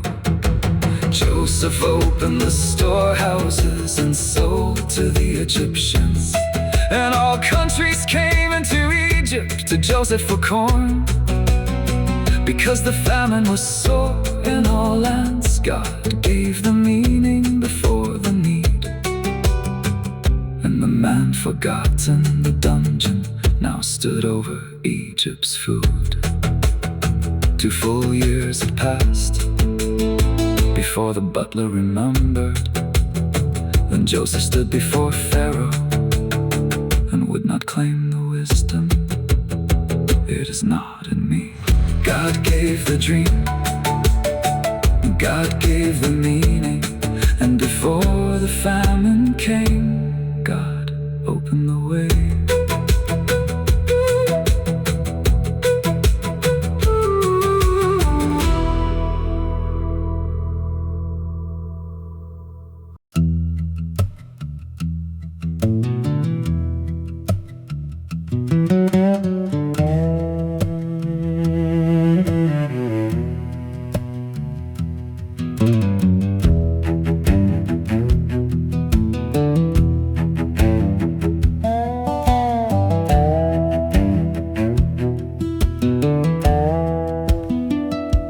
Jacob saw there was corn in Egypt. He said unto his sons, why do ye look one upon another? I have heard there is corn in Egypt. Get you down thither and buy for us, that we may live and not die. So 10 of Joseph's brethren went, but Benjamin stayed with his father. Jacob would not send Benjamin, Joseph's brother, with the others, lest peradventure mischief befall him. The famine drove them down to Egypt, and Joseph was governor over the land. His brethren came and bowed themselves with their faces to the earth. Joseph knew them, they knew not Joseph. And the dreams once spoken in Canaan stood before him in the dust.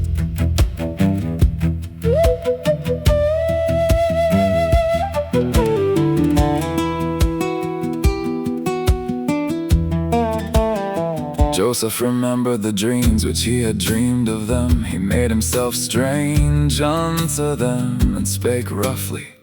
Whence come ye? They answered, from the land of Canaan to buy food. But Joseph said, ye are spies, to see the nakedness of the land ye are come. They answered, nay, my lord, thy servants are true men. We be 12 brethren, sons of one man in Canaan. The youngest is with our father, and one is not. Joseph said, hereby ye shall be proved, you shall not go forth hence, except your youngest brother come hither. He put them together and warred for 3 days. Then Joseph said, feast and live, for I fear God. Let one of your brethren be bound, go carry corn for your houses, and bring your youngest brother unto me.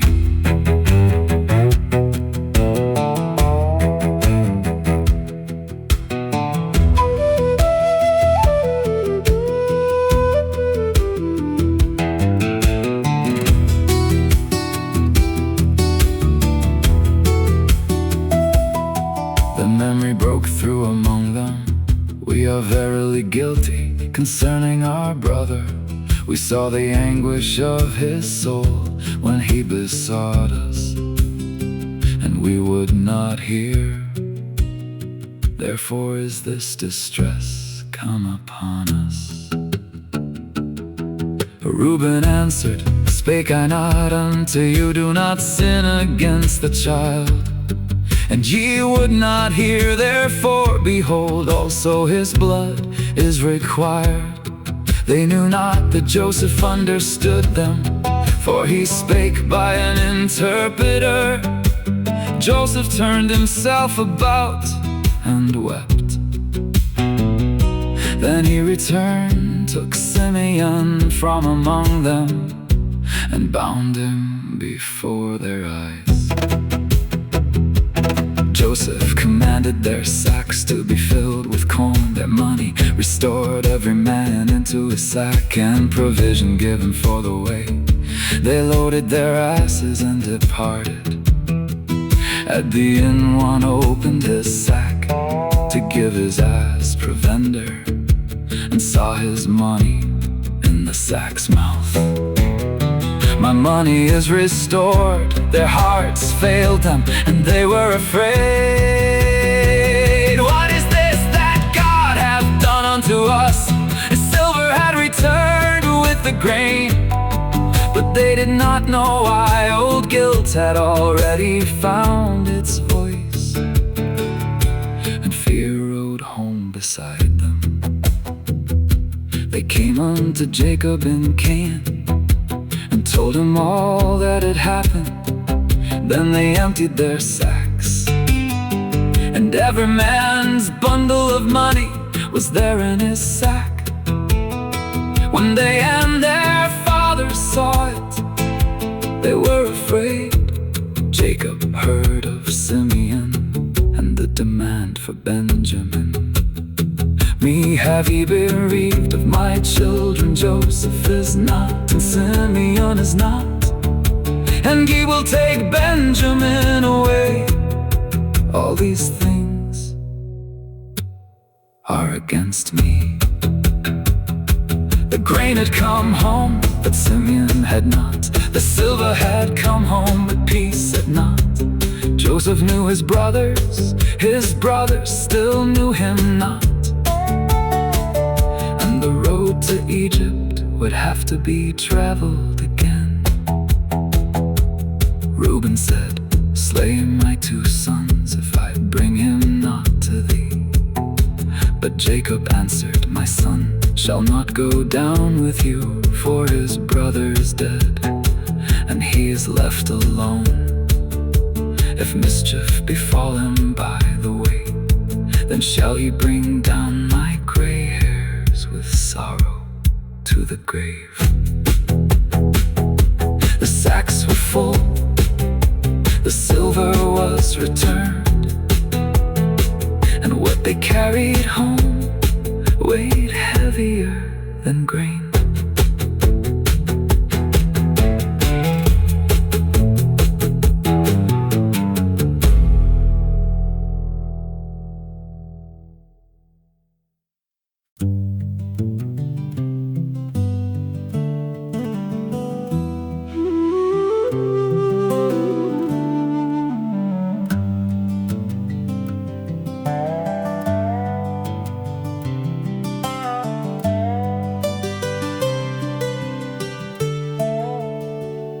The famine was sore in the land, and the corn from Egypt was eaten.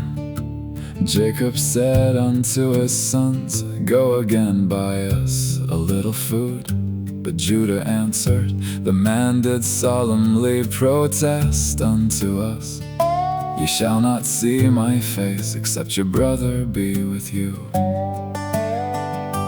Israel said, wherefore dealt ye so ill with me, as to tell the man whether ye had yet a brother? They said, the man asked straightly of us and of our kindred, is your father yet alive? Have ye another brother? We answered according to his questions, could we certainly know? He would say, bring your brother down.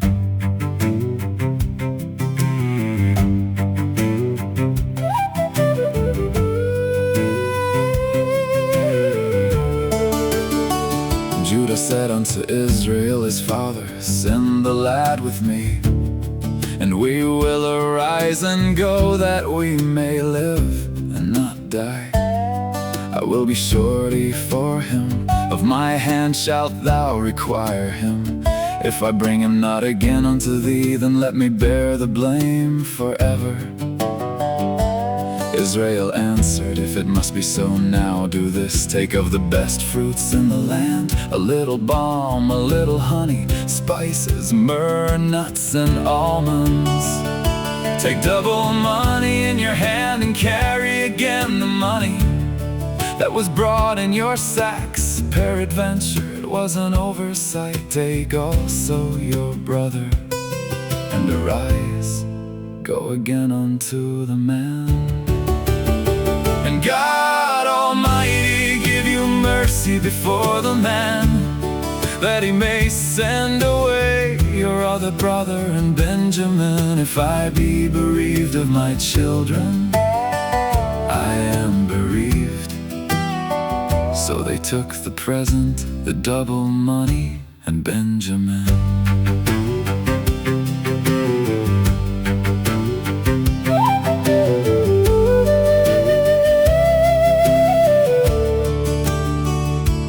Stood before Joseph in Egypt. When Joseph saw Benjamin with them, he said to the ruler of his house, bring these men home and slay and make ready, for these men shall dine with me at noon.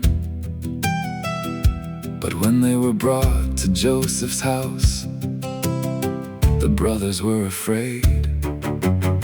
They thought it was because of the money returned in their sacks, that Joseph might fall upon them and take them for bondmen and take their asses. But the steward answered, peace be to you, fear not your God, and the God of your father hath given you treasure. In your sacks I had your money. Then he brought Simeon out unto them.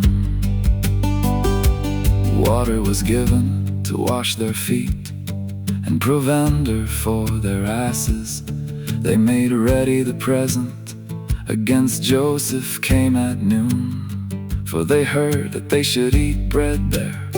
When Joseph came into the house, they brought the present before him. And all of them bowed themselves to him, to the earth. The brother they did not know stood before them again.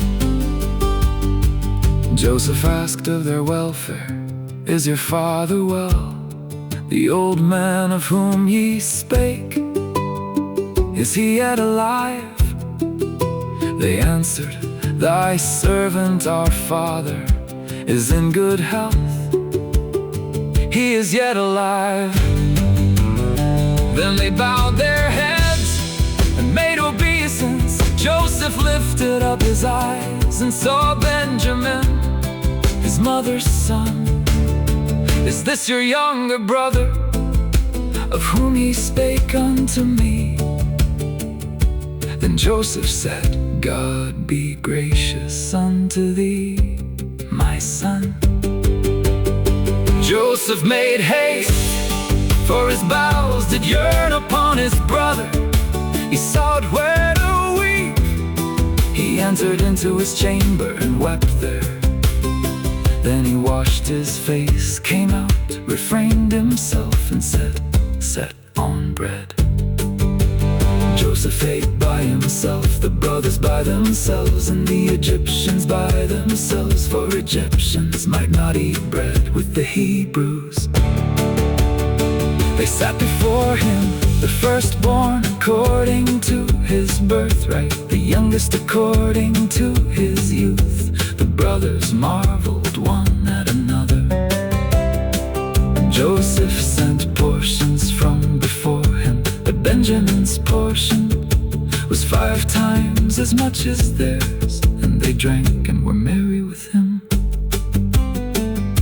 The famine had brought them back, fear had brought Benjamin with them.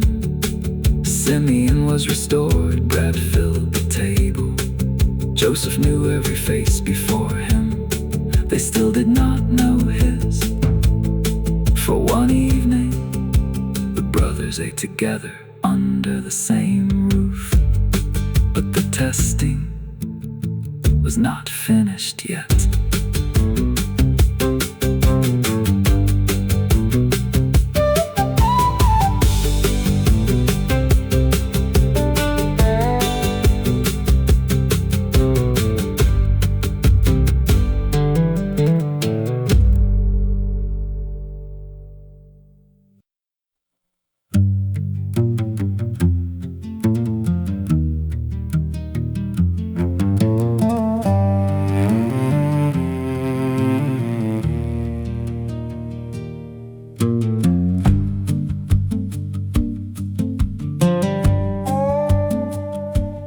Joseph commanded the steward of his house, fill the men's sacks with food, as much as they can carry. Put every man's money in a sack's mouth, and put my silver cup in the sack of the youngest with his corn money.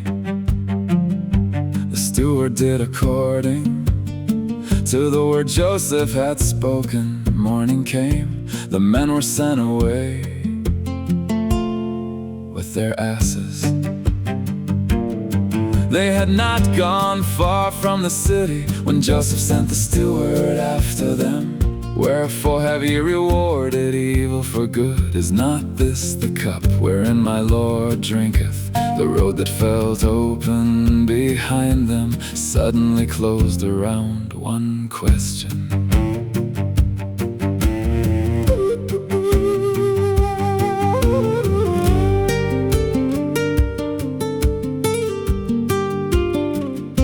They answered, wherefore saith my Lord these words? God forbid that thy servants should do according to this thing. The money we found in our sacks we brought again from Canaan. How then should we steal silver or gold out of thy Lord's house?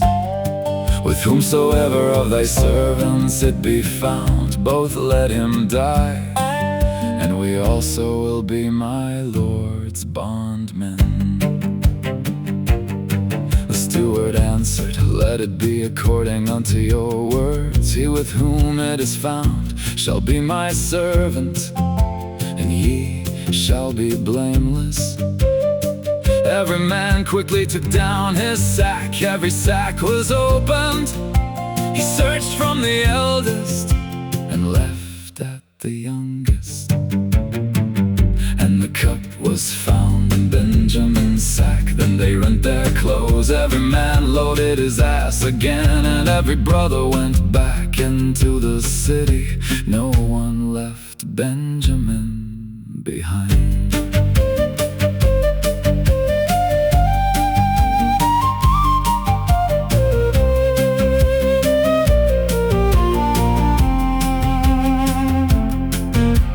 Judah and his brethren entered Joseph's house. Joseph was still there. They fell before him on the ground. Joseph said, what deed is this that ye have done? Wot ye not that such a man as I can certainly divine?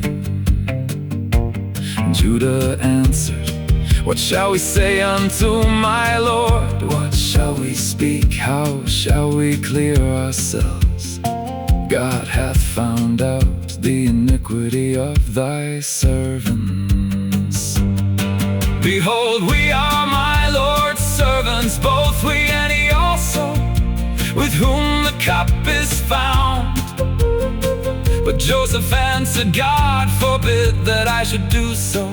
The man in whose hand the cup is found, he shall be my servant. As for you, get you up in peace unto your father. Then Judah came near unto him. O my Lord, let thy servant, I pray thee, speak a word in my Lord's ears, and let not thine anger burn against thy servant. My Lord asked his servants, have ye a father or a brother?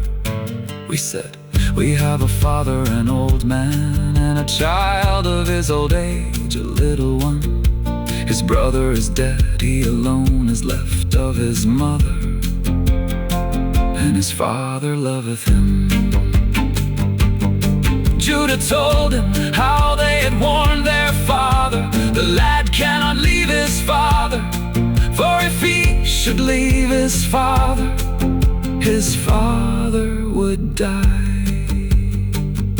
But Joseph had said, except your youngest brother come down with you, ye shall see my face no more. So they returned home and told their father every word. Judah continued, our father said, ye know that my wife bare me 2 sons. The one went out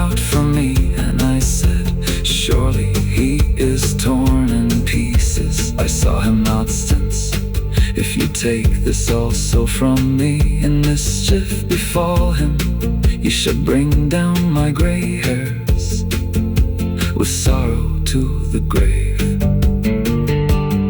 Now therefore, when I come to thy servant my father, and the lad be not with us, seeing that his life is bound up in the lad's life, when he seeth that the lad is not with us, he will die.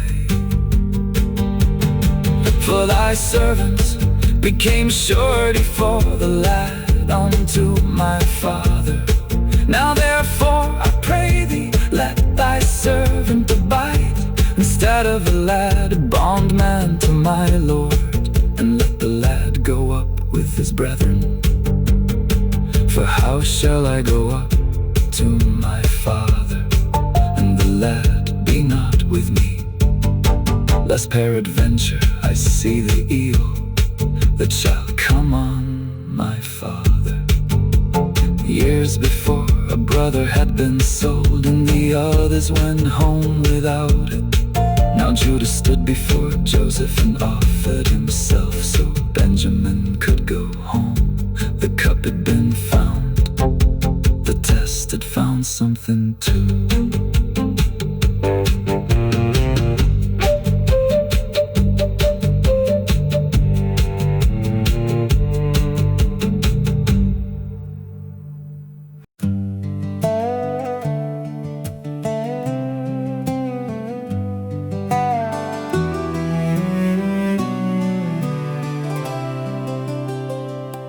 Joseph could not refrain himself before all them that stood by him.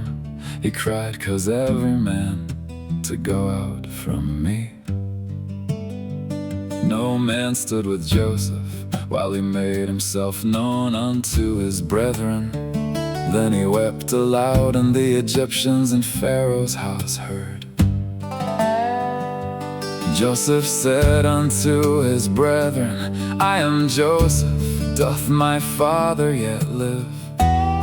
But his brethren could not answer him, for they were troubled at his presence. "Come near to me, I pray you," and they came near. "I am Joseph your brother, whom ye sold into Egypt. Now therefore be not grieved, nor angry with yourselves that ye sold me hither. For God did send me before you to preserve life."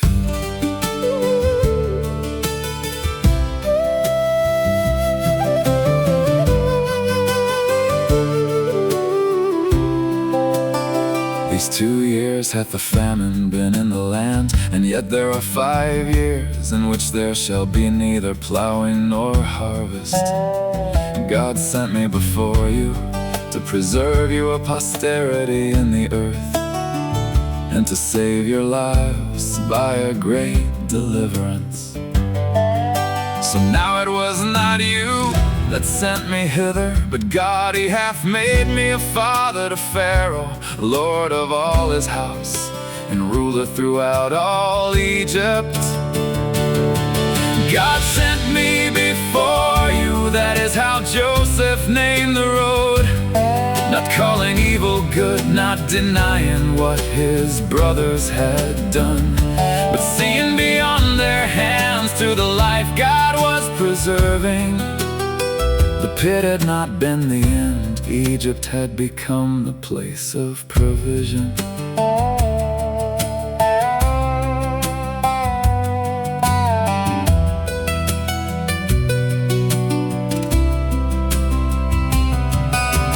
Haste ye, and go up to my father, say unto him, Thus saith thy son Joseph, God hath made me Lord of all Egypt. Come down unto me, tarry not, thou shalt dwell in the land of Goshen, and thou shalt be near unto me. Thou and thy children, thy children's children, thy flocks and herds, and all that thou hast, there will I nourish thee. For yet there are 5 years of famine. Behold, your eyes see, in the eyes of my brother Benjamin, that it is my mouth that speaketh unto you.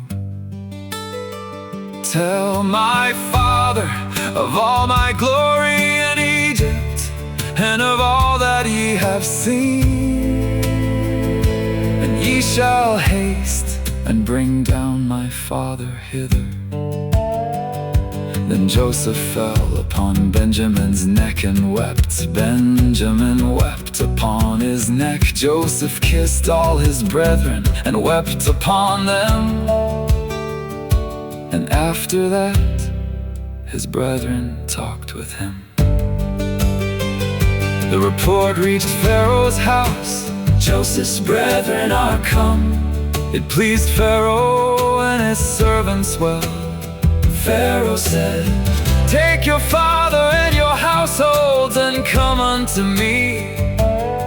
I will give you the good of the land of Egypt, and ye shall eat the fat of the land. Joseph gave them wagons according to Pharaoh's commandment, and provision for the way. To every man he gave changes of raiment.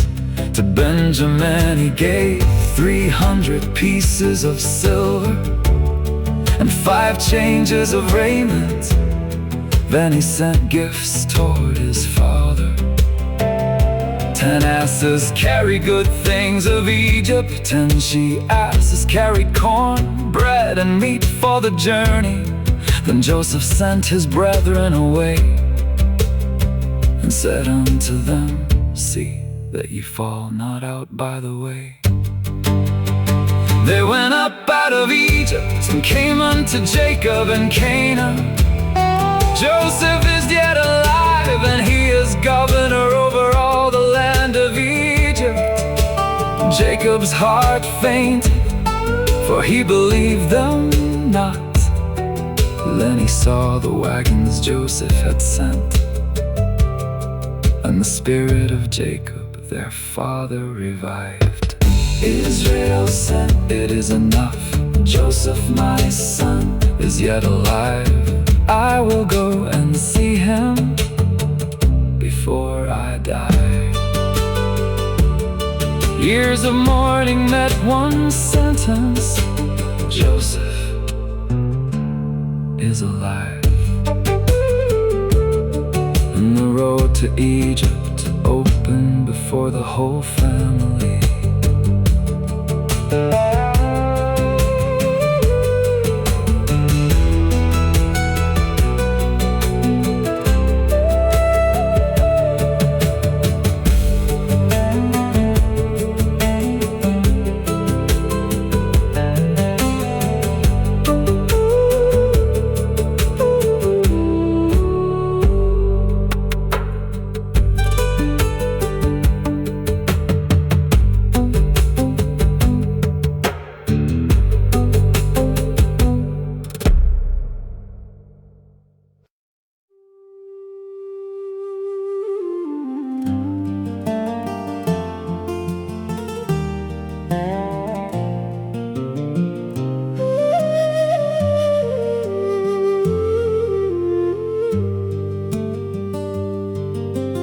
Israel took his journey with all that he had, and came unto Beersheba. There he offered sacrifices unto the God of his father Isaac. And God spake unto Israel in the visions of the night, Jacob, Jacob. And he said, here am I. I am God, the God of thy father. Fear not to go down into Egypt, for I will there make of thee a great nation. I will go down with thee into Egypt. I will also surely bring thee up again. And Joseph shall put his hand upon thine eyes. The road led out from Canaan, but Israel did not travel it alone. The God who called him down to Egypt promised to go with him.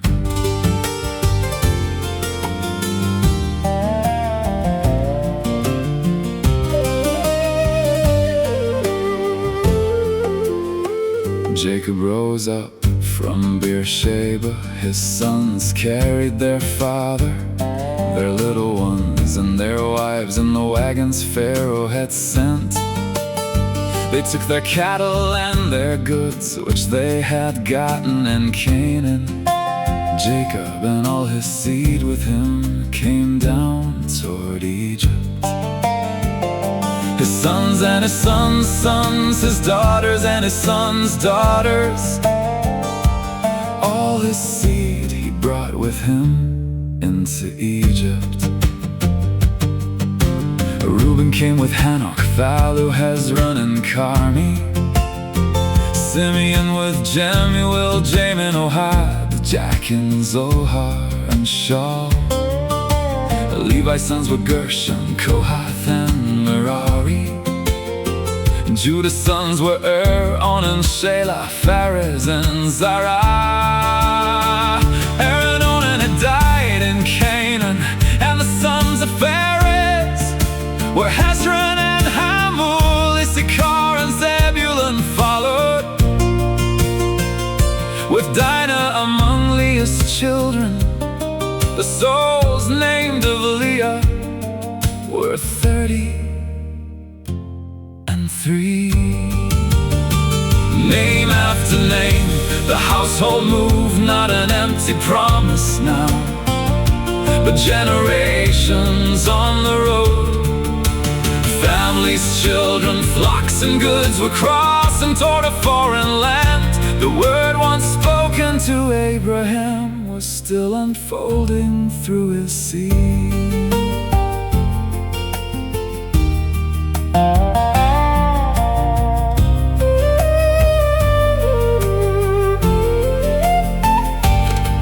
Gad's sons were Ziphion, Haggi, Shuni, Ezbon, Eri, Arodi, and Areli. Asher's sons were Jimnah, Yeshua, Isui, Beriah, and Sarah their sister, with Heber and Malchiel. These were the children of Zilpah, 16 souls in all. Rachel bare Joseph and Benjamin. In each of Joseph had Manasseh and Ephraim, born unto him by Asenath. Benjamin's sons were Bela, Becher, Ashbel, Jerah, Rosh, Moppim, Hoppin, and Art. The souls of Rachel's line were 14. Dan's son was Hashim. Naphtali's sons were Jaziel, Guni, Jezer, and Shillem. These were the children of Bilhah, 7 souls in all.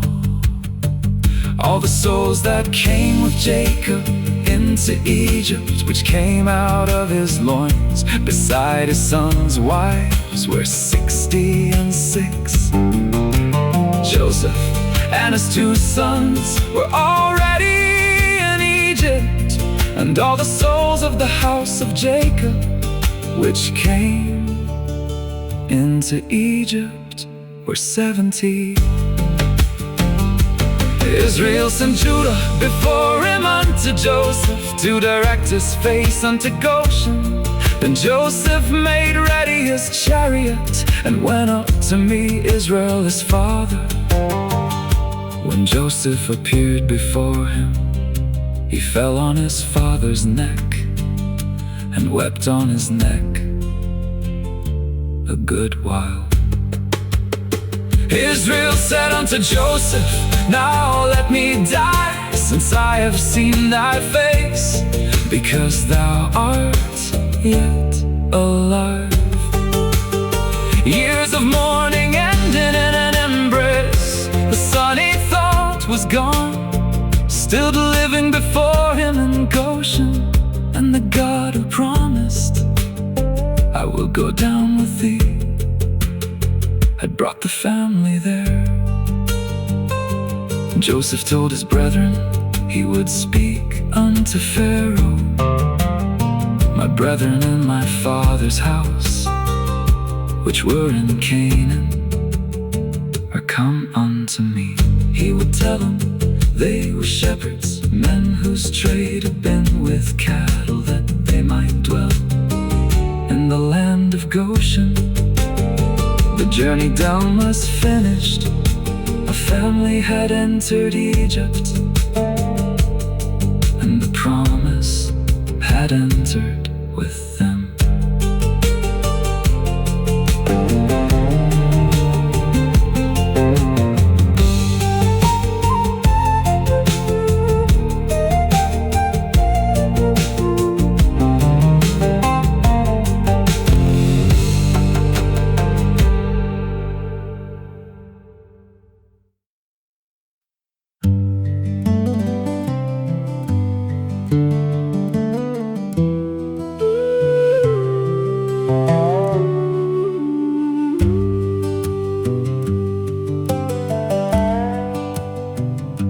Joseph came and told Pharaoh, my father and my brethren are come. Their flocks, their herds, and all they have are here in the land of Goshen. He took 5 men from among his brethren and presented them before Pharaoh. Pharaoh asked them of their occupation. They said, thy servants are shepherds. To sojourn in the land are we come, for the famine is sore in Canaan. Pharaoh told Joseph, the land of Egypt is before thee. So they dwelt in the best of the land, in Goshen, in the land of Rameses. And if there were able men among them, Pharaoh would make them rulers over his cattle. A family that came down hungry was given room to dwell. The road into Egypt had become a place where they could live.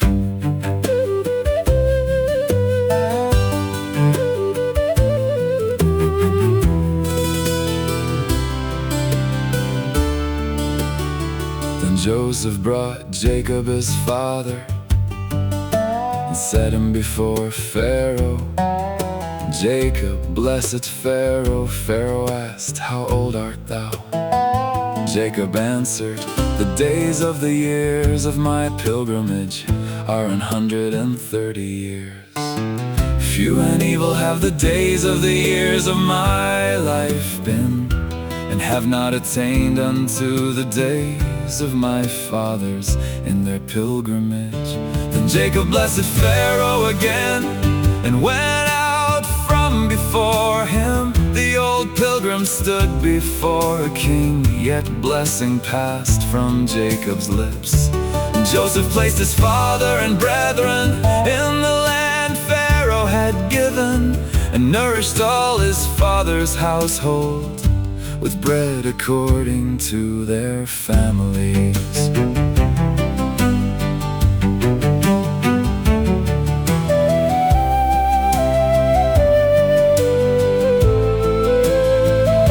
There was no bread in all the land, for the famine was very sore. Egypt and Canaan fainted, because the famine pressed them hard. Joseph gathered all the money for the corn the people bought, until the money failed in Egypt and in the land of Canaan.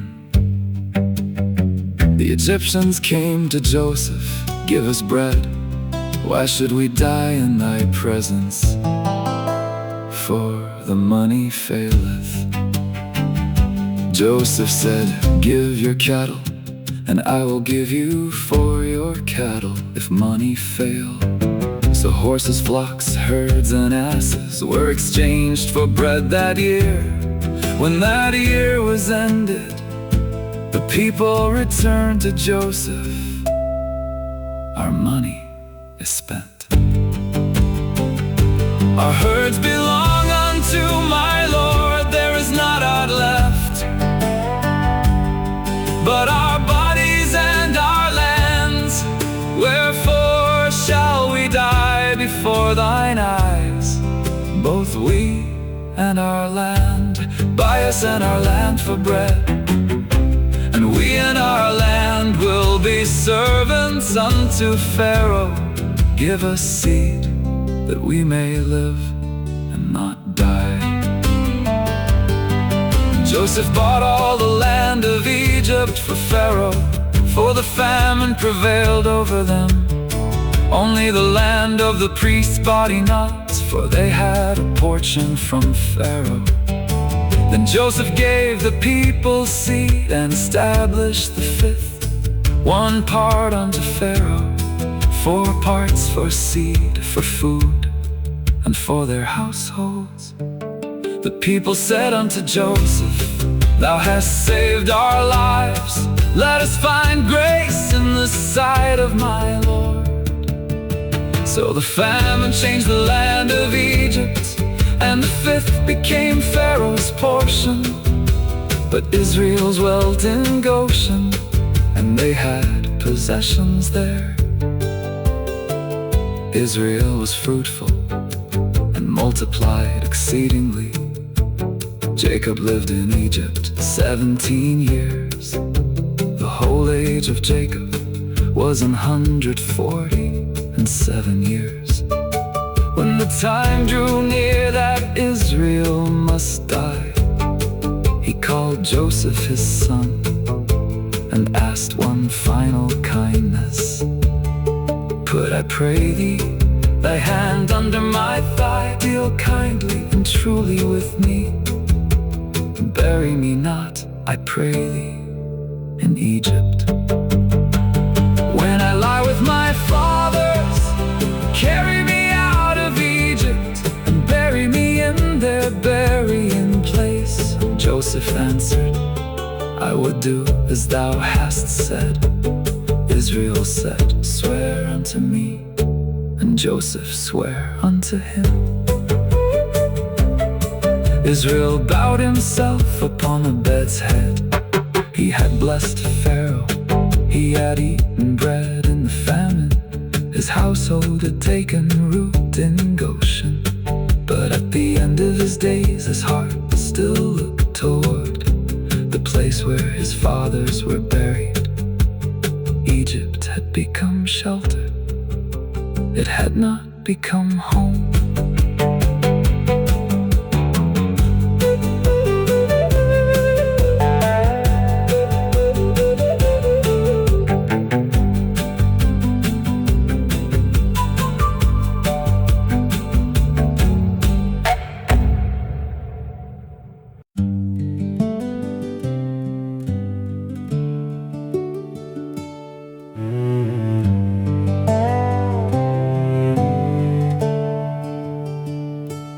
After these things word came to Joseph, Behold, thy father is sick. So Joseph took his 2 sons with him, Manasseh and Ephraim. When Israel heard that Joseph had come, he strengthened himself and sat upon the bed, ready to speak before his days were done. Jacob said, God Almighty appeared unto me at Luz in the land of Canaan, and blessed me there.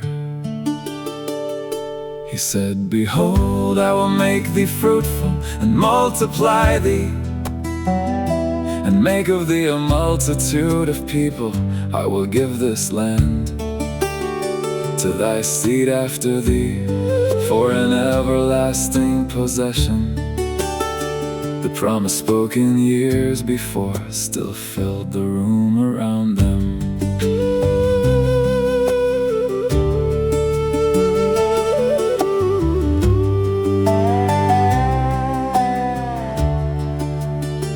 And now thy 2 sons, Ephraim and Manasseh, which were born unto thee in Egypt, before I came unto thee, are mine.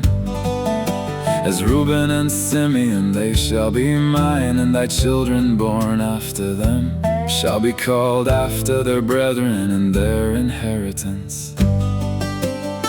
Then Jacob remembered Rachel. As for me, Rachel died by me in Canaan, in the way when yet there was but a little way to come unto Ephrath. And I buried her there in the way of Ephrath, the same as Bethlehem. Then Israel saw Joseph's sons and asked, "Who are these?" Joseph answered, "They are my sons, whom God hath given me in this place." Israel said, "Bring them unto me." His eyes were dim for age, so that he could not see. Joseph brought the boys near, and Israel kissed and embraced them. I had not thought to see thy face, and lo, God hath shewed me also thy seed.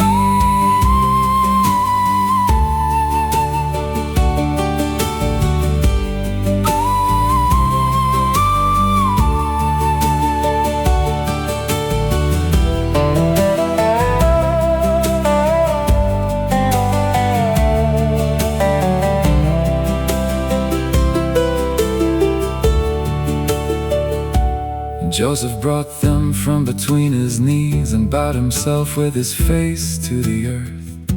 He took Ephraim in his right hand toward Israel's left, and Manasseh in his left hand toward Israel's right, placing the firstborn where the right hand should fall. But Israel stretched out his right hand and laid it upon Ephraim the younger. His left hand rested upon Manasseh. He crossed his hands wittingly. Then Israel blessed Joseph, God before whom my fathers Abraham and Isaac did walk, the God which fed me all my life long unto this day, the angel which redeemed me from all evil. Bless the lads. Let my name be named on them, in the name of my fathers Abraham and Isaac. Let them grow into a multitude in the midst of the earth. Joseph saw the right hand on Ephraim, and it displeased him. He took his father's hand to move it toward Manasseh. Not so, my father, for this is the firstborn. Put thy right hand upon his head. But Israel refused and said, I know it, my son, I know it. He also shall become a people, and he also shall be great. But truly his younger brother shall be greater than he, and his seed shall become a multitude of nations. In thee shall Israel bless, saying, God make thee as Ephraim and as Manasseh. And Israel said, Ephraim before Manasseh. The hands were crossed, but not by mistake. The old man knew where he placed them, and the blessing went where he intended. Then Israel said unto Joseph, Behold, I die, but God shall be with you, and bring you again unto the land of your fathers. Moreover, I have given to thee one portion above thy brethren, which I took out of the hand of the Amorite with my sword and with my bow. The fading father, 2 sons before him, a promise remembered, hands crossed with purpose, and the blessing moved forward.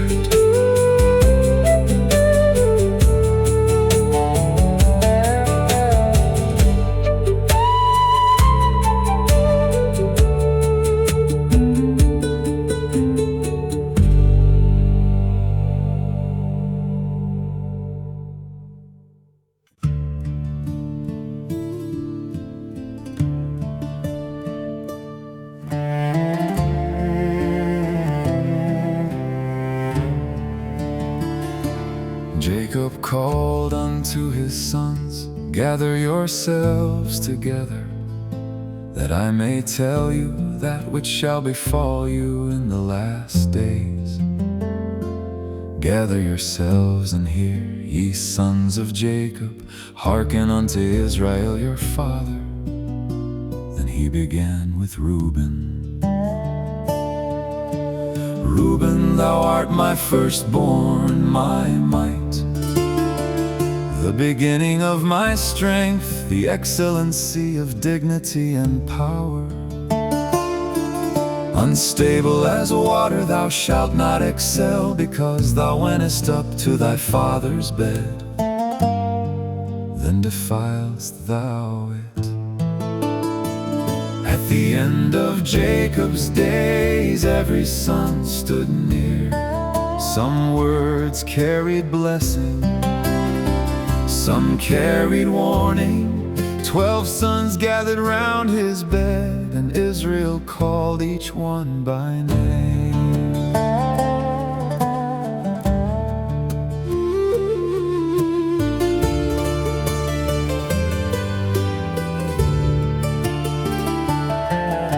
Simeon and Levi are brethren, instruments of cruelty are in their habitations. O my soul, come not thou into their secret. Cursed be their anger, for it was fierce, and their wrath, for it was cruel. I will divide them in Jacob, and scatter them in Israel. The anger was cursed, and the sons would be scattered. Judah, thou art he whom thy brethren shall praise. Thy hand shall be in the neck of thine enemies. Thy father's children shall bow down before thee. Judah is a lion's whelp. The scepter shall not depart from Judah, nor a lawgiver from between his feet, until Shiloh come, and unto him shall the gathering of the people be. A royal word rose from Judah. He shall bind his foal unto the vine, his ass's colt unto the choice vine. He washed his garments in wine, his clothes in the blood of grapes. His eyes shall be red with wine, and his teeth white with milk. Zebulun shall dwell at the haven of the sea, a haven for ships, his border unto Zidon. Issachar is a strong ass, couching down between two burdens. He saw that rest was good, and the land pleasant. He bowed his shoulder to bear, and became a servant unto tribute. Then Jacob spoke of Dan. Dan shall judge his people as one of the tribes of Israel.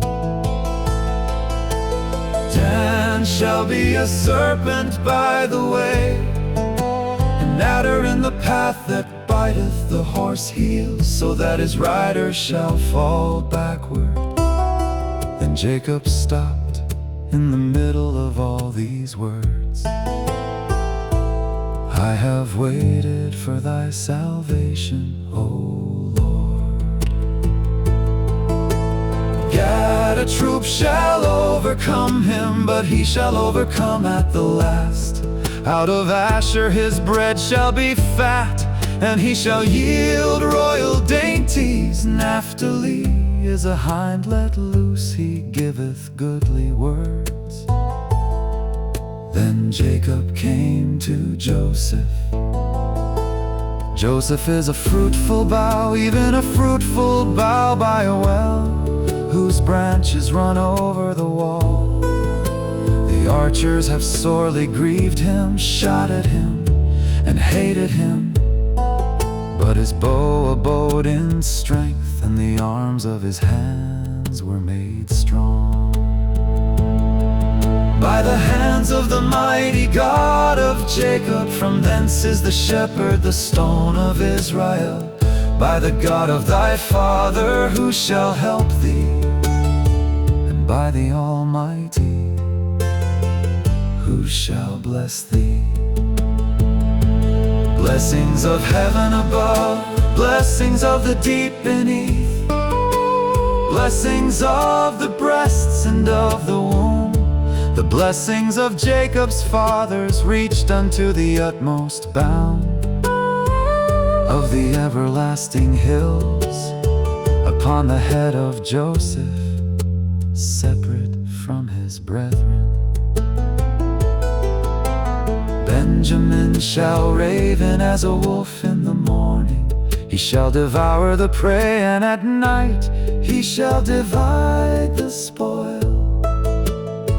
These are the 12 tribes of Israel, and everyone according to his blessing. Jacob blessed them. Then Jacob charged his sons, I am to be gathered unto my people. Bury me with my fathers in the cave of Machpelah. There they buried Abraham and Sarah, and there they buried Isaac and Rebekah, and there I buried Leah. Then Jacob charged his sons, I am to be gathered unto my people. Bury me with my fathers in the cave of Machpelah. There they buried Abraham and Sarah, there they buried Isaac and Rebekah, and there I buried Leah. The field and the cave had been purchased from the sons of Heth.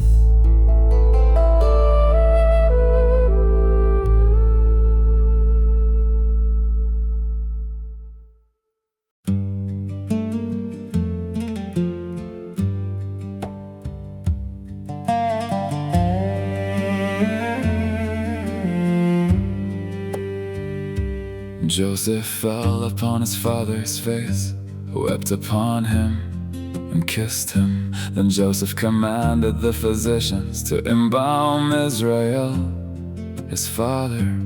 40 days were fulfilled for him, for so are fulfilled the days of embalming. And the Egyptians mourned for Jacob 70 days.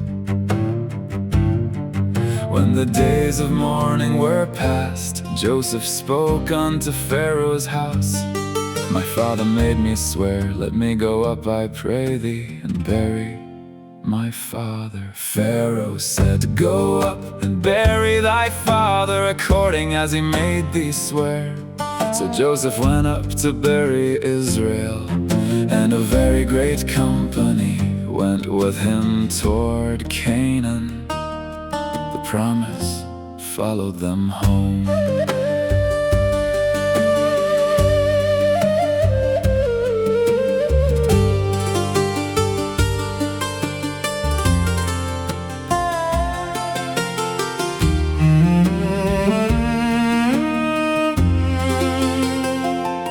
Pharaoh's servants went with Joseph, the elders of his house and Egypt.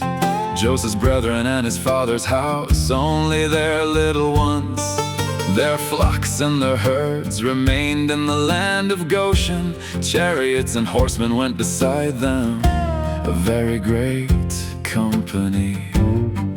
At the threshing floor of Atad beyond Jordan, they mourned with a great lamentation. Joseph made a mourning for his father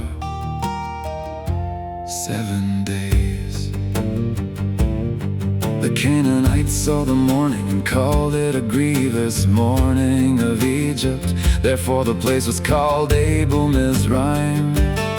Then Jacob's sons carried him into the land of Canaan and buried him in the cave of the field of Machpelah, which Abraham had bought for a possession.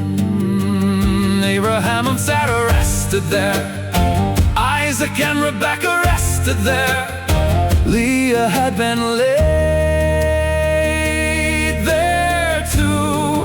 Now Jacob was gathered beside them, the wandering years had reached their end. And his sons did as he commanded. Then Joseph and all who went with him returned again to Egypt.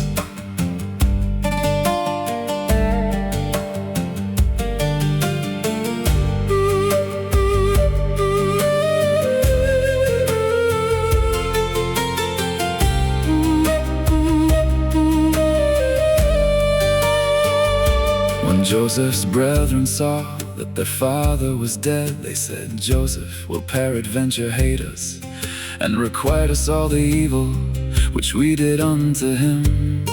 They sent a messenger unto Joseph, saying their father had commanded that their trespass be forgiven. Forgive, we pray thee, the trespass of the servants of the God of thy father. And Joseph wept when they spake unto him. His brethren also came and fell down before his face. Behold, we be thy servants. Joseph said unto them, "Fear not, for am I in the place of God. But as for you, you thought evil against me, but God meant it unto good, to bring to pass as it is this day, to save much people alive. Now therefore, fear ye not, I will nourish you and your little ones."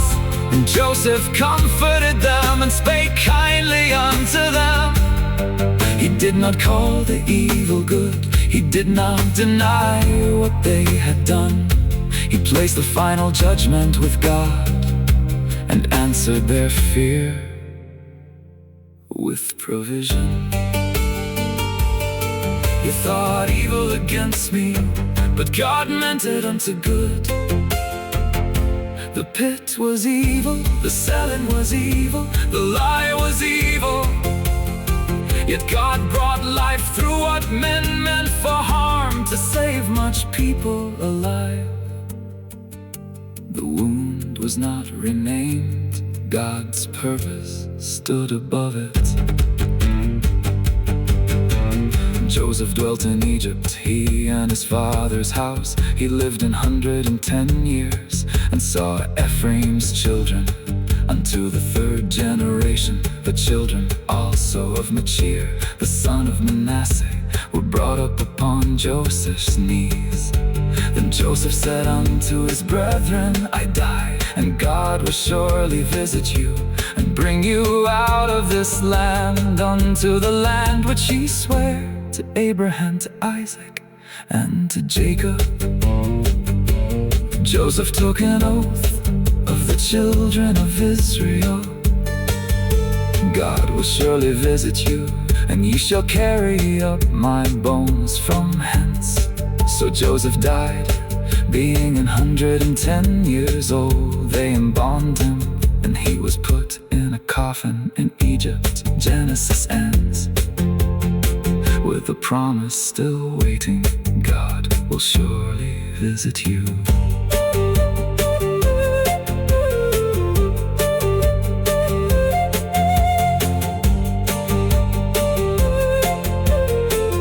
God will surely visit you.